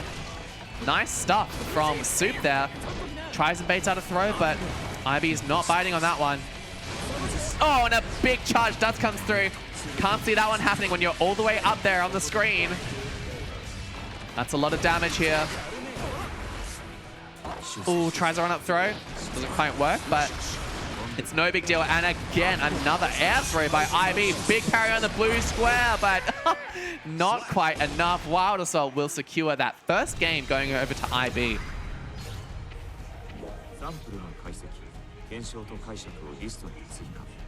Soup taking his time. As you should. As you should. Against a player like this, it's so brutal sometimes to keep that composure, but Soup looking just fine on that player count. Game 2 on deck here. Rin into more pressure. Looking for a throw there, but it does get just a little bit mistimed. You're going straight through the wall now.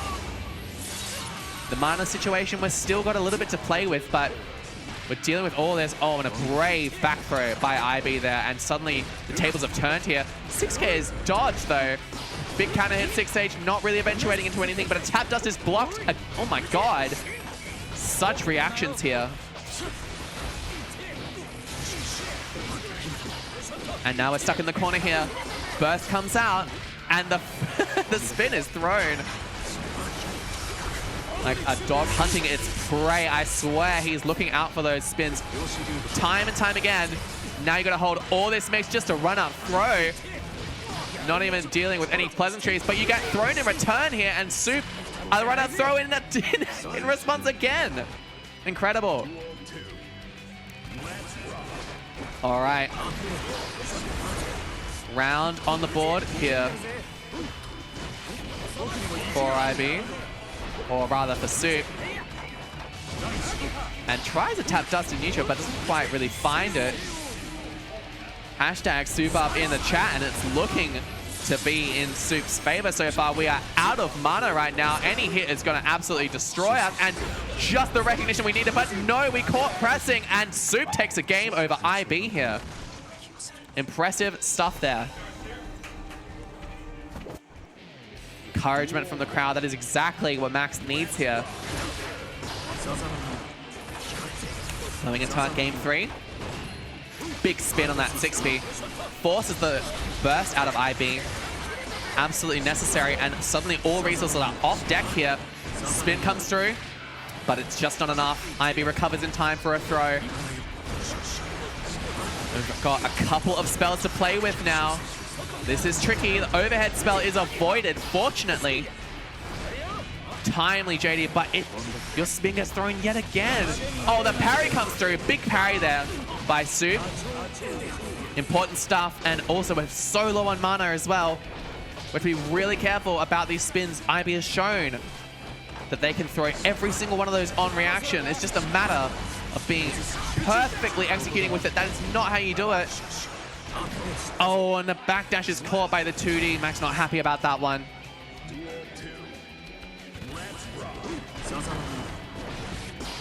Can we make it happen? 2 rounds would leave Soup with an advantage over IB, but Philip making it so difficult. That Rin does have to be RC'd. Good recognition there by Soup. Otherwise, IB was ready to punish, just like he's ready to punish any entry into the air that you might have. He will air throw that. No spells on deck, though. What is Soup going to do about it? Your landing recovery gets punished, though, and suddenly this is a terrible situation to be in. Tries jumping out of the cubes, but you're going to be stuck in hell for a while. You're going to spin through all of these, but it's just not quite enough. The cross-up is blocked, and you get thrown. Great turn of events here for Soup. Oh, and IB gets charged, Dustin just barely out of range. Doesn't have the combo unlocked, though. Oh, and just not quite ready to anti-air that. And we're low on mana again. So much meter on deck, and yep, Soup secures that round. These are long played, elongated rounds here. But it's an absolute necessity. IB, naturally such a patient player. Soup, perhaps a little bit less so, but showing that they can keep up with the pace. The burst is already off deck for IB here. And Soup, not many spells to work with. Tries to run up for RC. It doesn't really work out. Rin finds its mark. Tap Dust into RC as well. This is looking good for Soup. Can we make this into another opening here? Yes, we can via the Wild Assault. Looking good. One more opening will destroy all mana left. Spin gets thrown though. It's so difficult. A mash as well. RC. Wild Assault. It's all coming through. So much pressure on deck here. Ivy trying everything that he can to keep Soup out, plus a YRC as well. And it's such a scramble here. It could go either way at this rate. What is the answer? Just a butterfly right in their face. Maybe a bit of a misinput there. And you block the overhead spell. Great recognition by Max. And almost a conversion that you needed. The Wild Assault gets counter hit though. And the 6-8 finds his mark, and a Tap Dust as well. IB barely coming out on top in that scramble by the skin of his teeth. Finds the victory there. And Soup's going straight to character select just to calm down, gain your composure, consider a character swap. Might be seeing that Leo. Might be seeing the Venom too, but either way, take the time to breathe, take the time to think. And it's gonna be Anji all the way here. If Soup wins this one, there's no more character switching from this point forward. Soup wanting to make this a 3-2 situation in his favor. Knock IB out of the tournament in our game 4. Can it be done? It's such a big ask, IB. So strong, such a solid player. And can hang in the scrambles as we saw last game as well. That spin is getting thrown every single time. It's not a strategy you can really rely on going forward, and jeez. So many resources on deck here for Ivy. This is looking quite convincing for the Asuka player. And a brilliant air throw there as well. You've seen so many of those come through. The little fuzzy there as well. Jeez, what an F-Shiki. And that is going to be set point here for IB. Soup does not want to make his interstate trip end so quickly, but these Nagihas, these Rins, they've been punished consistently by IB every time the blue burst comes out. It's baited, but no real conversion. Oh, and geez, run up throw, dealing with that spin. It's so brutal to deal with, and we are just going out so quickly right now. Super comes through. Post-wall rake situation.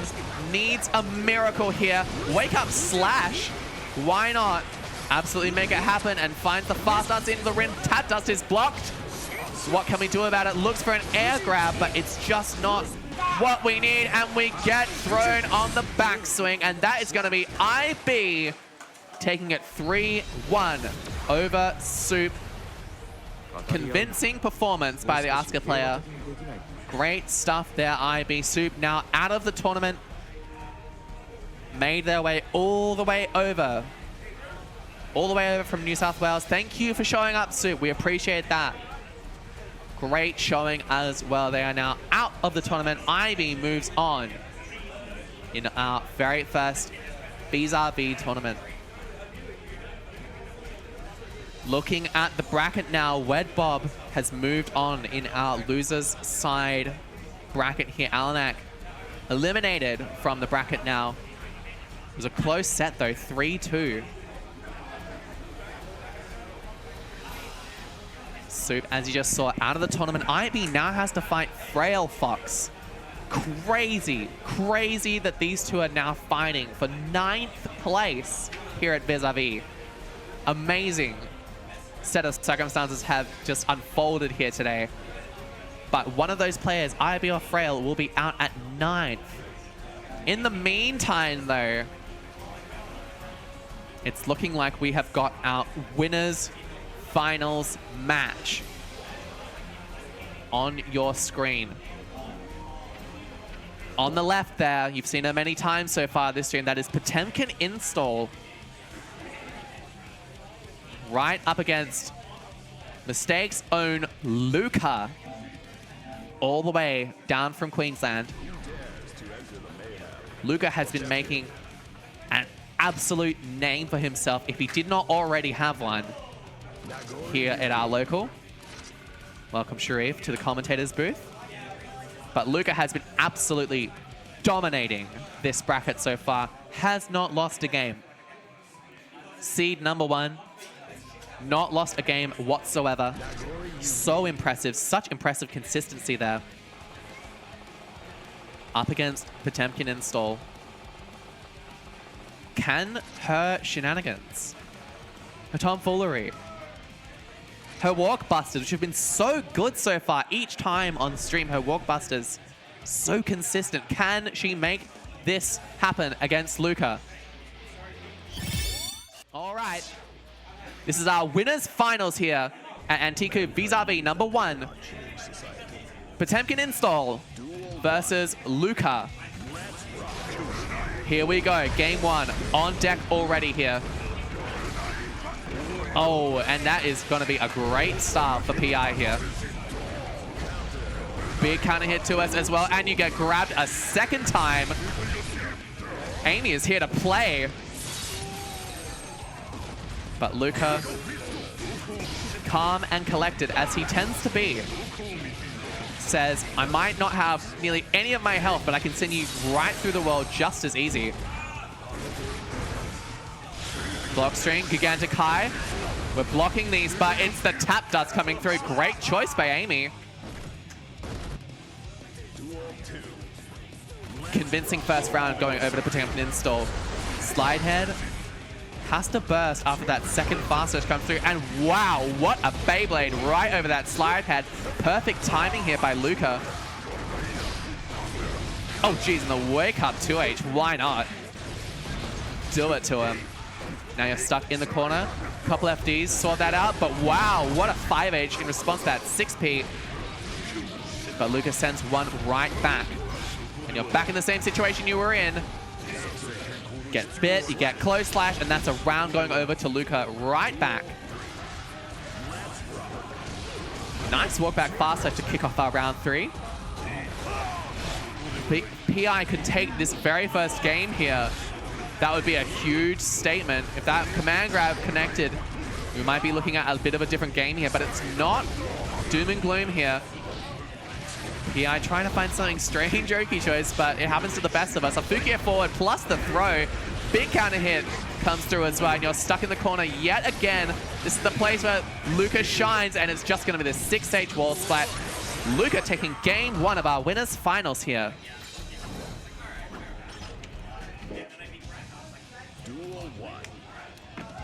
Convincing stuff from the young goat, but hey, nothing a Kara Potemkin Buster can't solve. That hits everybody at some point. Burst already off deck here, but oh, another fast that just gets hit.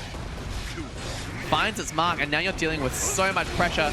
Low blood, but it's slowly climbing. Oh, and a big counter hit 2S as well. Luca knows exactly what to do in that situation to send you straight through the wall. 2S yet again, baby. Do it to him. That round start Potemkin Buster just wasn't enough to put the fear in this kid's heart. He is not worried at all. Composure completely in check. Big forward Mega Fist. It's bursted, and suddenly you're going straight to the heavens, baby. Great combo into that Heavenly Potemkin Buster there by PI. That's a lot of damage to deal with, and what is on Oki? Close slash, flick. Armor tanks that Beyblade for PI. We are on the brink of popping here, but not quite. Slide head, it's jumped over. It's a big counter hit 2H in response. And we find it on the mark. This is a tough situation now. It was under control, but hey, it still is, baby. Just forward JH. Nice choice by PI. Round start Garuda. You gotta try something here against such a solid player like Luca. Catch him off guard, catch him sleeping on the wheel, and this is a good start for it. But in saying that, He knows the counterplay. He knows what to look for. And his reactions are absolutely unparalleled. So difficult to deal with. Deflect shield into the counter hit 5H. This is going to hurt. Is it going to be enough to kill? Not before you get bursted. And Amy just needs one hit here. Counter hit 2S. Forward Mega Fist. It gets punished though. Luca just ready for that and straight into the super as well. Suddenly, after a huge combo, you're now on the back foot. RCs cheats the corner, and oh my god! What a find by Luca there with that 6H. Incredible pickup there by the young goat. I thought you were going through the wall, or at least keeping the corner, but wow, the recognition by this player to hit 6H there. Amy's got her work cut out for her. No matter how many times you hit that Potemkin Buster, it's a good start, but we've seen Luca come back from worse. There's a second one for your trouble though. RC straight into the charge dust, and yep, that is easily a round in Potemkin Install's favor. She needs to make it turn into a full 3 games though, and that is an enormous ask against this kind of player. Such a high caliber that you need to deal with. Burst is already gone on Luca's side here. And what is it gonna be here? BWA pressure, command grab whiffs, it's fine, we're out of range to punish. PI stays safe, and we catch Luca's backdash, but it just does not find the follow-up Garuda. Great jab, though. 2K2D. Flick is dodged, but hey, that big counter hit comes through as well.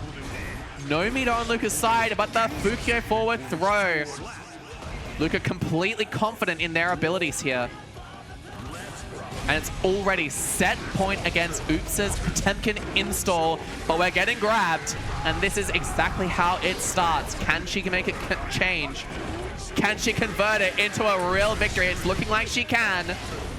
This is not enough to kill, but you're on a sliver of health here. And yep, just a flick. Amy's on the board, baby.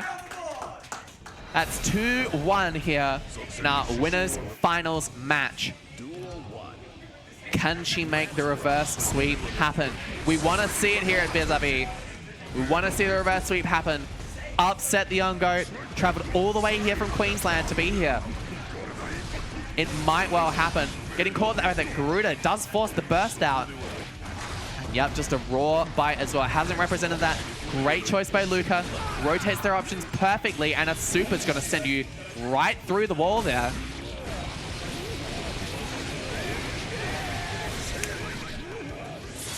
Things are looking up for the Nago player here.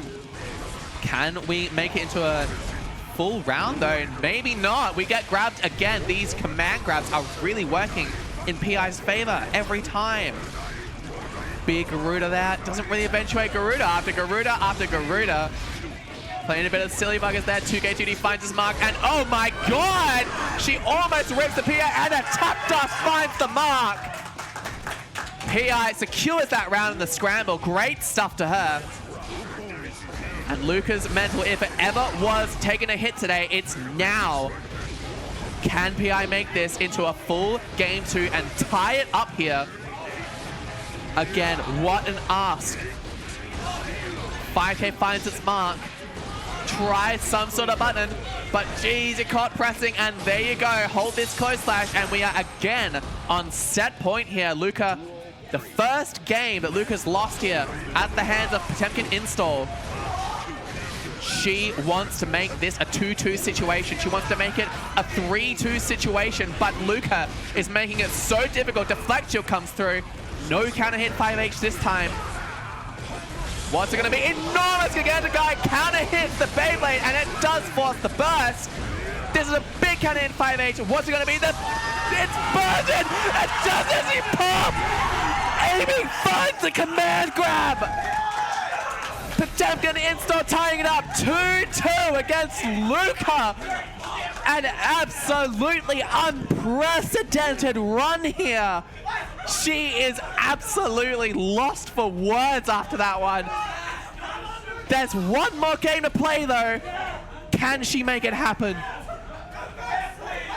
Luca, he doesn't want to admit he's phased. He just might be though. This is a crazy, crazy game 5 we're going into here. Luca taking the time. I agree with it. Such an insane situation. You need a breather. You need to lock in. And you need to make sure your controller's working.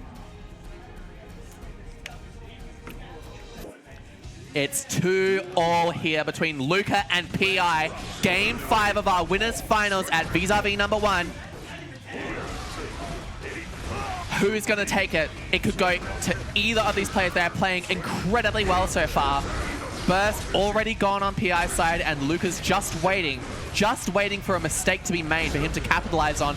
That is one. Counter hit 2S comes through. RC pressure to boot, but it's backdash. Good choice by Amy, but you're stuck in the corner again.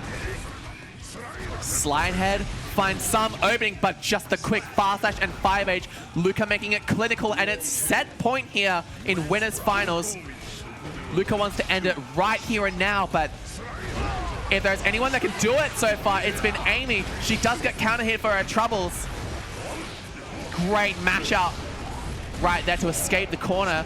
How is she going to continue this pressure? She's just going to wait. Play the patient game as you need to, but you get whip punish and counter hit. What is the choice here? You get caught on the backdash. 5K comes through. It's not enough to kill. You're on one sliver of a health. Can she find a crucial grab? The jump forward, deflect shield. That's Amy's special plus the heavily protected buster, and it's just not enough. Luca in clinical fashion wins the set 3-2 over Potemkin install. Puts an end to the shenanigans, finds his ticket in our grand finals here at Vis-à-Vis. Luca moves straight on. What a set we just witnessed.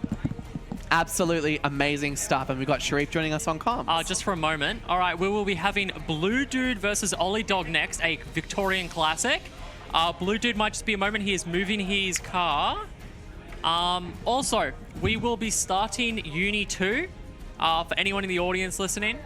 Uni 2 will be starting. We'll be off stream primarily until Strive wraps up, and then we'll swap over. So you will be hearing your names called again. Be ready. Thank you, our TO, for that information. As you heard, Uni 2 is coming up next after Strive. This has been an insane bracket so far, by the way. If you've tuned into any of this, we hope you've enjoyed what you've seen. Luca putting on an absolute performance here over in Victoria, making his interstate travel well and truly worth it. PI almost securing, just barely not securing that game 5. Would have been an insane upset, but Luca too solid, too rock solid at the game. Punches his ticket to grand finals. And we'll be seeing from PI in our losers finals situation as well. For now, we've got Ollie Dog repping that Minecraft hat. Squad Up's own Ollie Dog up against Blue Dude. This is a Victorian classic match, by the way. Sure, absolutely. And we would like, well, Gilbert would like to wish everyone a very happy day, and thank you so much for being here, joining us at our very first Vis-à-Vis. This has been an amazing show so far. So, hi, Gilbert. say hi, Gilbert. Thanks so much. All right. Oh, the gap at work on deck here, by the way. Ollie Dog versus Blue Dude. This is the new Vic El Clasico. The old one used to be me and Frail Fox, Tartarus versus Frail Fox, but times have changed, baby. I didn't even play this game anymore. I ain't even playing this. But these two are Blue Dude, Ollie Dog, some of the most consistent grinders in this scene and in this game. Always on the game, running it back, running it back. They have done countless sets so far. They are literally on layer 100 at this point. And it could go either way. The most recent fight between these two, if I recall correctly, was 3-1 in Blue Dude's favor at a most recent Footscray Fight Club, another local down here. Can Blue Dude make it happen again, or is Ollie Dog just going to be too rock solid on that Axel low? We'll have to wait and see here. But the loser of this match is out of the game. They are out of the tournament. And the winner moves on here. All right. Here we go. Letting those intros rock. Ollie Dog versus Blue Dude.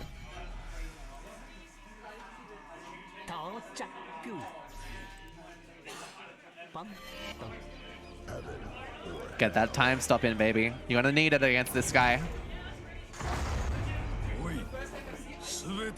We don't have many people left in the tournament here, and one of these players will be ending their tournament run right here, right now. It's Ollie Dog versus Mistake's own Blue Dude. Charge Dust to kick us off. That's an Ollie Dog classic, baby. And here we go. Crowd cheering for Ollie Dog. Wanting to see the young Axel player take it all the way to grand finals, meeting Luca again. See if something can change, but it's going to be a long road ahead. What a combo, by the way. Big wild assault pressure and the 2D as well. Not enough for the conversion, but just a 2K 2D will be enough. We're going straight through the wall after that one. And the whiff. Clinical by Ollie Dog. 5P whiff punish. That's a round on the board for them. Blue Dude taking the lead in our next round. Big deflection, but it's answered right back by Wild Assault. Big security cancels coming through. Blue Dude having to pull out all the stops. As we were saying, this matchup has been played time and time again. Not just these characters, but these players. They know every single one of their habits, what they're likely to do, in what situation. So it really takes a lot of creativity and a lot of reactions on those command grabs as well to get this, any sort of a game plan working here for Blue Dude. Wild Assault will help, but it's got to be something more, and that is going to do it. 5K BT, clinical by Blue Dude, around a piece here. Big counter hit fast slash to start us off. This is our loser's quarter-final match, by the way. Loser of this match out at 5th place in the tournament. Such a crazy concept. These two players, they have won many tournaments in their own right, done very well historically in the Vic scene and abroad. But what is it going to be here? The level of competition here is incredible. Absolutely brutal to deal with. One of these players leaving us today. Big BT on Oki. One more hit by Blue Dude is going to do it. Ollie needs to control this space. It's what he's best at and what Axel is best at as well. Counter hit as well. Keep the distance. Don't even try taking risks. That was a risk, but it's not quite punished here. And the laser is dropped as well. Wild Assault comes through. Its laser stopped short. It was just level 1, I believe. And jeez, a stray fast slash will result in game 1 going to Ollie Dog here. Critical stuff by the young Axel player. Necessary. These two, definitely friends, of course. Many a game fought, many a set played. How could you not end up friends at the end of that? Big combo here coming here from Blue Dude. You're going straight through the wall.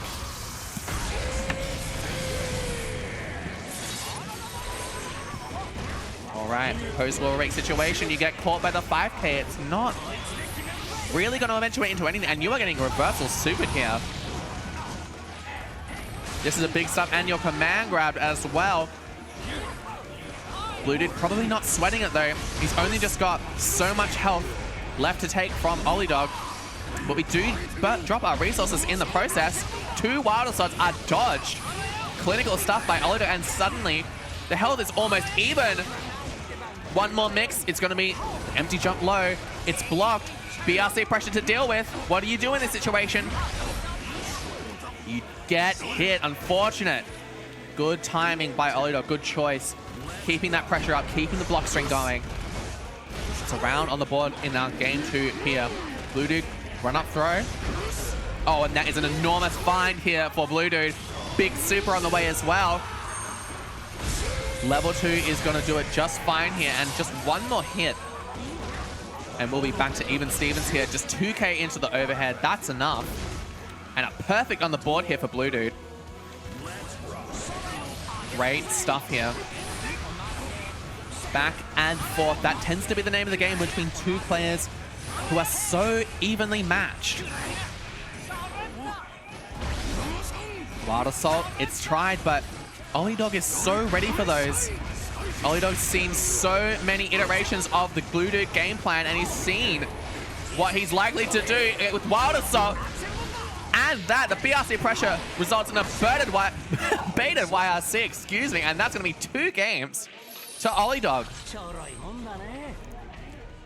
This is looking pretty convincing so far in favor of Oli. Blue Dude needs something of a miracle to happen. He needs a full 3-2 reset to make it happen, and he wants to stay in this tournament.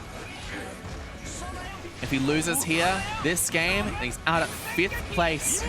No opportunity to prove himself against the young goat Luca, who's joining us here from far north Queensland. Great combo is going to do a good start to that mission. Plus a BT, plus a close slash. This is a good start, but you need to carry that momentum right all the way through. And that is so tough to do. You need the focus, you need the precision. That's not quite it. Oli is too good at dealing with those wild assaults. It's already been proven. Now you're dealing with his H-Tornado Oki.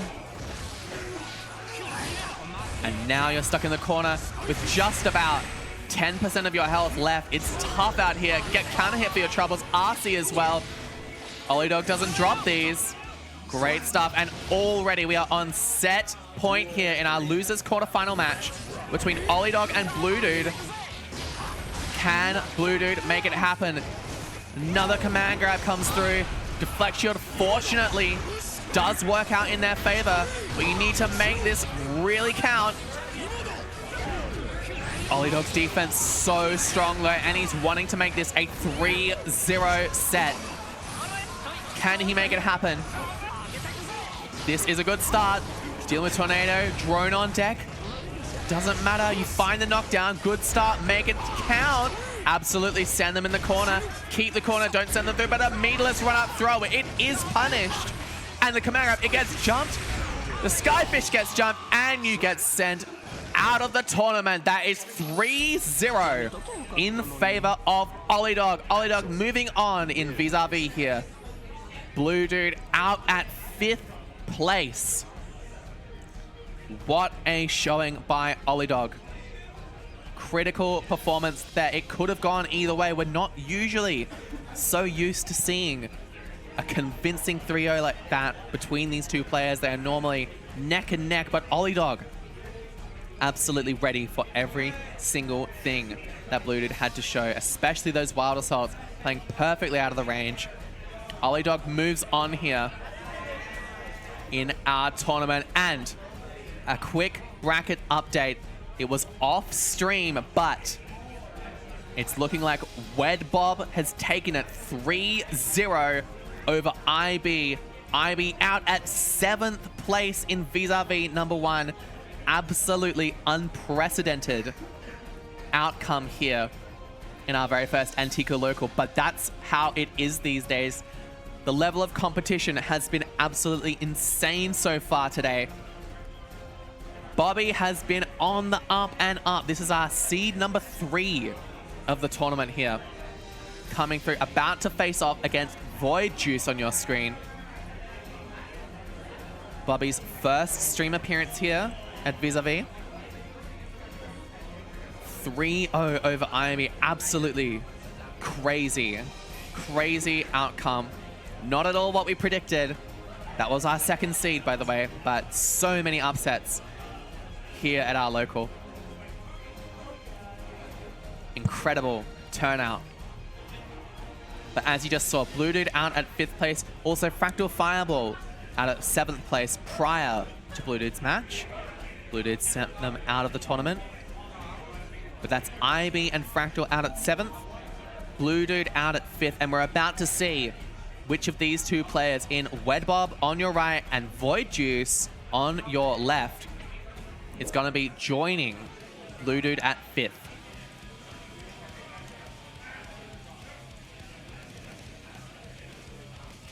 Hope everyone in chat and in the audience has been having a great time today. The vibe has been absolutely immaculate so far. We've seen some crazy sets. That set between Luca and PI in Winners Finals. What a set that was. What a set we just saw between Ollie Dog and Blue Dude. And now two players who, as far as I know, haven't really faced off very much at all. And if they have, it was a long, long time ago. Well before Wedbob got to the level he's at now. These two players, I'm so keen to see who comes out on top. Whether it's the old guard in Void Juice or the young gun, the Johnny player, Wedbob. We'll have to wait and see. Thanks so much for tuning in, guys.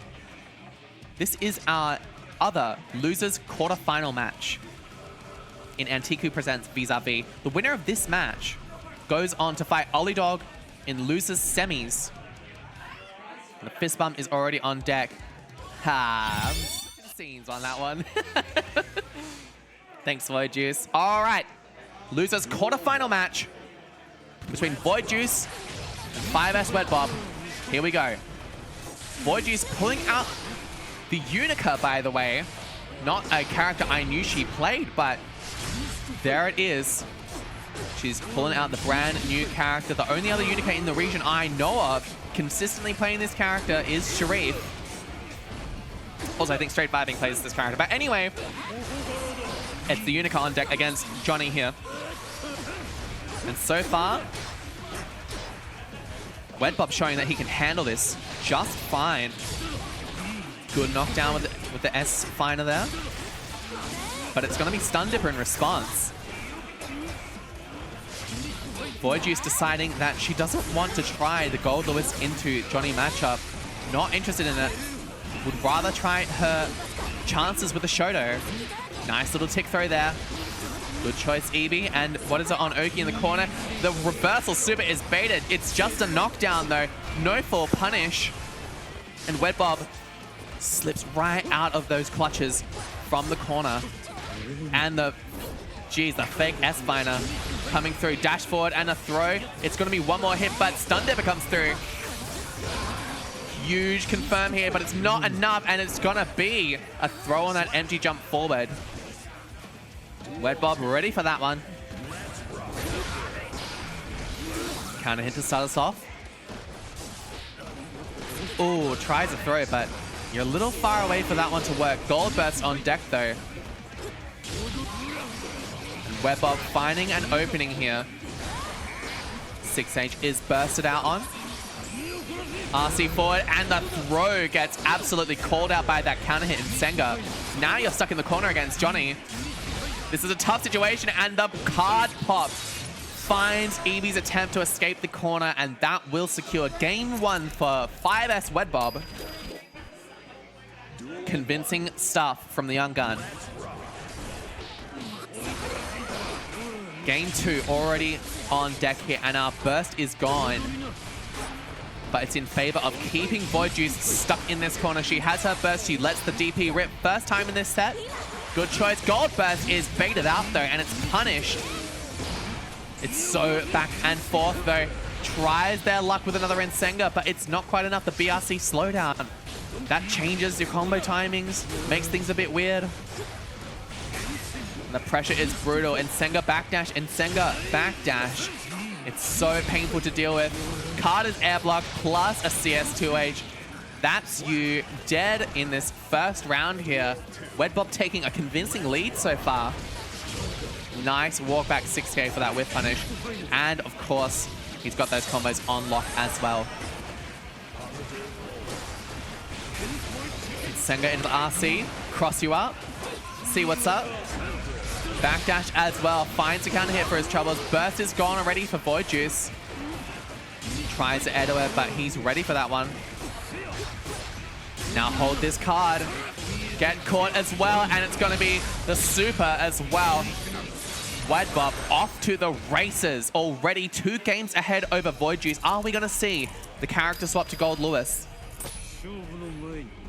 This is the only real opportunity I think EB has to win this set. Yes, we are going to be seeing that goalie coming out straight into the color 11. Wedbob tugging at the shirt collar, but all he needs is one more game here, and he will secure his spot in losers semifinals. Can he make it happen? I'm sure he can. Wild Assault coming through in our game 3 here. Burst already gone as well on the side of Wedbob. Cancels, knockdown, and a quick TK Finer as well. Sending you through the wall with the super. This is a tricky situation to be in, but we do have resources to play with. And we do burn one of them, that YRC. Unfortunately, we're still stuck in the corner. There we go, Wild Assault comes through. It's looking better for Void Juice, but Wedbob's so good at maneuvering around the opponent's buttons, and we get caught pulling out the minigun. That's tough to deal with. Oh, we don't find what we need there, sending him through the wall. Maybe tried to keep the corner, maybe not, but either way, now you're in the corner against Void Juice. Deal with this BT pressure. Can you do it? Yes. The answer is yes, but the burst is forced out, and yeah, we're gonna get hit. It's enough with the OTG BT, and that's a round in favor of Void Juice. Good stuff here. All right, move into round 3 here.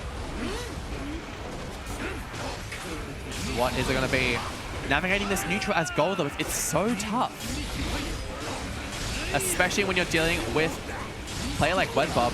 There's a good block in the TK Finer before, by the way, but geez, counter hit CS. That's really tough, and another TK Mistfiner comes through. Super on the way. This is really tricky, and by the way, after this round, if Wedbob takes it, it's going to be set point here. Double overhead is blocked. Good awareness by Eevee. But another overhead comes through, and Wedbob says, take me to the set point situation.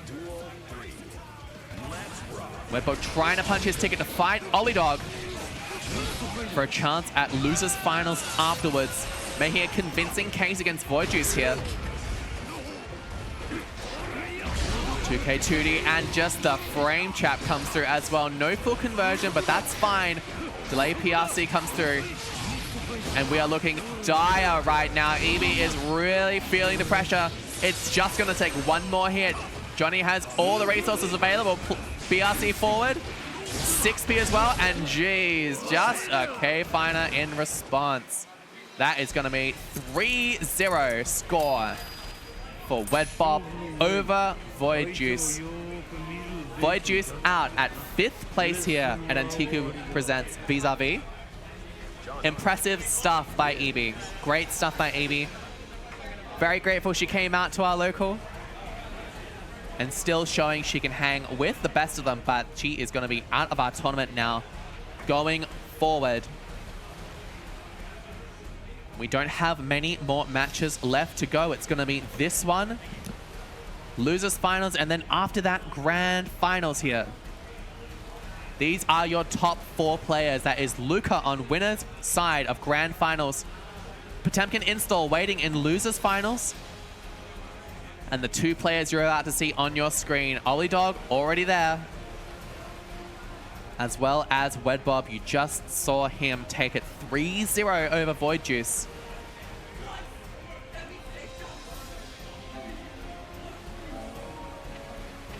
Crazy turnout here. No Frail Fox, no IB. All these players, Fractal, Void Juice, Blue Dude, out. All of them gone. These 4 players are the ones left fighting out. Luca, PI, Ollie Dog, and Wedbob. Amazing turn of events. What a bracket, by the way. What a bracket we've had today for our very first Antiku local. Could not have asked for anything better, I gotta say. We had a little hiccup, little couple technical difficulties along the way, and also before we got here. that's a story for another time, but it's all been worth it. The players have come out here to absolutely play their hearts out. And it has really shown in the quality of this local. We really hope that everyone in chat has been enjoying the viewing experience so far. If you do have any feedback as well, do feel free to pop it in chat or message Sharif, Frail Fox, or myself after the local. If you have any ideas about what might make it better, what games you'd like to see, there's also a feedback form on the Start GG link if you'd like to fill that one out as well. We'll be fielding that feedback over the coming month. For anyone just joining us as well, we are Soul Axel Low. No, we are a not-for-profit organization, and Tiku over here in Victoria in Australia. And we are running our very first offline event today. That is Vis-à-Vis. Sorry to everyone who's heard me repeat it time and time again, but just in case you've tuned in for the first time, this is our losers semi-final match here on your screen right now. To your left, that is Ollie Dog in the red hat. Axel Low player, been playing with such precision so far in our bracket, up against the young gun, Wed Bob on Johnny. These players are fighting for a chance to fight Potemkin Install in losers finals. The loser of this match here is out of the tournament at 4th place, missing out on that podium prize. This is a crucial one. And also on our winners side and grand finals, waiting out of those 3 players with so much patience, Luca all the way down from far north Queensland. What an opponent you have in your path, but the fist bump has already gone down. We are about to start our losers semi-final match between 5S Wed Bob and Squad Up's own Ollie Dog. Shout out, Squad Up.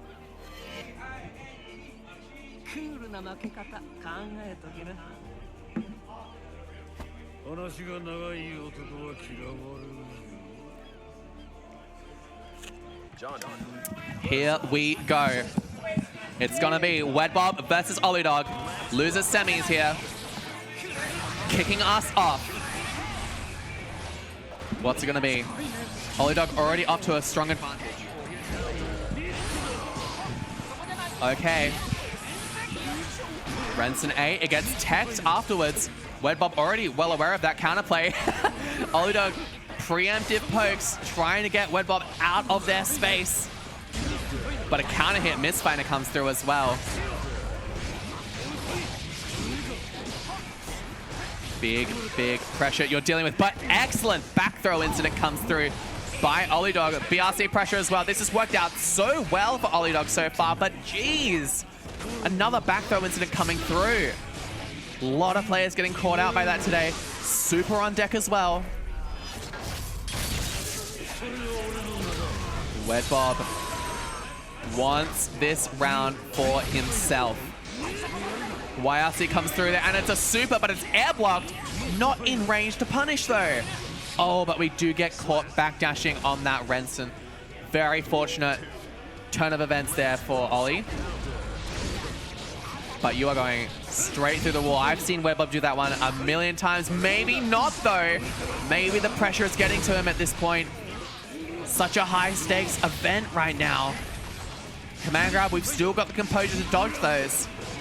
Oh my god, and such a crazy dash side swap there. Wow. I got hit, for sure. Back in the corner. Card on deck, double jump, counter hit JH. And the throw, and the layer 2. Air thrown, kept in the corner there. What an air throw by Wed Bob. But jeez, all of these throws just coming through. Huge counter hit coming through as well. And that is going to be game 1 going over to Ollie Dog. Lightning reactions here by both players. Both of them so ready to send each other into the corner with a back throw incident. Both of these players, as I said, vying for a chance to fight Potemkin Install in losers finals.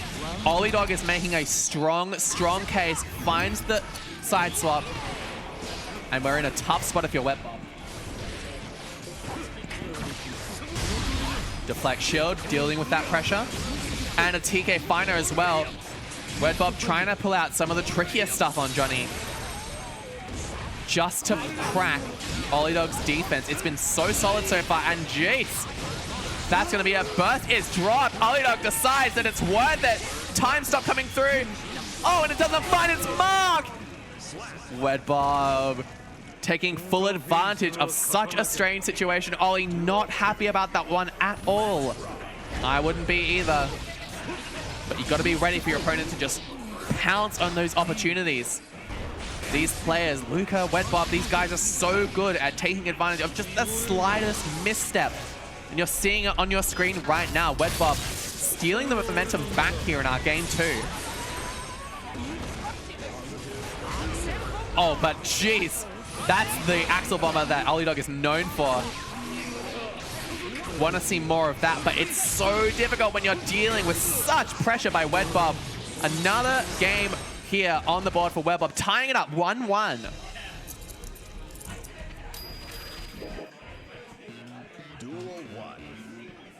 That makes things a bit tricky for Ollie. First off deck, going into our game 3. Wet Bob says, I've had enough of your zoning shenanigans. I'm just going to run straight in, and now you're in the corner. Olidog doing all that they can to keep Wet Bob out, but jeez, it's just so difficult to deal with the high-low pressure. Not going through the wall. That's the second time we see a small flub by Wet Bob not sending them through the wall, where it might have actually been the correct play. These players clearly feeling the pressure so far. Double JH. And a nice little string there by Olidog to secure that round as well. He kind of hits far slash to kick us off as well. Hold this tornado, please. And your backdash gets caught as well. Ollie making it pretty convincing going into this round. Already you are at a quarter of your health here. It might just take one more counter hit. Your burst is baited. It doesn't really eventuate, but just a rising JH will put another win under Olidog's belt. That is 2-1 in Ollie's favor. And Wet Bob does not want to leave the tournament here. He wants the chance at third. He wants the chance at second and at first. But Ollie is playing too rock solid right now. He's going to have to play just as rock solid, maybe even a bit more. Maybe pull out some shenanigans, who knows? What does Wet Bob have to say about this situation? It's going to be the misfire, run-up throw, and a cross-up JK to boot. Plus the double overhead to boot, and the card super. See you on the other side. What's it going to be on Oki? You're dealing with so much. Yep, simple. Simple JH secures that round for Wet Bob. Fighting back. Bobby does not want to let their chance go quite so easily. Deflect shield not doing anything on that card, Oki. Can't really do anything. Walk up throw. Oh, geez, and the fake out with the 2P as well. Card Oki on deck. Hold this guard crush. It is blocked though. Olidog just out of range, trying to play the perfect range, but jeez, thrown for your troubles after that resonate, and we get caught moving. It's 2-2 between Olidog and Wet Bob. Tied up here. 2 games apiece in our losers semi-final match. This is game 5 between Wet Bob and Olidog. Who is going to take it? Burst is already gone. Either player just needs one more game. And they'll be seeing Potemkin install in losers finals. Can they make it? They both want it.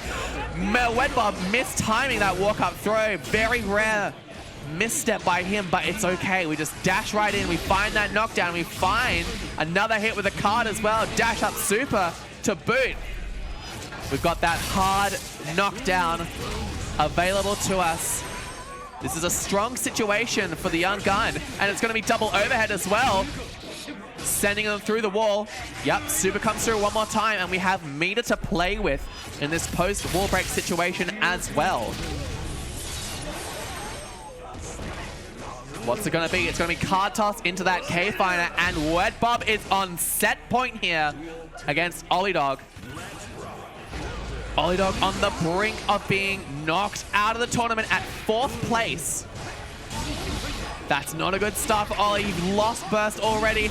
You do block the TK Finder, but what is it now? You're dealing with all this pressure. All you can do is FD, hope you find an opening, and geez, the misfinder comes through on the tornado. Back to square one, and we're dealing with another super here. Red just needs one more opening here to secure their spot and guarantee 3rd place for themselves. All it takes is one more opening. Deflect shield deals with the TK Finder. And there it is, the dash in 2K2D by Wed Bob. 3-2 over Ollie Dog. Ollie Dog out of Vis-à-Vis at 4th place. In such a close set. Back and forth all the games. Realistically, very convincing stuff, but Bobby ready to finish it out. Secure that game 5 situation, and Bobby walking around from the cab just to double check with the TO that, yup, it's time for losers finals.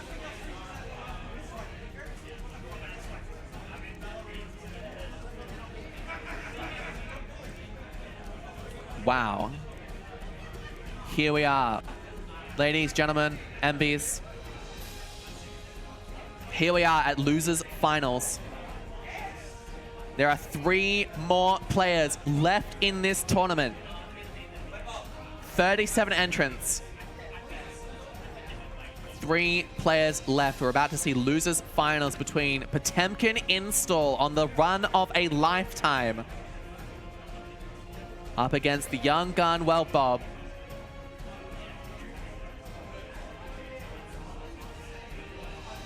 I've been asked by Alanek for my water bottle. Thank you, Ali. Always looking out for me. Lots of support in chat for Oops. Love to see it. Potemkin versus Johnny. You know, most of the time I might have said that this was Wedbot favored, but Amy has been playing out of her mind today. Very accurate play. Plus her usual crazy gameplay coming through as well.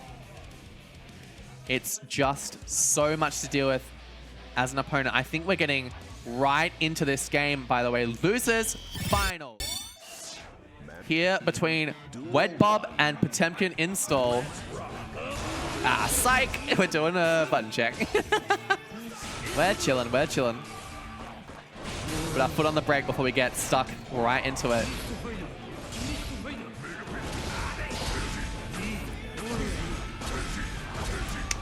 And the winner of this match, by the way, with the chance to win the entire bracket, has to deal with Luca on the winner's side of this bracket. Making it all the way over from far north Queensland. It has been an absolutely incredible performance by Luca so far. At his very first offline debut. Had not lost a game until winners finals against PI on your screen right now.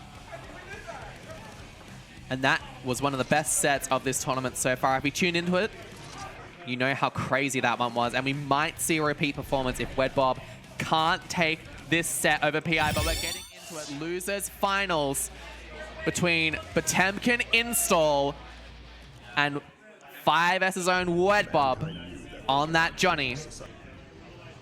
Here we go. Kicking us off, Garuda on the round start. Start off unpredictable, stay unpredictable. That's the name of the game here for PI. It's worked out for her so well in these sets that she's played so far. Already in about 10 seconds. 90% of your health is gone. And Wedbob, look, he finds a way back in, but it just is not the kind of damage that Potemkin is capable of doing. Amy, 50 meter on deck, about to be 100. Your Kardoki is backdashed. Wedbob has to make this count a lot, but the YRC comes through. That is baited, baby, and you get grabbed for your troubles. Amy, too patient for that one. Nice try. Hammer full break in our round 2 on the round start. Oh, and a great advance forward there by PI. Wedbob getting caught out by these stray hits fairly consistently. Oh, that's a big counter hit. CS is going to be the full combo here into the Gigantic Kai as well. See you on the other side, and it's already a one-touch situation in our game 1 here. Oh, but... oh, maybe not though. Mega Miss BRC, he goes sent flying. Gets sent flying again with the Heavenly. And just that air to air with that JH. Game 1 over to Potemkin install here. Crowd cheering on Oops Zone PI. Can she make it happen? She wants that run back against Luca. It was damn close in that winner's final set. Oh, but the Gold Burst is just not quite in range here for it to really do anything. Wedbob missing out on those B&B conversions though. Maybe crumbling a little bit under the pressure, but hey, we find a big counter hit 5H combo and we send our opponent through the wall. Can we turn it into something a bit more meaningful? Can we turn it into a round? Not quite. We just get PRC'd. Hunted down. Oh, and that's going to be a massive counter hit. Heat Knuckle will not be enough to kill, but you will be getting sent through the wall. Backdash misfire. Hammer fall as well. Is she going to drop the burst? No, she doesn't need to though. JD, and nope. Wedbob says no to that. It's just going to be a quick fast slash 5H. Oh, jeez, and that is tough. Fast slash, not a good way to start off this next round rather in game 2. And I gotta say, PI has been making amazing use of these armored moves in all of her sets today. Dealing with Nago's pressure, dealing with Wedbob's pressure as well. That grab comes through, making amazing use of the armor and 2K2D Hammerfall. Back to even Stevens here. One more round will net PI her second game of the set. Counter hit 5B, that's kind of big. Oh, and there it is again, the Hammerfall. There it is a third time. Her use of this is so suffocating to deal with. But Wedbob finds his way with a 6K. Crazy stuff, good conversion. You need to make all of it count. Another Hammerfall and the grab! She has you so red, buddy. And that's 2-0 for Potemkin install. She is playing amazingly so far. All she needs is one more game here to find Luca in grand finals of Vis-a-Vis #1. Wedbob needs a full 3-game reset here. Reverse sweep against one of the strongest players of today's local. Can she make it happen? Can Wedbob make it happen?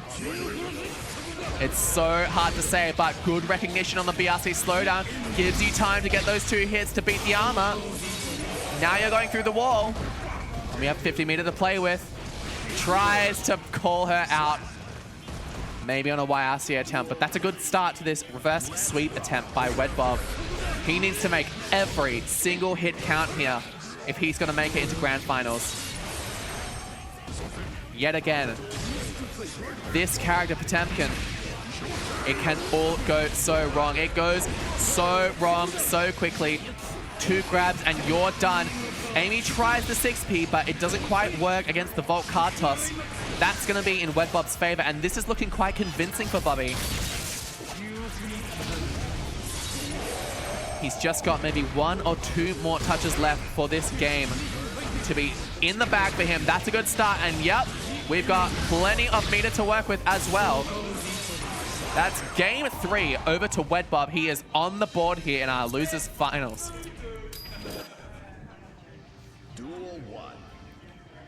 One game is great, but we need another 2. We need to make it count more than just that. And we've lost our burst to start off with in this game 4. 1 needs to be 2, which needs to be 3. Bobby wants to make it happen, but Amy is not making it easy. Hammerfall is somehow countered by the 6K. Very timely hit, where Bob is happy about that one. Like ships in the night, passing each other. No one gets hit. Oh, and the grab is PRC'd, unfortunately. Oh, but it's nothing that a second one can't sort out. And PI is on set point here in losers finals already. Wedbob needs to pull out all the stops. Every last bit of tech, every last bit of cheesy strats that he has under his belt to get a second game on the board and try for that reverse sweep. This is a good start, but another hammerfall. PI has been making such great use of this so far. The counter hit JH comes through, and this is not looking good for Bobby. Tries the back dash, but she reads it! And then it's PI taking it 3-1 over Wedbob, punching her ticket to Grand Finals. And Antiku presents Vis-à-Vis. What a performance! Absolutely incredible stuff here by Potemkin Install. She has made it after such a time away from the game. Such a time away from playing this game consistently. She's come back at a random local all the way to Grand Finals up against the strongest player in the building.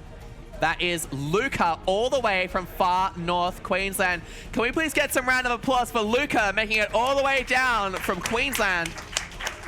Winner's side of this Grand Final situation. Absolutely amazing performances by both of these players today. Incredible stuff. So here it is. In his first offline performance, Luca is looking to take a convincing first place over 36 other players. Some of which who have traveled interstate, some of which are your Victorian staple players. You can see IB in the frame there as well. This is some serious competition here today, and Luca has swept through it. Without blinking much of an eye, the only person who has given him a run for his money is the person you see on your screen. That is Amy Potemkin Install. Took Luca to a Game 5 in Winners Finals. We are about to see Grand Finals here of Antigua Presents Vis-à-Vis. Potemkin Install wanting to punch her ticket from loser's side up against the young GOAT all the way from far north Queensland. The best Nago in the region against one of the best Potemkin players we've ever seen. What's it gonna be? Luca on winners, PI on losers. Grand Finals here starting off. Here we go, Luca versus PI. Inantiku tries to jump forward, deflect you. You gotta start off with shenanigans in this Grand Final situation. Catch him off guard, tries a command grab, but Luca is not playing. And Jesus! Already a perfect on board. You are gone. Unbelievable. Oh my God, you get grabbed. This is going to be an absolutely insane Grand Finals. I can already tell.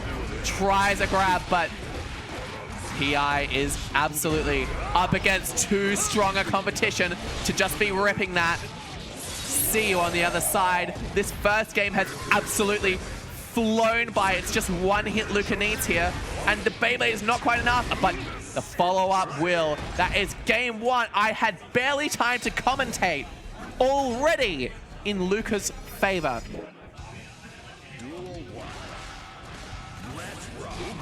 Can PI make this reverse sweep happen? Can she send Lucas to losers? This is so insane to ask of a player, but Luca is not making it easy. This might just barely whiff. Yes, it does. A rare whiff by Luca, but it's no big deal. He has still got the precision to Beyblade straight over that slide head. And you get caught as well in that situation.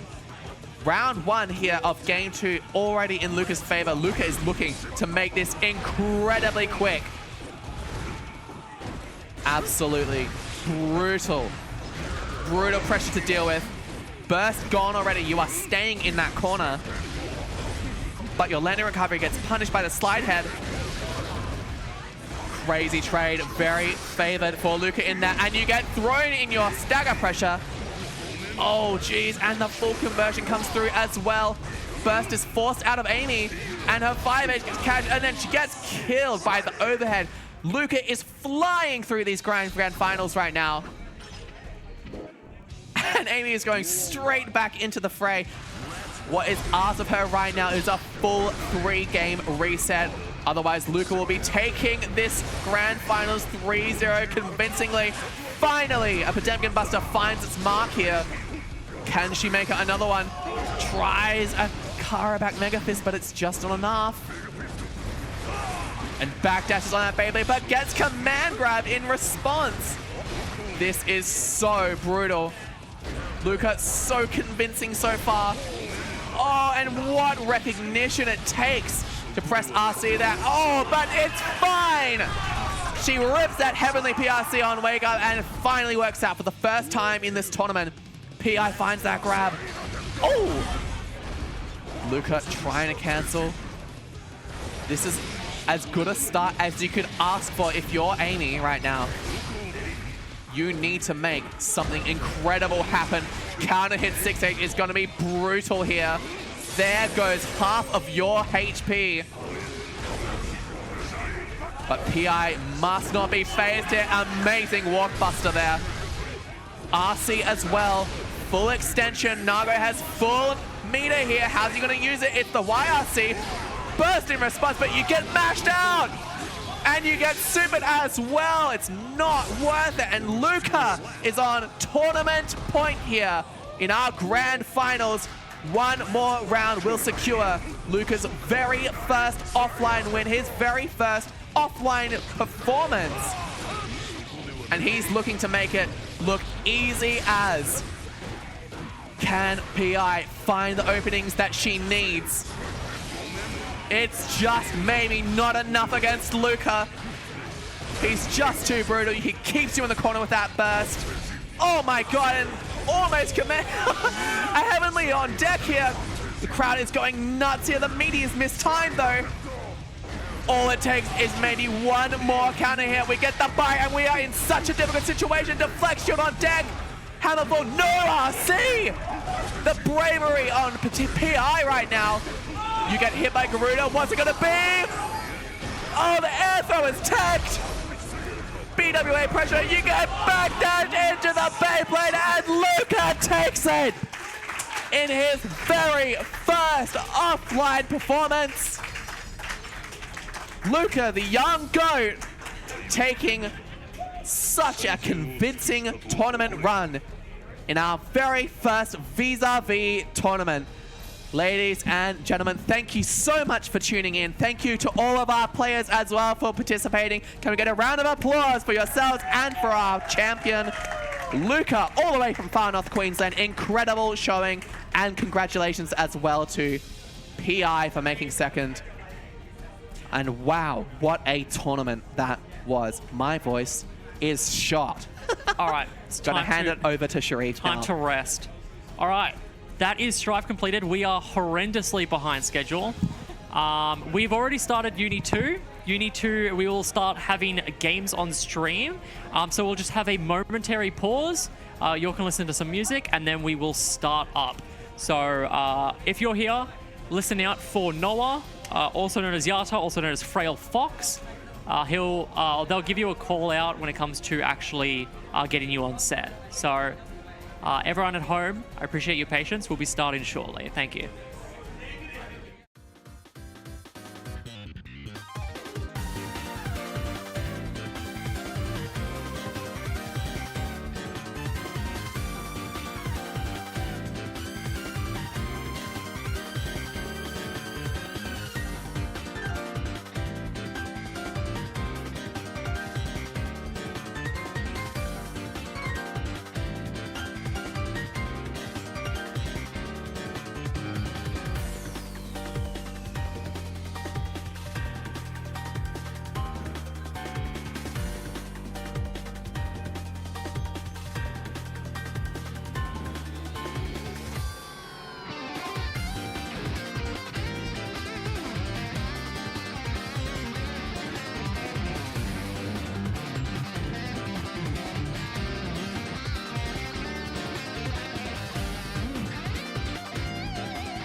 Hello, hello, hello. It is Uni 2-time here at Taku Victoria. We are on the tail end of a what I'm told was an extremely exciting Strive session. So shout outs to those players. But we're now getting into Uni 2 starting. Only a little late. Only a little bit. It's fine. And you know, straight off the bat, this bracket's already kicked off in the behind the scenes. They are about to get into it. It is Ramona versus Ollie Dog. Ramona on the Hilder, yep. And Ollie Dog on the phone on. They're just doing a quick button check before we swing into action. How is the stream doing? All right, looks like they're about to get into it. For real this time. I am Captain Sugar, but you can call me Dive Kick Tom, and I'll be commentating the remainder of the Uni bracket tonight. Welcome, welcome. We are getting into it right now. Hilda versus Phone On, Battle of the Zoners. What do they start with? The 5B. Really solid Hilda starter. Just put so much pressure on the opponent to guess right at the beginning of the game. Phone On lashing out right back though. Oh, immediate Abari on both sides. These players are not here to block. They're here to scrap. Oh, no, but Phone On had to block the Gloom. Ollie Dog getting out of there, retreating to full screen. Deciding to fence some fireballs. Oh, but Ramona sails overhead with the JC. Putting Ollie Dog back into the blender. The mixer was all mids this time. Teleport Skewer, a little bit of damage, a little bit of a tap. X Skewer to secure the round. Into game 2, this time with meter. Oh, round start BDP. Very strong option for Phone On at the beginning. Not able to convert it though. Phone On has really strong conversion options there. And unfortunately not converting that means Hilda gets her chance to get in some hits. These players don't want to go near each other. They want to stay here and chuck artillery from one side of the screen to the other. A area in which Hilda has a substantial advantage. She just brought more bullets. Phone On cannot win if she stays all the way on the other side of the screen from Hilda. Her moves are just too slow. So she comes in with a jumping A, but is immediately caught out. Ramona is really on point with calling out any gaps in her opponent's defense. That is usually an overhead, but it wasn't charged this time, so not now. Wake Up 5C, what a brave option. Into the 6 force function, and into a solid confirm to put Hilda into the corner. Hilda caught mashing? Mashing after 3 taps from Phone On's whip. That's gonna hurt. Backing off the fireball, putting Hilda into Phone On jail with the repeated whiplashes. That's the anti-air. Hilda's not in the air, but it ends with an explosion. Ramona tries to mash 2C, but is instantly punished. Really dominating performance from Ollie Dog there. BDP start again, this time it's blocked. Hilda's enormous hitboxes able to crush Ollie Dog from very high in the sky. XDP. even though that's invincible, it's still, the recovery still got hit by the Gloom fireballs. I've never seen that before. That's crazy. Back to full screen, where once again Hilda's kind of OD here. She's got much faster fireballs, much bigger buttons to press, better ways to confirm her long range options. This is looking pretty dire for Ollie Dog. They had to find a way in, but they could not. Match point for Ramona. Let me update that score. A throw into the back, but Ramona backs off again. Jailed Phone On briefly. There was a chance there to checkmate her, but didn't quite happen. X Fireball will beat Hilda's Fireball, so that is a solid option to contest from far range for Phone On. Transforms that into a solid hit into the install. We haven't seen that yet, I think, but that's a very powerful way for Phone On to confirm her hits and to gain advantage mid-screen. Oh, Ramona picks it up into the Steer Ender to take whatever damage she can get. Phone On runs really close up, but unfortunately only got standing jab and is then pinned down by the skewers. That's 2 to you. I don't know. Isn't it 2 to? Just a 3, right? I should check actually. Hey, is it first to 3 or first to 2? Yeah. It's all first until winners, right? Yeah. Nonetheless, that's a win for Ramona. Just superior control of the range battlefield there. Not much Phonon can do. Phonon's got to be more of a mid-range character in that matchup. Put on the pressure where Hilda's at her weakest, which is sort of like just in front of her face. Not sure what match we're going to have next. There aren't that many matches to go, but I will update the scores. Oh, no, that's already happened. We've got Ollie Dog back again, so it's going to be Ollie Dog versus Handy. I don't know any of these players. This is just a fresh experience for me. It's a fresh experience for me. I don't know any of these players. I'm on the mic right now as I talk to you.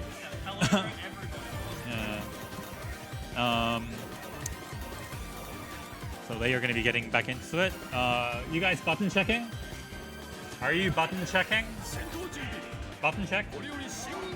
No, they are not button checking. They are fighting. This is Akatsuki versus Phonon. This is the short range step dasher versus the long range whipster. Let me save these scores, and we are getting back into it. What is this I see before me? It's Akatsuki doing an unsafe 6C just because he could, just to see if they know what to do.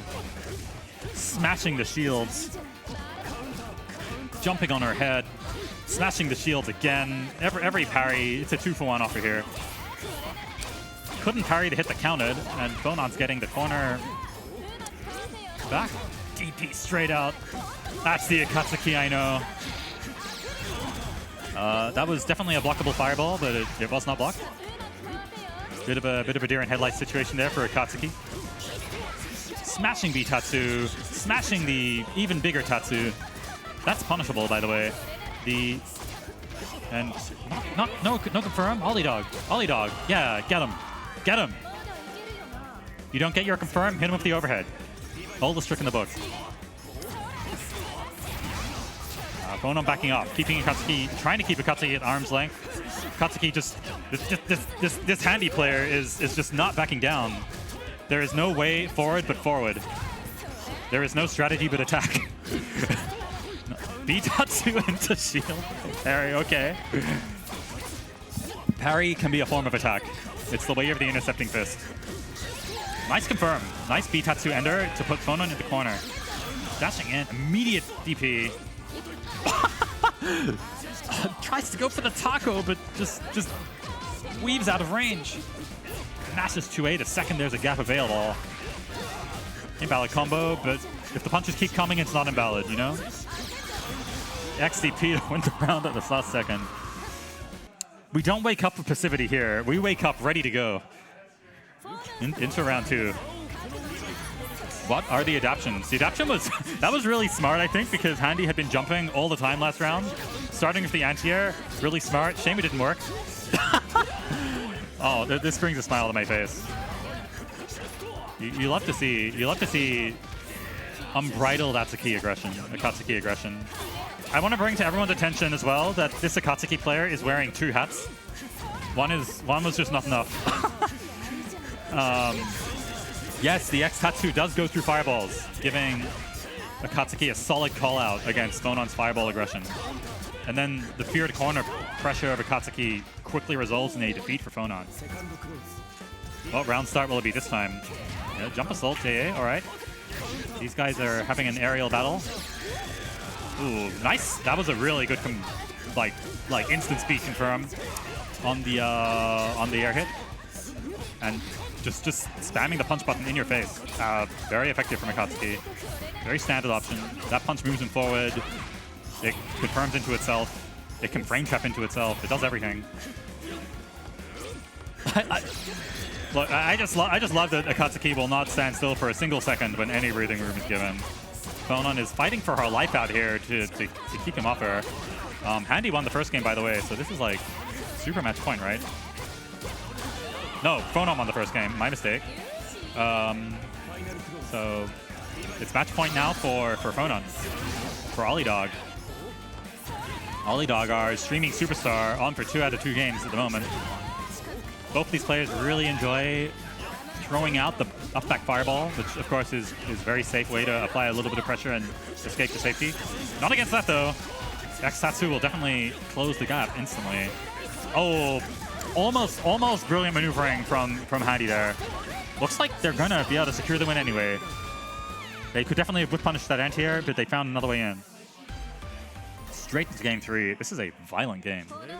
This is a game where Vorpal is just sort of a concept, you know? I just realized that the players' photos are right in front of the grid gauge, so you're playing who's got grid this whole game. Shoutouts to Lid. Might need to submit this one to the portfolio when it's impossible to know who's actually going to win. You should block moves when they're on top of you, or possibly parry or DP. Akatsuki, sir. Yes, the air fireball definitely baits out that overhead. Phonon player is not particularly thrilled with her force function, since it is not a particularly good anti-air. It's not an overhead. I made that up. I'm sorry. I say incorrect things sometimes, but I know when I do. I don't even know what happened, but Akatsuki has no life and Phonon has all of it, so I guess that's a win for Phonon. Match point for Ollie Dog. They are tied up, by the way. I'm managing everything here. I'm pulling all the levers. Akatsuki already at 50%. Not looking good. Oh, that was actually a brilliant. Oh no! Oh no! Oh no! Mistakes into miracles from Akatsuki, but the original 3D was very good for putting him in position to punish that Phonon force function. Ooh, Phonon gets out straight away with the XDP. Akatsuki, one chance. Akatsuki can have no life, be about to die, and will still just go in. Nice tech. Oh. I even think the Ollie Dog there probably wanted to press the instant normal and was just a little late by accident, causing the parry to whiff, causing Handy to go out. 2-1 for Ollie Dog. Incredible fighting. I don't know who's playing. Oh, yes, I do. I know Ramona is playing next, and I know, I believe the other player is... Oh, the other player is Frail Fox, who I do know. So that's good. Frail Fox, a Aurier player, Ramona, a Hilda player. Frail Fox, a out from, I believe, Regional Vic. Aurier, a popular character, played by old mate Asatil, but here today is played by Frail Fox. Unless they surprise me, they could do that. They could play Kuon, who is on the screen right now. Are you button checking? No button check? Okay, they're not button checking. They're going in. We're not paying to show you the crowd. We're just staying in to show you Hilda versus Aurier. Aurier in the ever popular, I think this is Betrayal of Savior colors, right? Yeah, that's the gold, blue and white and brown that I know. Oh, cautious approach from both players this time. Blocking. They're blocking in my Under Knight. That's fine. This is winners finals, by the way. So they are absolutely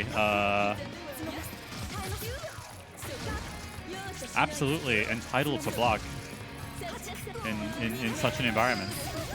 I don't know where to put the winners finals label. So you'll have to say my word to the winners finals. First to 3. Frail Fox. Significant life deficit. Blocking everything Hilda throws out, though. We'll never know who's ahead in grid here. You can only tell who's winning the grid cycle, well, who's won the grid cycle, if they have a blue circle around them. This is such good who's got grid training. We got to get lit over here. I'm getting the feeling that Frail Fox has not played this matchup very much because they have been struggling this whole time to find effective countermeasures to builder zoning. There's the Bloom. And there's a pair of skewers. Getting caught by the ever enormous Hilder JICC. Could have DP'd instantly there. I'm just saying that was an option. My advice, you don't have to take it. What do I know? I don't play Aurier or Hilder. Zapped by Bloom. These high evasions, they're pretty good, but Hilda whiffs some really big lows there. That evasion takes too long to recover from to punish. Unless you throw out the X to 1-4C Fox is not having this shit. Fox is Fox fucked up their buttons. Okay. Shout outs to Papa Pesto. I love you, Pesto. And that was a tragedy we will never speak of again.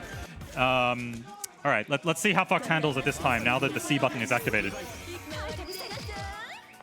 Because probably that explains a lot. That explains why I didn't really see a lot of X moves from Aurier, so unfortunate. Oh, now Aurier's in Hilda's face. Now it's Hilda's turn. Blocks the 6B. I know that walk back was happening before the 6B even started, though. We're not pretending that was reactions. We're pretending that was cold game sense. Catching with the sneaky, extremely late jumping overhead.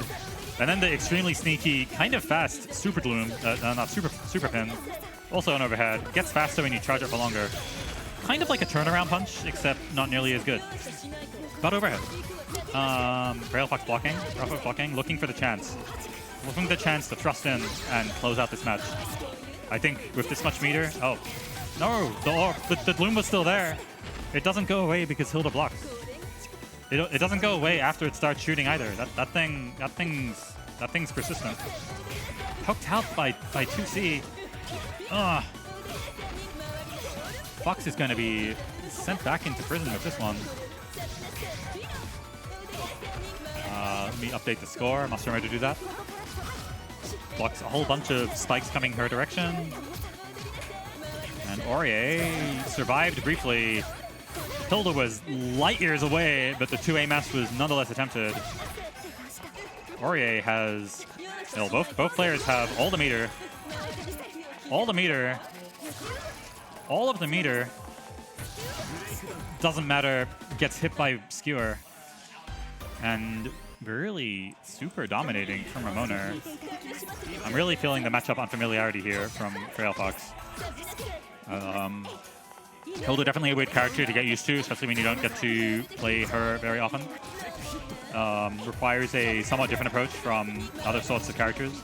Especially for Aurier. Aurier is like a footsie maniac who can run a very challenging offense. Her space control tools are a little more committal in this matchup, just because Hilda's so big. But this time Ramona finds the way in, and with a grid break low to boot, shoving Ramona back. Ramona, sorry, Frail Fox did not display a strong Oki setup there. Aurier has some very good Oki setups thanks to her EX moves, both the original orb and the sort of the big dunk from Thanatos. Blocks an overhead. Oh, good poke there. I'm not sure if that was shielded or not, but that was a good 5B to poke Hilda out of following actions. Now Hilda's in the corner, instantly matching 2C, challenging the reset attempt from Frail Fox.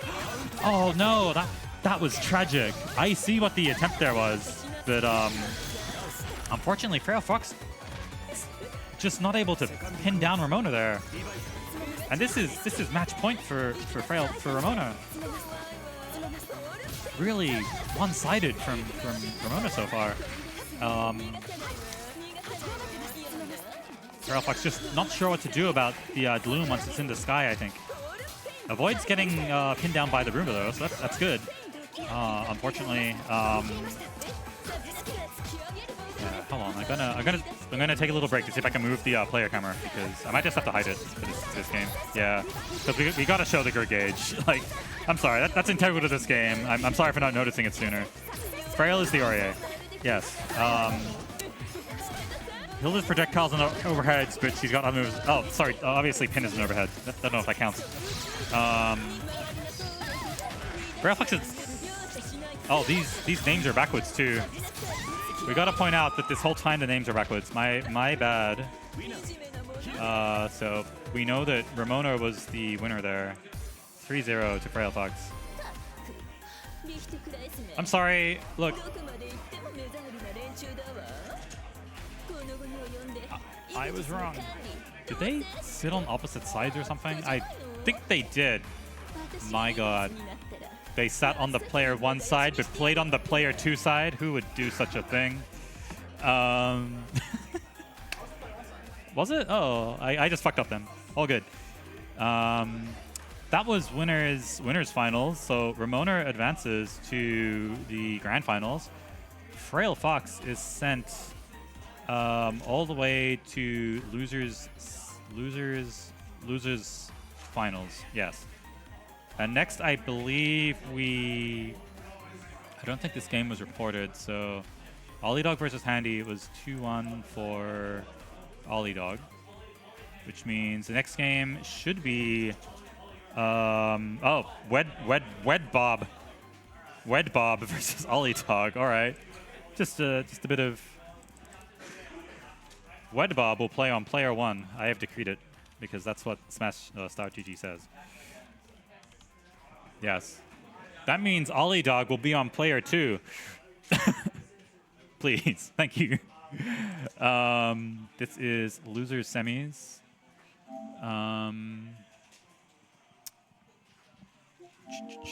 We are waiting for Wed Dob, I think.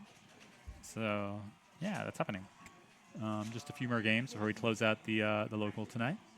Down over here in queue. Well, Ollie Dog, I guess, is player 1, but that's fine. We're cool with that. Oh, no. I don't know. We'll see who they pick.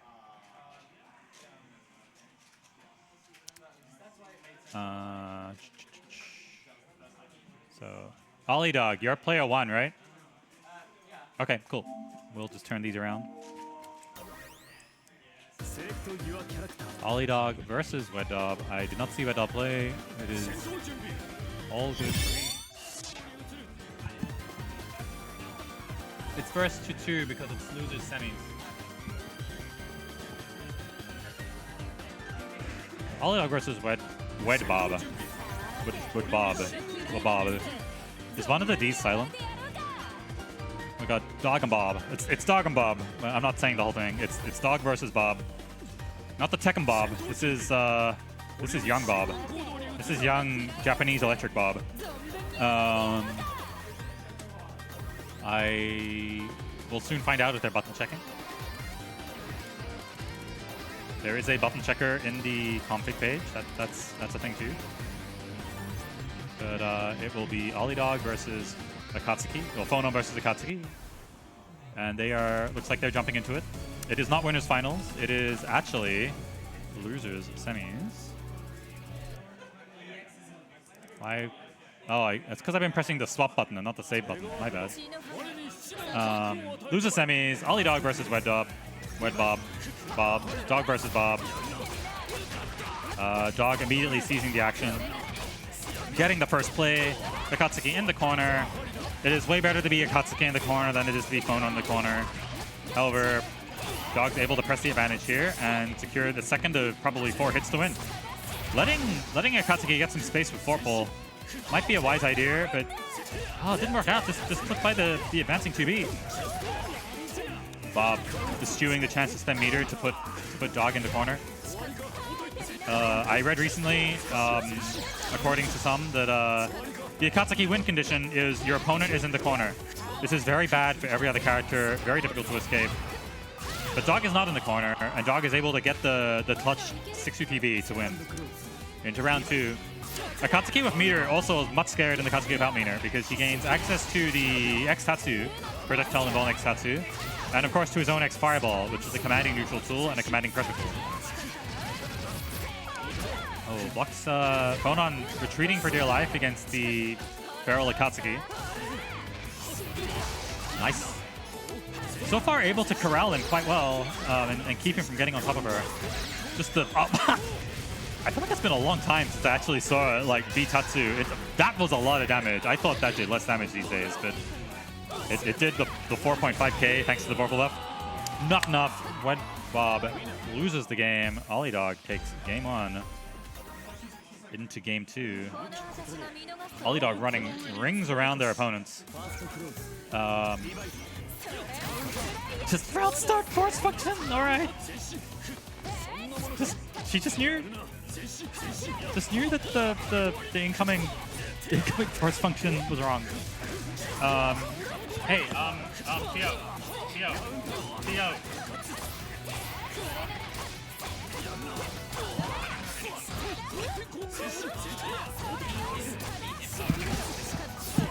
All right. All right. I turned away for a little bit. I came back to find wake up 5P from phone on to Katsuki backdash. All right.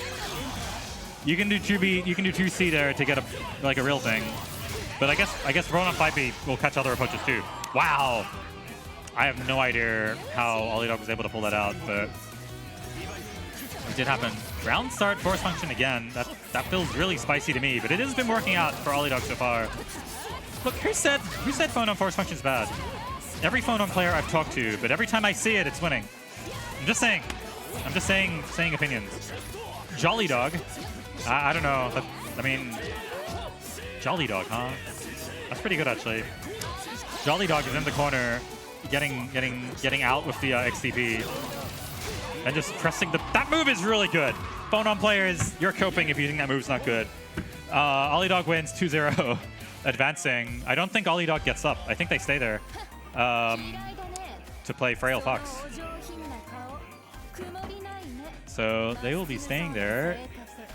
And we'll be going into losers finals. Brief snapshot of our players here. We got Olidog and Frail Fox squaring off. Ready to play. Shoutouts to anyone who traveled to this event for Uni Strive or Xrd, whatever you did. This is Anti-Q Esports here in Q in Melbourne on Sunday. It happens again in about a month. Stay tuned. Really big turnout for a new local. Highly encourage you to come down if you've got time, even if you just want to pop in. There's a McDonald's. We're at a library, so you can go and read if you need to study. Like, what more do you want? It's great. Come next month. You'll love it. We will get into the game. Time for a battle between Olidog and Frail Fox. Olidog starting with the other anti-air this time, and to equal effectiveness, but Frail Fox finding the B thrust hit. Not quite the full combo. Mashed on almost instantly. These combos aren't being completed. These combos are being abandoned. These combos are being left to hang. Frail Fox scores another hit after a brief bit of mutual scrappery.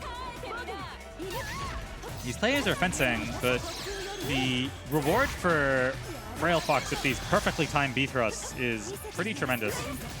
And gets the sort of like slightly side ambiguous DP to close out the round. Good start for Frail Fox. Olidog really likes starting with like these DPs and force function and things. Definitely solid options against an opponent that's proven to jump. Warriors do like to be a little bit airborne early on.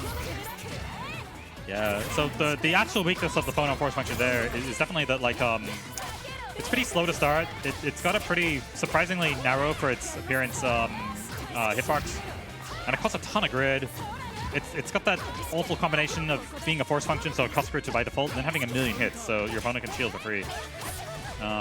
Despite all of that, Olidog has a huge lead.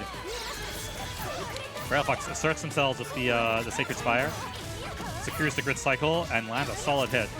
This is about even right now, just because of the grid cycle, and Frail Fox is bringing it closer to their win every passing moment.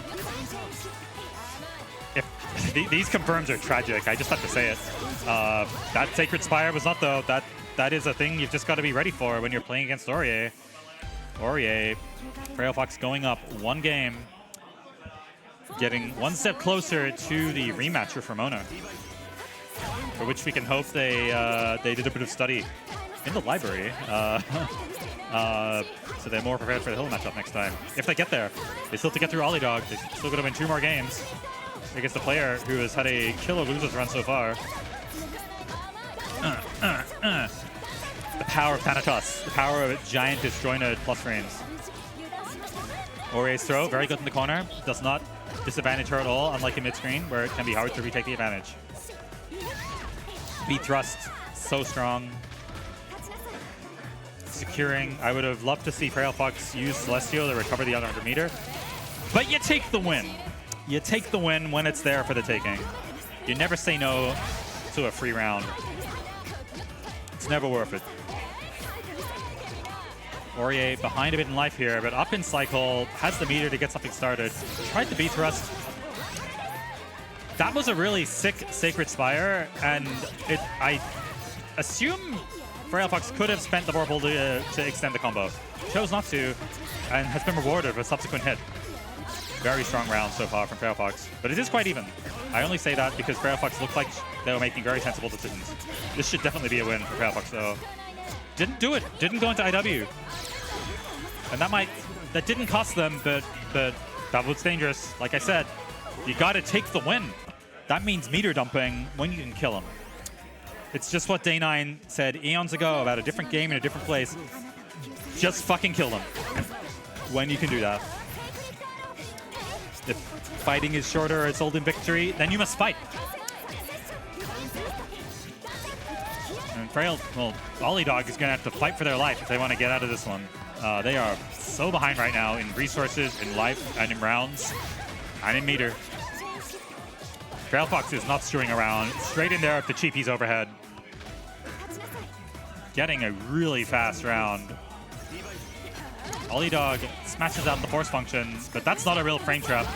That is something that can be taken care of. Frail Fox could have gone in straight for the XDP. Sorry, Sacred Spire. I'm not sure if that actually works. I don't know how minus Bono force function actually is, or rather how big the gap is, but I'm sure X Sacred Spire would have worked there. No maneuver is working out for Ollie Dog here. Oh no, the 6B shield break. You can't even say it's cheap when it works like that. That was brutal. There's no other way to put it. Frail Fox just plowing through 3 rounds. Really wants that rematch with Ramona, which they are going to get in grand finals of Under Night at Eitaku. Our player is looking like they're having a good time.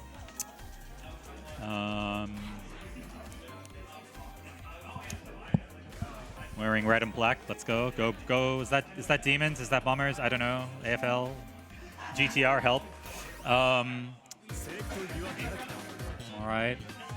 I cannot identify the anime that Ramona is representing on her shirt. Looks like some kind of ninja bullshit. Cool. Getting ready to fight. Fine for a battle. They do be fighting. They're getting in there. Let's see what Frail Fox can do. Last winners final is a bit of a blowout, but this is a chance for them to redeem themselves. So, how much advice? I know my voice is on the open mic, so if I say what I think about some things, it could be considered coaching.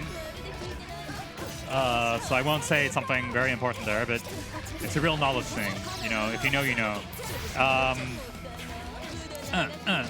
Corner pressure from Aurier. Everyone's favorite hobby. Catching with the Thanatos Dagger there. Easy win for Frail Fox. Easy. Makes it look easy. Game 2. Did not block the overhead. We gotta block the overhead. Hilda can overhead you from the stratosphere. You must be ready. You do not want to be chilling and dash blocking away when Hilda overheads you from the stratosphere and you're left feeling dumb. Lumen Force Meaties from Ramona, who's able to score a hit as Frail Fox unwisely challenges. Ramona is not going in for like the full confirms here. She is opting to throw out the Lumen back off whenever possible. But Aurier can close this so far. Like, Hilda is an interesting character. You have these sick range options, but you gotta get in if you want to really enforce your mix-up game, your pressure game in your opponent. So far, though, Frail Fox has shown that they're willing to challenge from far away, and is getting punished harshly for it in this round. Running all the way in. That was a very late hit from Frail Fox there on Arona, but it worked out. And now Ramona's in the corner. How will they escape? Good tech. Good tech into the jump out. Solid. That was a pokey battle if I ever saw one. Hilda with the meter, very advantageous. Gets the 50 meter refund if they elect to spend their meter, which they don't. Gets thrusted on, has Vorpal, spends it, smashes the IW for a cheeky 4.3k or so. Yeah, 3.7, close enough. One hit from death from both players here. If the confirm works. If the confirm works out. Another Spire, might as well. 6B just has evasive properties, you know, like it's just a little bit dodgy. That's 2-0 for Frail Fox. Clawing her way into the finals. We will append. We'll make sure everyone knows that Frail Fox has taken 1 L already, but is not looking to take one again. I cannot believe that trust worked. That looked like the fireball went straight through her. Huge damage. Just huge winning potential here for Frail Fox. Vorpal cycle about to take over. Secured by Ramona. Not using it. Just striking out Bloom.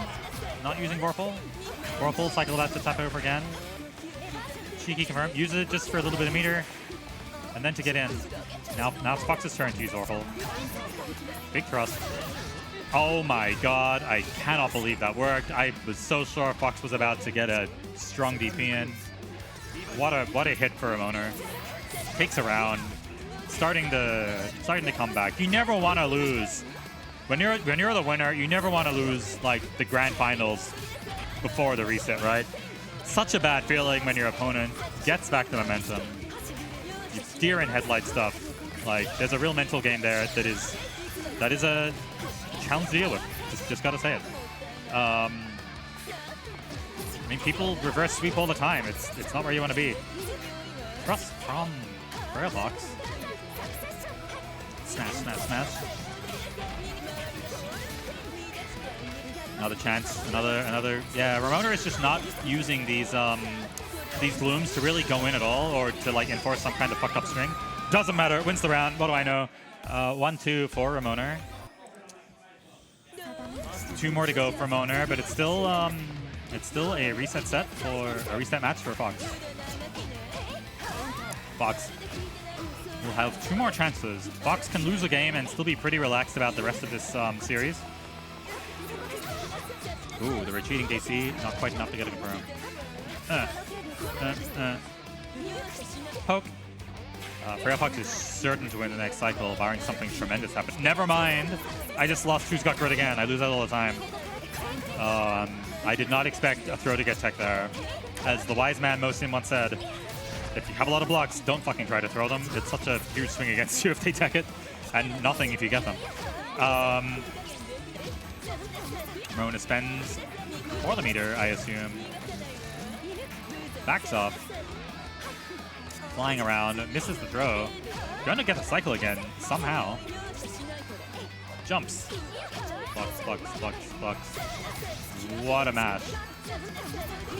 This round has been going on for a really long time, and the players have barely touched each other, but now Fox gets in a hit, just as I said. As Vorpal. That overhead is doing wonders for Ramona. That is keeping her in this game, in this round. Gloom coming in clutch as well. Fox attempts to attack. Really risky attack, gotta say. Gloom is difficult to dissuade. Sometimes you just have to hold it down. Oh wow, just the wake up IW to win. Wait, was that a wake? Yeah, just wake up IW. Wow. What a spend from Ramona. It's not like Frail Fox had much life there, but you know, the reversal wins the game there. Why not do the reversal in one game out of a potential like how's it like, but it's like 9 games. Show him you got some spice. Hasn't happened before. I don't even think Ramona's VO'd. So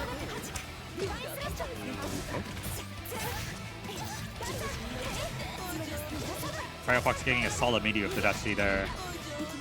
Come on, pokes. Aurea pressure times. What's it gonna be? Redash 5A. Everyone whipping their throws. Everyone +0 after neutral throw whip. That's confirmable. You can confirm that. You've got to move. It's a very fast horizontal move that confirms stuff like that in the air. What do I know though? I don't play Aurea. Ramona gets in there with the final like range zoning attempt. You have to be so careful against this character. She can hit you from anywhere. Ramona ties it up. Tournament point for Ramona. Reset point for Frail Fox. This should be the most scummy round of the evening, you know. This is the round neither player wants to lose at all.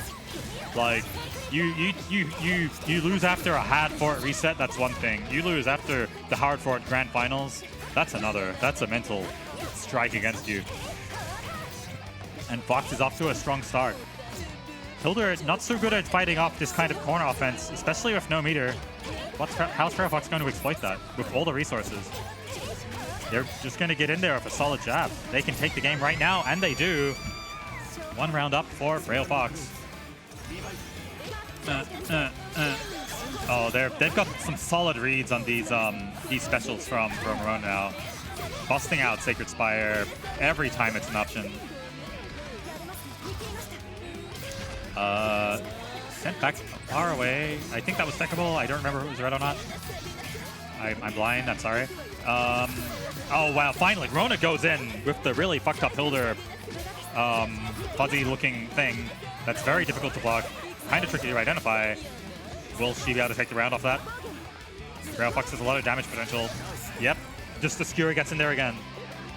Rona definitely winning a lot of games just because she's able to get those like very long-range hits on her opponents while they're advancing recklessly. Yep, just use the Smart Steer Ender. That looked like it was an attempted mix. It didn't like work quite out. And now Fox has a cycle. No, that does not work. The invincibility does not last forever. And Hilda was too high. You cannot use Sacred Spires as an anti-air. That's not what it's for. It is a Palebringer, but with a different name. But Palebringer is better because Hyde's a better character. Lol, JK, haha, joking, not joking, lol. I should be really hyped about this imminent moment where Frail Fox is about to lose, but could take it back. Will this combo kill from Ramona? Looks like no, not enough for the IW, but gets him there with the skewer at the end. Ramona takes it 3-2 against Frail Fox, scoring the win, winning the tournament with Hilder. You don't see that every day. Congratulations to Ramona. Congratulations to Frail Fox. Congratulations to Ollie Dog. Congrats to our top 3. Good uni. Good times. Hopefully a bigger turnout next time. Unfortunately, we had a few DQs this time around. Yep. We are definitely hoping things come better. Ramona has sat next to me. Under Night. To say Under Night. It's a very fun game. And to tell you all that that was a lot of fun. Note that Frail Fox did not. Frail Fox walked off. Sir. May come back. Oh, okay. I gotta teach him how to play Ori Hilda. Okay, but first you gotta take a top 3 photo. I do need you that. You do need to do that. You can't just banter. I get to throw out the incisive comments. Okay. They're gonna take a top 3 photo. We don't have a way to. We can't take the audience. There's no audience camera, right? There's no audience camera. Oh, there is. It's right there. That's kind of it. Yeah. Okay. Oh, it's double-sided. My bad. Hello, hello, hello. Yeah. I'm hello, Sharif. hello. This is Sharif. Yeah, they're just doing the top 3 photo. We will probably have to wrap it up. Yeah. Honestly, with all... Oh, it's a bit blurry. Uni's ended up ending on time, which is kind of a nice little ending to the day. Oh, yeah, that's real nice. Good. Something good. Yeah, something went well. That's good. Thank you, everyone, for watching. I hope you enjoyed. We had Xrd today, run by Jackie. I ran Strive, which is why it was a bit of a shit show. But thank you so much for everyone coming out. 37 people. Was kind of nuts. It was a big Strive bracket for a first-time event too. Oh my god! And I heard mention of people coming in from interstate to play. Oh yeah, we had people from. That to me, that's like a really good sign that the local marketing, propaganda campaign has been working. The propaganda, yeah. We had people from Queensland, from South Australia. Who do you get to do like the design art for the for the marketing? Like we have a person in our basement. Okay. And they're not allowed. They get to come out? No. Oh. No. They haven't been out for a few years. I see. And sometimes it's I kind hope they of have water and snacks. If they're good. Okay. It's like the carrot and stick sort of thing. I actually don't know enough about that analogy to make it work, but you get the idea. It's about We're like, donkeys. we'll let you out. Donkeys. Huh? You hit the donkey with the stick and you tempt it with the carrot. Yeah, there you go. Yeah. There you go. The stick is the basement, the carrot is leaving, and it will never happen. But the idea, anyway, regardless, we love Yanto. I think this has gone on for some time. But yeah, no. Everything, in terms of art and everything, for the most part, is done by Yanto. Okay. Absolute god. He's kind of carried a lot of Antiku. Nice. Is that I know? I mean, I just kind of showed up to this last second to cast Uni, but is Antiku? Tell me about Antiku. So, Antiku is a not-for-profit organization currently being run by our president, vice president, Frail Fox. Frail Fox? And, yep. Frail and- Fox is president? Yep. And Why weren't they playing Gold Lewis? And Civis. Okay. I did not know Frail Fox was part of the team. Okay. my Yes, bad. Frail Fox is an Hello. OG Antiku member. Okay. And Nathan Civis, big fan. All right. Yeah, more you know. we're kind of all over the place, but a lot of us are in Victoria, so we, finally decided let's run our own local. Nice, why not? Nice. So here The we are. location's very good. Good place for it. Yeah, we will be running third Sunday of every month. If you are in Victoria, absolutely come along. If you're out of state and are visiting around the time it's happening, we'd love to have you. Yep. It should be run a bit better from here on. And as well as that, if anyone has any Sorry, feedback... learning experience. Absolutely. If anyone has First any local. feedback whatsoever, Yeah. we have a feedback form on the Star GGs. So Amazing. absolutely leave it there. With that being said, do you have any final notes? Because I will have to end it here. Me? Yeah. No, thank you for letting me commentate. I'm super happy to come in. I love... I like fighting games in general. I particularly love Uni. And I'm definitely down to come in and commentate it at any point. If necessary, we can give some people the business, but I'm really here for commentating. Yeah. Yeah, I'm hoping to see a similar turnout next time. Come play Uni. Come play Xrd. Come play Strive. Come play Question Mark. Yep. I don't know if you're planning to host other games or just We this one, but- will be running more side games as Yeah, things yeah. get as things wind down.